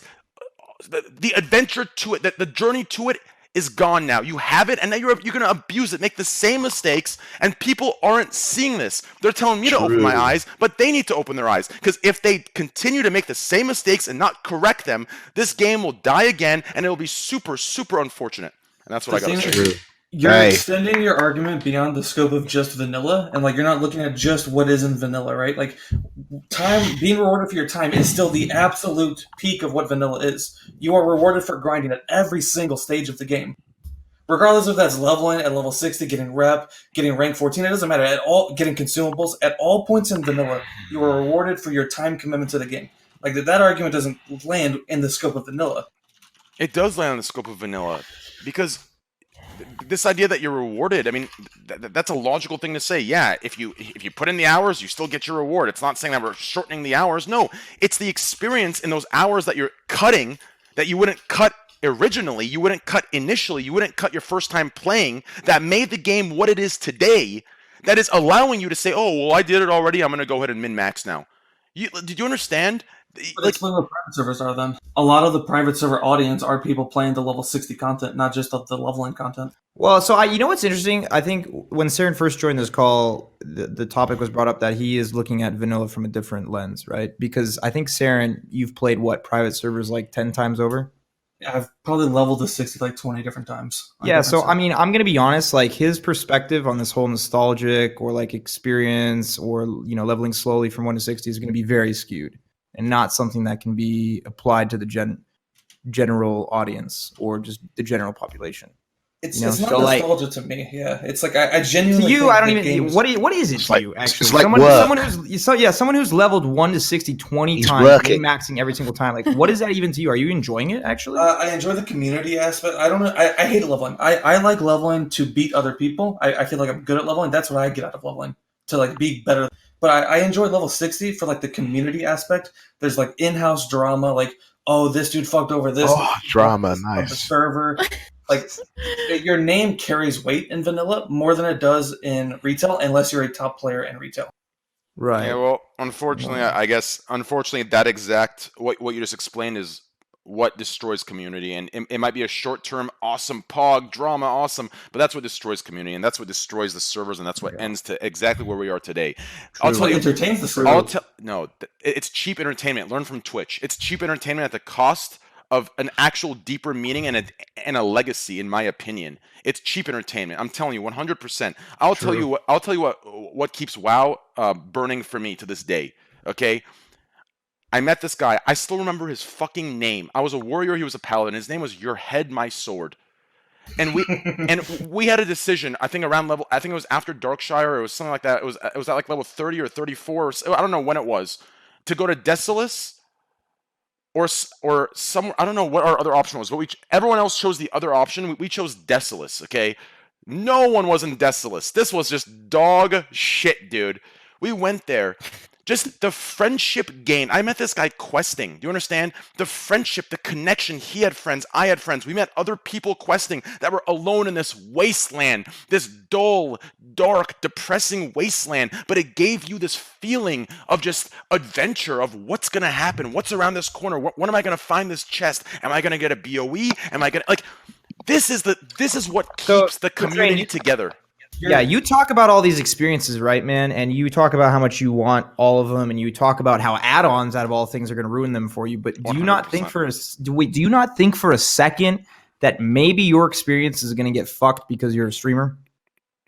No, because I'm not gonna like I was gonna say at the end of the stream. Listen, boys, tomorrow classic WoW, but it's gonna be boring. I'm gonna go through the experience and show you how it's done. I'm not gonna sit here and try to entertain. I'm gonna play. Dude, you're gonna have chat spamming. Are you gonna be on a wait. You're gonna have chat spamming where shit is exactly. You're gonna have chat spamming who's where. You're gonna have chat spamming like literally everything. You're not go gonna gank be able another to look streamer. Listen, and you also lose out whatever interaction you just described. Listen, that whatever boys. interaction you just described will never happen because the only people in your fucking server are going to be people that are trying to like dick ride you for attention. It's way different. Listen to this, dude. Listen to this. Okay, Wait, here's what was why. your point, Destiny?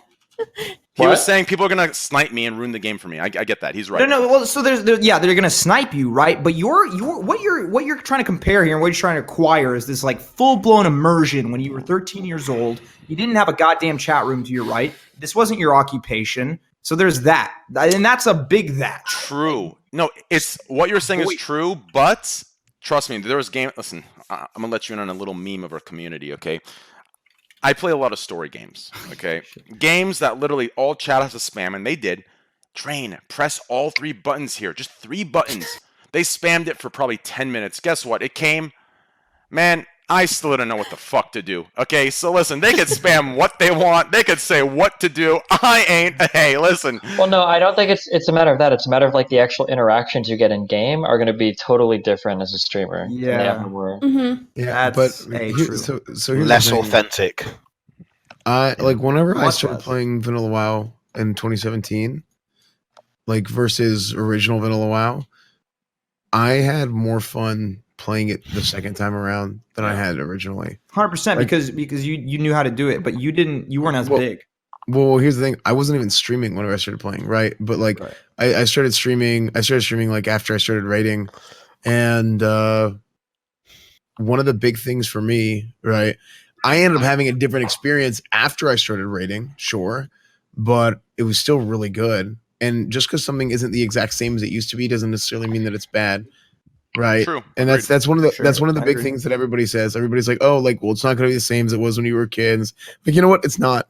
But I genuinely think that it's gonna be better because it was better for me, and I think it's gonna be better for a lot of other people too. We just have to learn from our past mistakes. That's all I'm telling you. If we ignore I think. them, Oh god, I think old school RuneScape is better than WoW. Personally, Just kick him out of the call. This is What the Wait, fuck? Greek, what are you? Listen, man. Sorry, you guys. coming in here and saying that kind of shit, dude. All right. I'm a RuneScape guy. I don't know. I just think it's better grinding those levels. You know. no, cutting you know what trees. RuneScape was for? Who's a RuneScape guy? RuneScape was for. I'm actually a look. Runes. No, this is what it was. People who their parents wouldn't pay for WoW played RuneScape. That's what it was. Yeah, like, 100%. period. 100%. Their parents Hey, didn't love you. fucking- They had you go play a free game. Like that's what it was. Like let's be honest. 100%, dude. Like, Their parents wouldn't buy them. boys, World of we're Warcraft 10 subs CD, away you from get 'em- 6,300 Yeah, world like, record. like, Did you 10 guys go to subs. Walmart to buy like the 2-month cards instead of like paying? Dude, I used to. Nah, what I my used to mom's do is credit card. Give me. my parents, like my mom or my dad, would give me money to go to the movie theaters, and like I wouldn't get popcorn, and I like wouldn't get a soda, and I would save up money over time, and then I would go to Best Buy, and I would Okay, you're not fooling us with that story. You didn't get popcorn? no. Are you kidding? Well, here's the thing. Nobody believes Come on, me. That's mate. why I don't like to tell the story. My mom used to give my brother and I money to go get food, but instead we would get like tuna and crackers and eat them in his car, and then I would pay Chinamen to get my shaman to rank 12. Yeah. And yeah, so I also did something similar to that. There you go. Good times, I just talked to people and they carried me. Nice. So not much has changed. True. Not just changed at all. Yeah. True. The only thing I was like, listen, there's only two things I was godlike at, dude. And I die to the dude. I log in still just for these things, okay?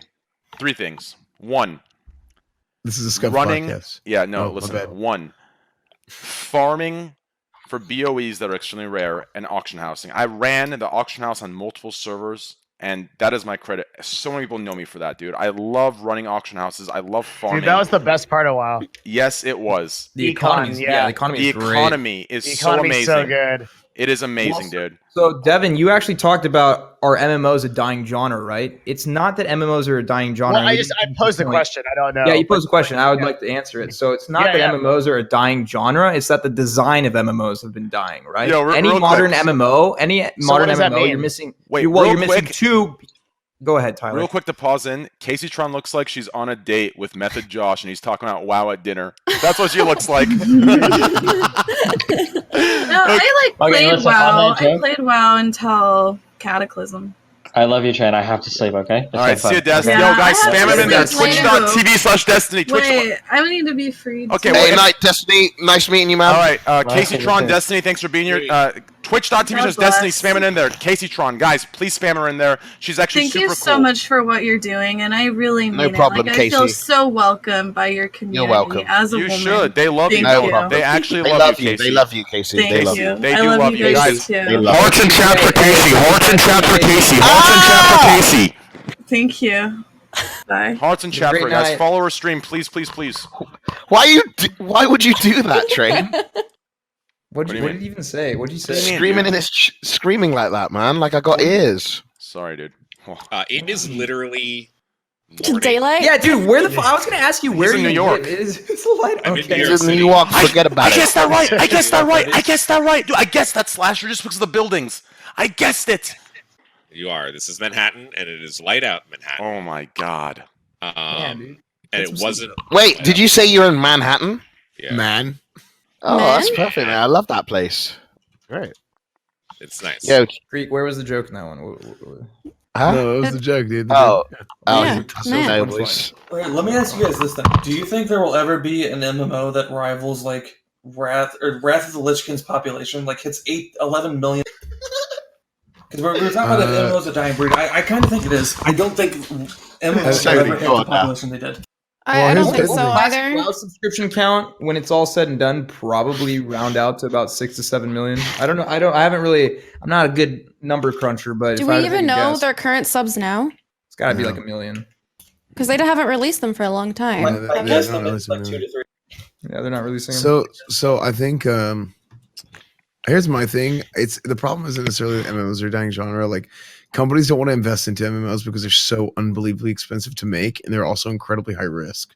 Yeah. So like you can put all this money and pump everything, all these resources into an MMO, and then it ends up like just like trash, you know. And if that happens, then you're boned. Yeah, so there's that, and then just back to my points, like as two examples, right, of features that are not found in modern day MMOs. One would just be sense of community, classic WoW's bringing, and the second will just be the economy, right? So what do you think of games like the one that Brad McQuaid is working on, like the new EverQuest one, or like Crowfall, or any of those games that are trying to recreate that? Will those work or no? I actually don't know. Crowfall. I think. Go ahead. I've heard Crowfall looks a little bit better than like comparing like Camelot and Chain. Pantheon is what I was thinking of. Yeah. Pantheon. They say like Pantheon. I'm not getting my hopes up for any MMO. That's like one thing. Like first off, like that's smart. Yeah, at this point, like that's how I feel. Everyone flops, right? But second off, it's like I was looking forward like 5 years ago whenever they announced it. I was looking forward to Camelot Unchained, right? But then they specifically said like, oh well, we don't want to make a Dark Age of Camelot 2, and I'm like, why? That game was incredible. Just make a Dark Age of Camelot 2. And I like I'm in like the alpha or whatever, and I like played around one day and I was like, dude, this game's trash. Like now it's the alpha, right? It's the alpha, and there's so much of whatever. Like, but I just like felt like it's not something that like I like whenever they talked about how they don't want to have PvE and they don't want to have this, like things could still change, but like that's just kind of how I felt, you know, give it some PvE, give it some good systems in the game that like makes it more. I feel like they lost the whole meaning of what made Dark Age of Camelot good with making Camelot Unchained. Like they were so close, right? Like, but and then like the other thing is it just got mired up in like I'm a Kickstarter backer on that, and like they got mired up in just like trying to do too much, you know. Like now they're on like corpse catapults and doing all this stuff, but. I've been trying to figure out for a really long time, like if MMOs can come back in a meaningful way, like if one can actually do what WoW did. I just don't know the answer. Yeah, I think with how well classic WoW in its beta alone is generating a lot of hype towards the mainstream, right? And it's doing really well on Twitch, and a lot of AAA companies look at Twitch as a good metric to base a genre or even a game's success off of, right? So I think what we're going to see if Classic WoW going into its launch does well, I think hopefully, and I'm being optimistic, we'll see MMOs make a resurgence, you know, with hopefully some good design as well. Did any of you guys play WildStar? Yeah. No, but I always heard the rating was incredible. WildStar was a phenomenal game. Like everyone who played it told me they loved it, right? But that game ended up failing. For whatever reason it was. That game, actually just recently, they closed down their servers finally. The fact that server or that game couldn't have like a lasting population, unless it's a AAA company, I don't see how any MMO can, like unless it's Riot, I don't see how an MMO can have the staying power anymore. That's not WoW. WoW just has like a name brand to it that is iconic with MMO. Wasn't there just like the games like Warcraft and a lot of that stuff that people Like, I don't know what the fuck I'm trying to say. Sorry.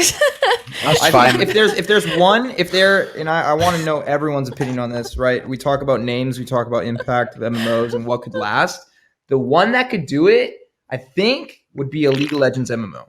Yeah. A League of Legends MMO could be the only MMO, in my opinion, that has like some sort of background, right? Yeah, probably. Established like storyline. That's what I was trying to say. Yeah, but I see Fortnite in the chat. All right, it's getting late. Fortnite MMO. All right, boys, listen. We get it, chat. We get it. As I was saying, real quick, to wrap this up, Auction House running, Twinking's my number one, maybe 19 Twink, 29 Twink, great, dude. I love farming Scarlet Monastery, awesome. You have to have a max level character though, so you can farm and do awesome shit with. 3, so Auction Housing, Twinking, and then also 3rd, the best thing ever back in the day, baby, gambling, baby. Holy shit, baby, that shit is fun. Isn't that illegal? I think that's illegal, dude. Hey, listen, hey. That's what I'm pretty sure, yeah, like spamming and yell. Yo, slash roll. Taking gambles. If you roll above 80, you get we double. People death roll all the time for Ultima Online was a shit. That's Ultima Online was shot. We used to have we used to have like mats that we'd keep, and we'd trade the mats for like the person who won, but the mats were all of ours, so it looked like we're doing an actual trade. Dude, we had our ways, dude. It was the way to go. Yeah. Like I'm talking like later on in WoW. Like I think this is way past Kata, BC, and Wrath of Lich King. This is like, sorry, not Kata, classic BC and Wrath of Lich. This is past that time. This is like Kata. The gambling was awesome. I think it was called, what was it called? TCG? GCG, Gentleman Club Gambler. Does anyone heard of that? GCG, the Gentleman's Club Gambler. JCG. No, GCG. But anyways, would you guys play classic TBC? Do you guys prefer classic TBC over classic? I actually started in TBC, so they should release it. No, they should do classic, then the 8 waves or whatever, and then after that, BC remastered, and then Wrath of the Lich King remastered. Then it's over. Yeah, I think that's what they're gonna do. I think that's, if it does well, if classic does well, I think that's what they're gonna do. Yeah. At the very least, bring BC back. Wrath of the Lich King was amazing, but I'll be happy with BC classic. I'll be happy with. Do you think they would? Sorry, you can go. I was just gonna say, I might get flack for this, but I do think Burning Crusade was a better vanilla. Okay, BC was very good. BC was very good. good. You know what? BC is flying mounts. Flying mounts, whatever. TBC was a better vanilla. I still think TBC was vanilla on steroids. I'm gonna drop a huge red pill nuclear take, dude.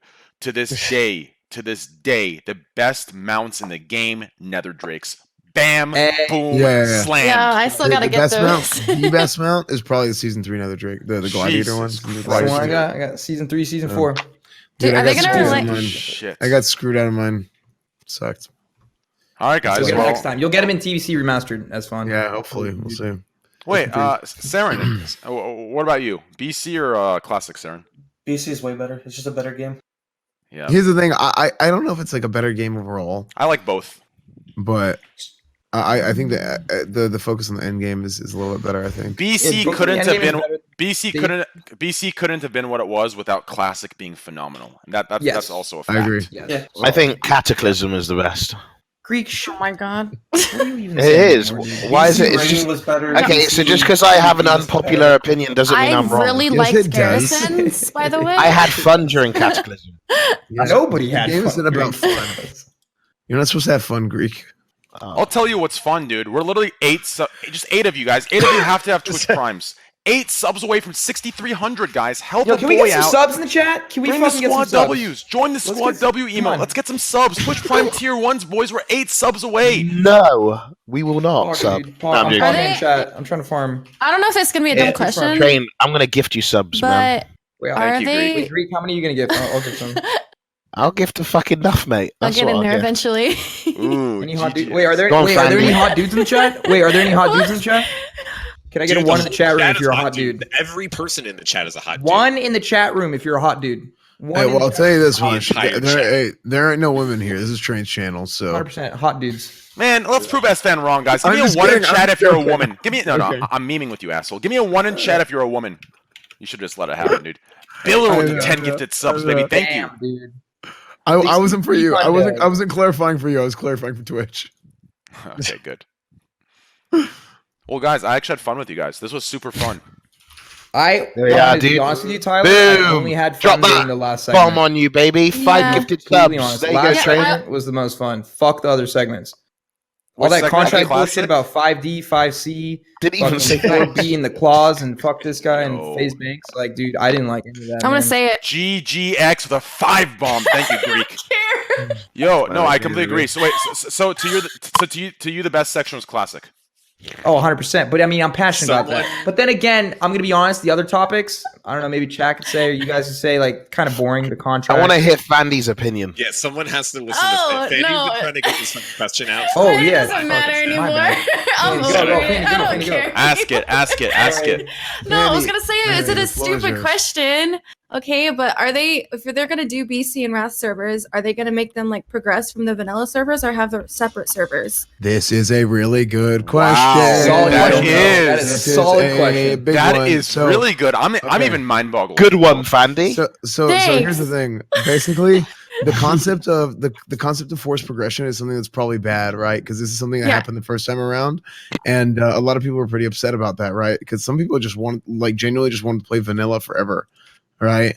And now they don't have that opportunity. So what I think is probably going to happen is they're probably going to open up like a set of Burning Crusade servers. If Classic does well, they might open up a set of Burning Crusade servers and give you the opportunity to copy your character over, and you can keep your original character on your vanilla server, and it's just there, right? Maybe someday, if the vanilla servers die out far enough and they're like just phase 6 servers forever, then they make a set of like stasis servers, phase 6 stasis servers, and then all the servers eventually you can character copy into there, and then you can play with all the people who always want to play phase 6 vanilla WoW. That forever. would actually, I actually like that. That's what I think might happen. Let me drop you one of the best mounts, in my opinion, in vanilla, dude. You better bet your ass I'm gonna be farming that Stratholme, baby. I'm gonna be farming Stratholme, baby. Hey, You don't want Scarab Lord, dude? no, dude. My favorite, honestly, I know this is Scarab Lord's sick, dude, but like my favorite was the Death Charger. The what was it? Baron's Revendare's Death Charger. Fuck, that thing was amazing. Dude, I was trying to get that on my Torrens so bad. I ran Strat like So fucking sick. Hey, keep in mind in vanilla, that's a Torrens can't ride undead horses, man. That's a 0.02% drop in vanilla. It goes. I'm up getting in it. DC. This go around, Wait, I'm fucking getting it. Didn't 100%. Torrens have that ability where they couldn't ride mounts? They just ran fast. Is that in vanilla? I don't even think that made it past No, beta. that was that was a beta alpha thing. Oh, I think Well, you know they what's got rid weird of though? My game manual said that plains riding was a thing. So I still here's the got thing. it. Okay. The guide that came out originally, they made 2 versions of the guide because the first version of the guide was written while the game was in alpha, and then Blizzard literally had a patch right before launch, and it changed everything. Like they changed the Paladin strike system, they changed a ton of stuff. I think they even had auction houses in all the cities, and then they took it out right before. So that's where the concept of like linked auction houses comes in, where like people who like they either didn't play vanilla or like they don't know what they're talking about. Like, oh well, there's auction houses, but they're not linked because the patch notes in like 1.8 says linked auction houses. But the reality of it is they just use that because of their own verbiage to clarify for themselves. All the auction houses were always linked once they were in vanilla WoW. So yeah. Anyway, I can't wait. I would like to say something, guys. Go ahead. I used to be in a merchant clan in RuneScape, and basically what they do is they tell you what item to buy, so it raises the price. But dude, I didn't know they had a clan, so they told all the top people first to sell, and then they left the rest. So I ended up with like 2,000 like plant pots in my bank forever, worth nothing. Holy shit, dude! Who here remembers Getson or Gadgetzan? Gadgetzan? Yeah. Dude, And Sonaris? Dude, Gadgetzan had this Yeah. this axe, amazing for level 49 Twink warriors. It's called Kang's Decapitator. Who does anyone remember that? The Kang's Decapitator. Nice, dude. It dropped in Zul'Farrak, right? That's what it was. ZF. Yep. Oh Well, it was my! a BOE epic. It drops off BOE it's a world epic. drop. Oh Yeah. my Dude, that weapon was sick. Proc damage. Fuck. That's a fucking classic, dude. Wait, Greek, did you actually play Classic? I can't tell if you're trolling. Huh? Did you actually play Classic, by the way? Oh, I thought we were talking about RuneScape. Oh my. Dude, also, last thing, dude, this was also amazing. Stranglethorn Veil, there was a staff for mages and warlocks, Staff of Jordan. Who remembers that shit? Anyone? Oh yeah, fucking amazing, so good, dude. Dude, all of these, the rings, dude. The level 39 ring. What was it called? The underband, the underworld band, and the dark. Dude, does anyone remember that? The underworld band, I think. Freezing band, underworld Freezing band. band, underworld band. Freezing band was 32, I believe. Underworld band's 39. So good, dude. Fuck, I can't wait, dude. I can't wait. You were the BG god, weren't you? I remember watching the squad streams back in the day. That's right, baby. Used to lead everybody. Are you gonna get rank 14? Are you gonna grind the BGs? Rank 14, nah, bro. I was rank 2 team. Can I be on your team, Train? I actually want to win, dude. Of course, bro. For the viewers, yeah. No, because I'm actually gonna play Classic WoW. Like I'm not. Dude, if you're gonna play, let's serious. actually do one. But you gotta be loyal to the RBG team. You can't jump to anyone else's. What do you mean? No, that's. So if Chance Then how makes can out- I net? if Chance How can makes- I network? Listen, this is a FaZe contract, okay? You're staying in my team, even if you get too big. No, that's not how it works, dude. I'm gonna if Three-year chances starter on. contract. Okay. So I'm probably gonna be a healer, dude. Is that a good idea, or will I be miserable? Oh no, I already have that covered. Sorry, Greek. Oh, well, that's baiting me, Fandy. Relax. That's literally baiting me. Okay. So is healers fun or? What Yeah. class are you thinking of playing, Greek? Sure. I want to be a druid, but chances are already a druid, so I can't because I used to be a boom king. Yep. You should So, play. yeah. Honestly, I'm gonna be real with you, Greek. I think most people will meme you and say play this or play that, but I honestly think, to me, you come off to me as a warlock. I think you'd have fun as a warlock. Yes, actually, Tyler, I see it. The most Papega class. I think see it, warlock is just so. I see you demolishing on warlock. I don't know why. Do you dude. think I should be a warlock? I think you should Yeah. be a warlock. Yeah. You should be a Tauren warlock, Greek. Aren't warlocks like bad? No. Baddies? Warlock's Oh. like the best class in PvP. No, I mean like in like the role play world. Like, No. are they bad? I thought warlocks were with the horde, right? There's You alliance. mean and are warlocks. they aligned evil? Yeah, they summon demons and shit. So yeah, I know, that's what he means. Okay. They yeah, curse yeah. people with agony. I have Yeah. kids that watch me, so I'm gonna have to think that over. Okay. All right, guys. Well, it was a fun podcast. I really appreciate all of you being here. I had a lot of fun. Devin, it was great meeting you, dude. Yeah, man, it was good meeting you too. I mean, have me on any time. That was a pleasure to be here, man. Thanks Dude, for it was being a here. pleasure having you, man. I'm glad. I'm actually glad we followed each other. I'm definitely gonna be DMing you a lot, dude. You're super down to earth, dude. Seriously, thanks for being here. For man. sure. If there's any questions about like breading or the industry or anything that can help with you, that'll always help. Let's talk more. Thanks, man. Let's do it. Yo, twitch.tv /Devin Nash, guys. They're already spamming it. Please follow him, guys. Please follow him. Please follow him, boys. He's a good guy. Follow him, boys. Come on. Also, please follow Greek God X. I know he doesn't want the shout out. And I'm follow giving him it. there. I'm giving it to you anyways, baby. Follow Twitter. Oh, he wants it. I need it. Twitch.tv He /Greek does. God X. Spam it You extra have- for the gifted subs. You have more subs than me now, Train. Listen, Now what? dude. Listen, S-Fan and Miskif both have more subs than both of us. We're good, dude. We're both that's lit. weird. That's weird. S-Fan and Miz both have like 8,000. I'm close. Really? I'm 100 short. Yeah, I'm Yep. 100 I haven't short. checked. That's crazy. It's their time, baby. Wait, Don't is worry, this Greek. the end of the podcast? It is. Yeah. Don't worry, Greek. Listen. It was just WoW, the whole podcast? No, you Yeah. just came in like halfway through. Greek, we're gonna make our Reddit recaps are gonna make a comeback. We're gonna hit 10,000 subs, dude. We're gonna catch up to S-Fan and Miskif. We're hitting 10K with our boring content, baby. Fuck yeah. Okay, That's anyways. insane, dude. How many subs do you have, S-Fan? 7,900. Fuck, insane. I really should have invested in you and not in Re-Rob. I really fucked up. I should have become your friend, S-Fan, really, Hey, dude. all pump, no dump, dude. All pump, no dump. Holy shit, dude. All right, see you guys. Yo, Twitch.tv Hi, Greek God X, guys. Super, dude. He taught me everything, guys. Everything I do, it's from him, 100%. Show him some love, guys. And yeah, next we have Slasher. I should have done him first. It's fucking in the morning. He's eating some snacks. He's done, dude. He's finished. Daytime. Guys, Yeah. please, he hates when I do this, but we're gonna do it anyways. Link is Twitter, guys. Twitter.com/Slasher. Give him a follow, guys. He was actually super cool. If you guys know the history between him and I, super cool dude. Twitter.com/Slasher. It's only gotten better. Go ahead. Can I say something before I go? Well, thank you for having me, Train. No problem. I appreciate it as always. I mean, I know we banter back and forth, but Hey, I love you, baby. You do a good job Thank on the show. One shout out to Dark Throne. Dark Throne is a new song. Everyone that listens to black metal will listen to that shit. But more Oh, importantly, dude. more I'm big on black importantly, metal. and I really don't want to like end on this, but now that it is Friday, today is the 1 year anniversary of the death of Total Biscuit. He is a good friend of mine, who we lost last year. He is one of the biggest pioneers of the entire streaming industry, of the entire YouTube gaming industry. One of the most used emotes on all of Twitch. Some people that don't know, who are new to Twitch, that use the LOL and Omega LOL emotes, that is his face. So you'll probably see a lot of things today to commemorate him and memorialize him.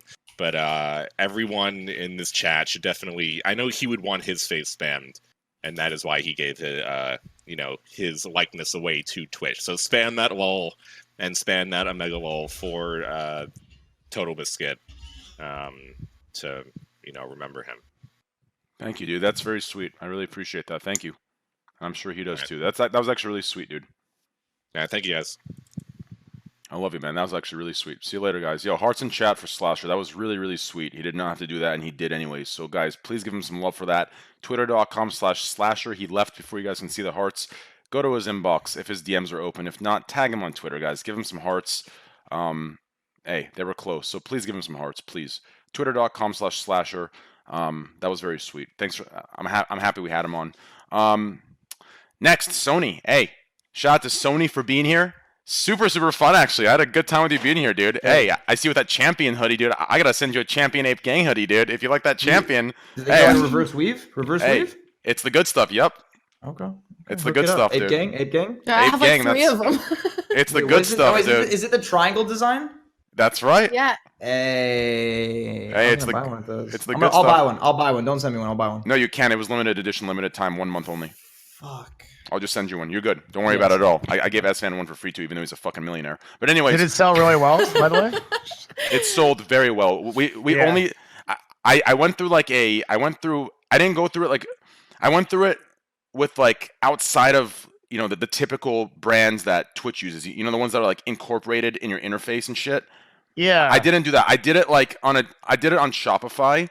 And we only did it for 24 days, and I'll give you the numbers outside. It sold very well. Have you ever considered running ads against your merch for your demographic? Something we could talk about.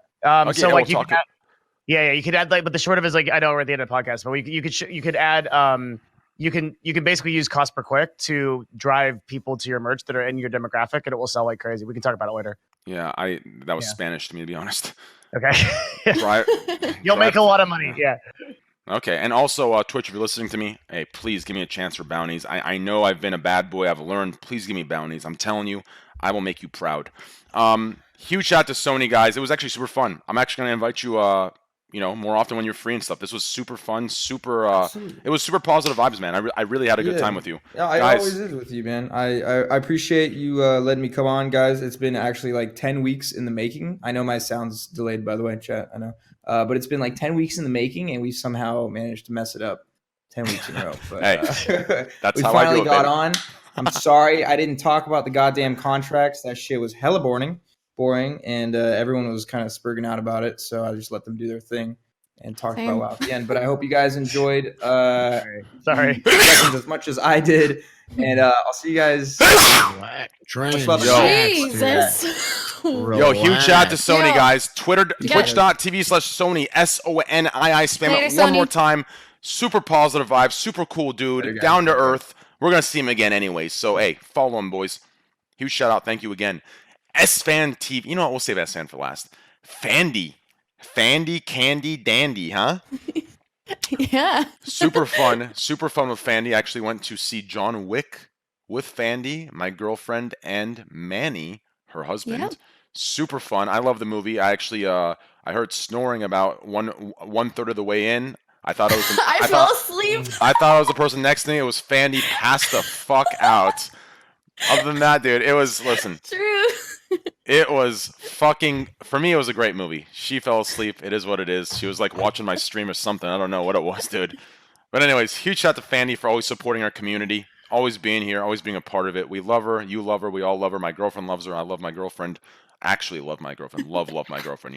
Fandy is like a friend. I just want to clarify that when I use love, I love my girlfriend. But anyways, thank you, Fandy, for being here. I appreciate it. Twitch.tv/Fandy, guys. Please spam it in there. Twitch.tv/Fandy. Yo, Cloaksy, tier 1 3 months. Thank you, man. What the fuck, 3 months? What the fuck did your 15 months go, dude? Cloak, I'm having a talk with you in DMs. Open your DMs right now. It's his contract. He's not allowed. True. Huge shout out to Fandy, guys. Twitch.tv versus Fandy. Thanks for being here, Fandy. Bye. Saren, thanks for joining us. It was actually fun discussing some of the things with you. I'm happy we had some back and forth so we could get some perspective on it. I'm actually happy we brought your perspective in because I know there's people that actually agree with you. So it's good that we got both sides. Saren, Twitch.tv versus Serendipity, correct? Yeah, twitter.com/Nick Pollum. Thank you. Twitter.com/Nick Pollum and Twitch.tv/Serendipity, guys. Serendipity. Please follow him. I actually, despite the whole guild thing, I'm actually glad you came in. That was actually really fun. It allowed us to take the classic talk beyond the walls of all of us agreeing. So thanks for coming in and thank you for reaching out. My Discord, I don't have access to it, so that's why I have this temporary Discord. So if you added me there, that's why I didn't see it. But anyways, yeah, if we ever do classic stuff, if you're down, I'd love to bring you on again, man. That was super cool. Sure, man. Okay. All right, well, have a great night, guys. Please go follow him. Devin Nash. Yes. We're gonna do you again, baby. Guys, go give him a follow. We're doing you again. Hey, spam it in there, boys. Twitch.tv is Devin Nash. Spam it in there one more time. Super cool, dude. I'll be honest. After watching those LSF clips, I was a little intimidated. I'm like, is he gonna come in technical? You came in perfect. Technical, relatable, personable. I actually love you now, dude. Super fucking chill. I feel like I could shoot the shits with you. I feel like I could shoot the shits with you and get serious with you. That's the good stuff. Give him a follow, guys. Twitch.tv is Devin Nash. And follow him on Twitter. The Twitter is the same? Yeah, Devin Nash. And Train, I have a lot of respect for what you've built, man. You've done an amazing thing in this community. And yeah, just like shout out to you as well, dude. You're fantastic. Thanks for bringing me on. I really thank you. appreciate it. That was actually really nice. Thank you, man. Give me goosebumps a little bit, actually. Thank you. Yeah. Hey, my man, baby. Thank you so much, brother. And one more quick thing. I'm giving the keynote at University of Washington tomorrow, so that'll be if anyone's interested in seeing that, it'll be on my stream at 3:45 p.m. PST. 3:45 p.m. PST is given the keynote. Is that a musical instrument? It's like a speech, like a speech. Yeah, like a talk. But Train, oh my God, you're awesome, man. Wait, real quick before And- you go. Wait, you said UW? Yeah, like Dude, University of Washington. I'm a huge fan of UW, the Huskies, because really? of one TV show. You Yeah. want to know? No, you want to know what TV show? Kyle XY. Wait, what show? Have you ever seen the guy without a belly button? Yes, dude. No, it's actually a good show. Listen, if you can watch it on YouTube, it got discontinued. Super good show. UW's involved. It's a dude. Oh my God, watch Kyle XY. I'm telling you, so good. Okay. That's why I'm a fan of UW. But anyways, All right, I will do that for you. Dude, Okay. Train, you're awesome, man. Wait, Thanks. wait. Hey. Kyle XY, X subs away from Y, dude. X subs from Y. Holy that shit, where it mind comes blown. All right, I'm out. Anyways. Train, thanks again, man. You're Yo, awesome. Devin, I'll thank DM you, man. later. All right, it was a Bye, guys. pleasure, brother. Bye. Hey, S-Fan TV. Him and Miskip are having a goddamn fucking career blow up high blowjob shit. It's going well, boys. Go follow S-Fan TV. Follow Miskip while you're at it too. They're both, dude. They're both coming up fast. They're coming up fast, dude. Hey, listen, speaking of how fast they're coming up, make sure to go and sub to me, actually, okay? They have enough subs. Tier 1 Twitch Prime, guys, we're very behind, okay? Make sure to Tier 1 Twitch Prime to us. Show me some love. Get some squad W's, okay? S-Fan and Miskiff, they're good, dude. Plus, they have bounties, dude. They're good, okay? They're completely good. We don't have bounties. Whatever. It doesn't matter. They have enough subs where it looks like they have bounties, okay? Tier 1 Twitch Prime here, boys. Anyways, yo, super fun. I'm happy you came on, dude. You're obviously very tired. You've been pumping. We got no subs. Don't even look over there. I saw you looking at chat. We got no subs. Don't worry. I'll tell you that. Dude, I'm happy you came in, and you've been super tired. You've been pumping the hours in, huh? Yeah. I see you live in the 12 hours morning a till day. night. Yeah, at least 12 hours a day, every day. And if I'm not streaming, I'm on somebody else's stream. And if I'm not on somebody else's stream, I'm still playing WoW. I finally can play WoW again. Well, tomorrow I'm starting the beta. If you're not busy with like Tim and Chance and Asmin, you should get a group together. See if we can get some people leveling with me, dude. That'd be super fun. Yeah, I gotta look at the schedule and Yep. my secretary. Of course, you're like 4. Yep, you're 4 times my view count now. Okay, well, No, for real though. Me and Asmin have a thing planned, and then I do. I would be totally down for duo leveling. What do you want to play? You want to play human rogue? I'm gonna play human rogue only because I want to go through the human play. Dude, the human starting zone is so nice. It If you is. do a human rogue, I would duo level I would go 1 to 10 with you and see how Okay. fast I can do it. Okay. But yeah, maybe we could do it tomorrow night. Are you gonna play earlier at night? I'm gonna play at night. So if you're awake, Okay, then you're we awake. can try and do a 2-hour 1 to 10. Can you Okay. do that? Yeah, You I think can you do that. Pull that off. All right. Yeah. Okay. Let's see if we can do Well, that. I love you guys. Yo, please follow him, guys. Say it one more time. Twitch.tv/SFanTV. Please follow it, guys. We've been together since the beginnings. Yeah. Yep. And Dude, I'm not the comeback stream, dude. the comeback stream. That was great. The comeback stream. You're doing fucking amazing, dude. Hey, keep going at this route. Hey, I'm gonna have to get you signed under the Trainwreckstv Squad W contract. I'm taking 80%, Squad baby. W up, dude. Squad W up. I'm taking 80%. But anyways, huge shout out to you, brother. Congratulations on all your Thanks, success, dude. dude. You and Miskif both deserve it. I love you both. I can't wait to IRL stream. Since now officially you're both doing very well, all the IRL streams are gonna only be on my channel. Okay? Yeah, right. What do you mean, dude? Listen, at least give me Yeah, that. Dude, I bought the backpack first, dude. Listen, you don't need the backpack, dude. Listen, dude, you're good. Hey, DreamHack Dallas. DreamHack Dallas, maybe. I'm not sure yet, but either way, Yeah. it'll be fun. Okay, love you, dude. Yeah. All right, I'll see you later, dude.